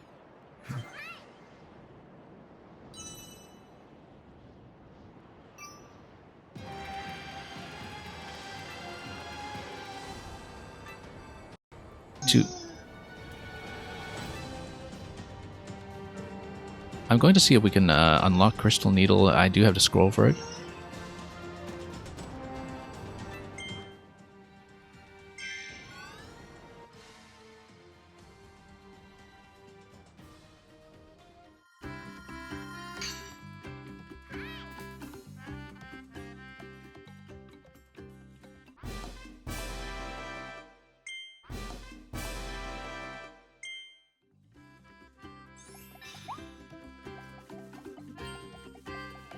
So yeah, let's see what we've picked up.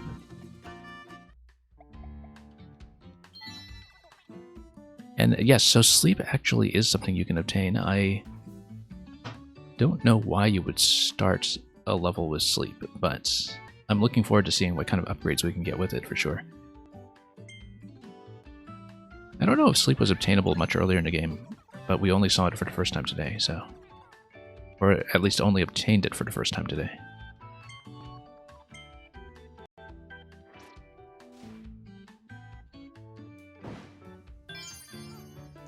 The hammer ability can now be evolved into Wild Hammer, we'll see that. And then we'll try the other needle as well.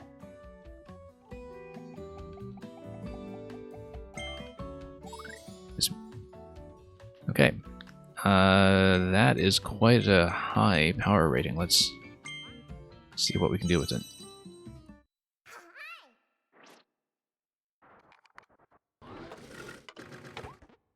Yeah, we'll try some of these out here, and then we'll probably try to do the Crystal Needle challenge, and then likely call it from there.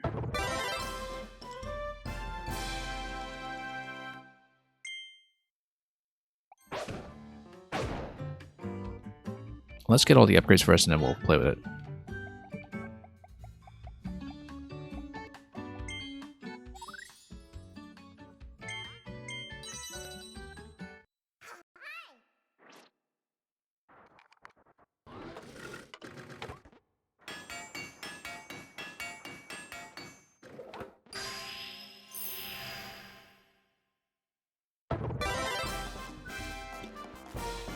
Okay, somewhat tidier looking than the Clutter Needle, that's for sure.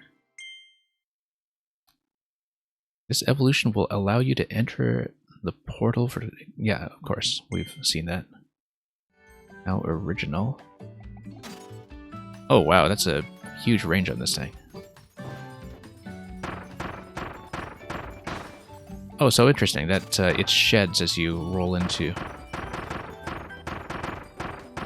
things. I guess it just sheds over time, in fact. And then look at the damage output on this thing. We've got half to sandbagged out just from that one roll.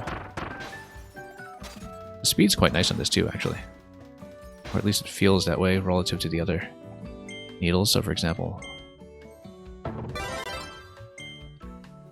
like Clutter Needle picks things up. I guess it has a pretty speedy burst initially, but yeah, Crystal Needle rolls quite nicely. Let's see what else it does.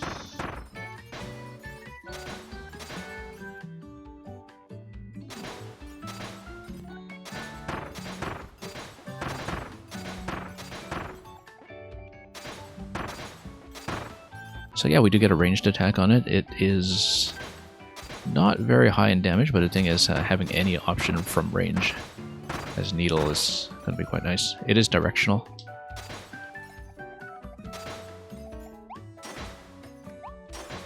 Same with the aerial attack. So against a large target, this might be useful.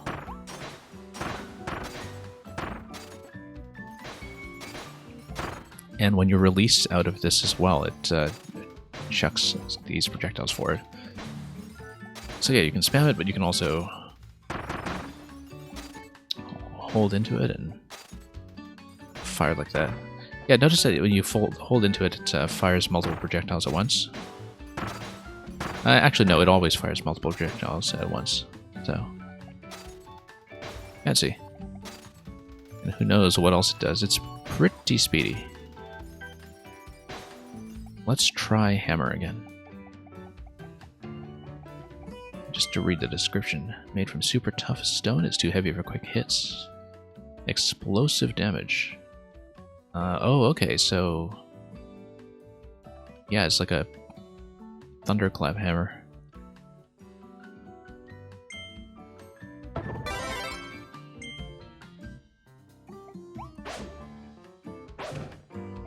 If any of you ever played Warcraft 3 and remembered a Mountain King, that's actually exactly what this is.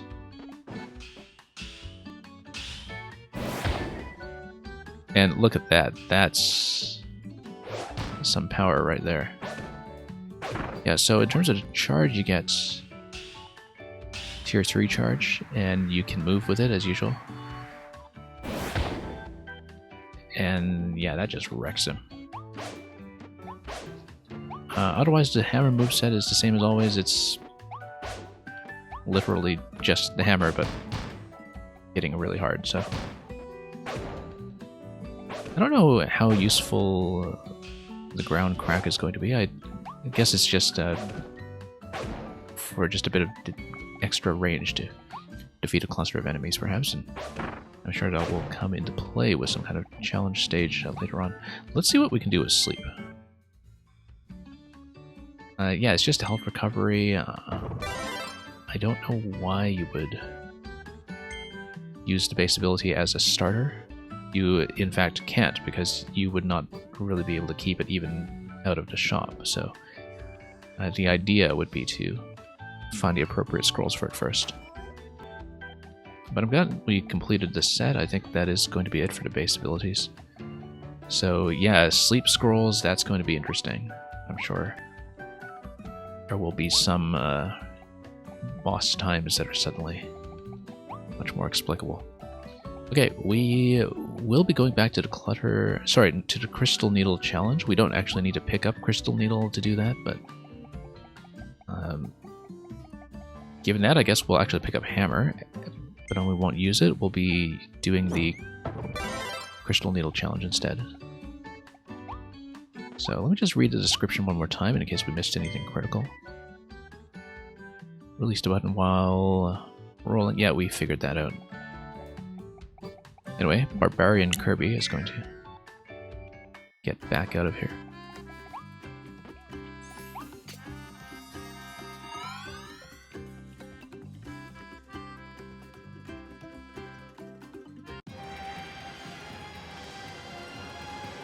Okay, let's do this. And we'll likely finish on this. 3 stars, 30 seconds. Rush and roll. Yes, we will.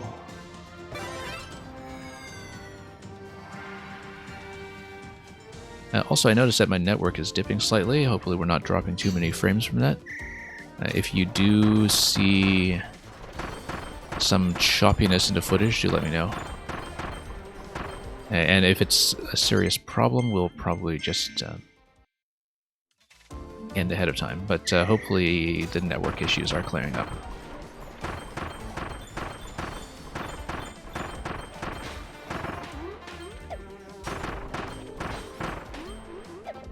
So yeah, here I'm just projecting to kind of, knock out some enemies ahead of time before I make the jumps. It was choppy for a bit, but not anymore. Okay, hopefully the dragon footage was okay earlier. I think it was just for a moment. Just now, so... I should actually just jump some of these corners. There's no need to do things the long way.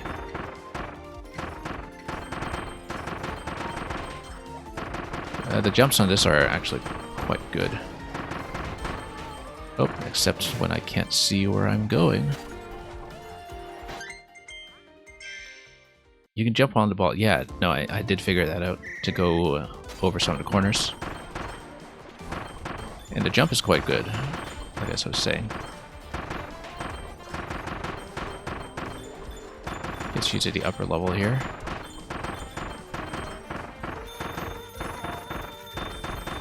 In general, it feels like a pretty speedy item.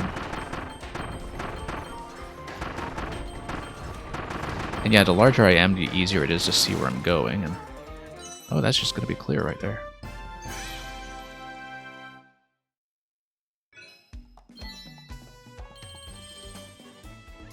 Cleared in wild mode. Great.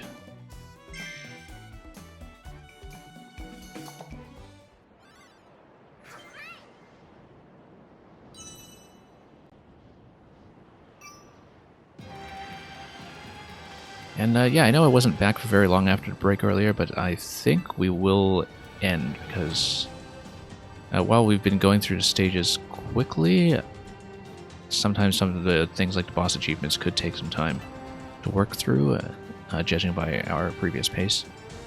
So let's check the list first of all to make sure I didn't miss any discoveries that were expected so far. No question marks. Okay, good. 8 out of 8. In fact, we've already done all 8 here, so...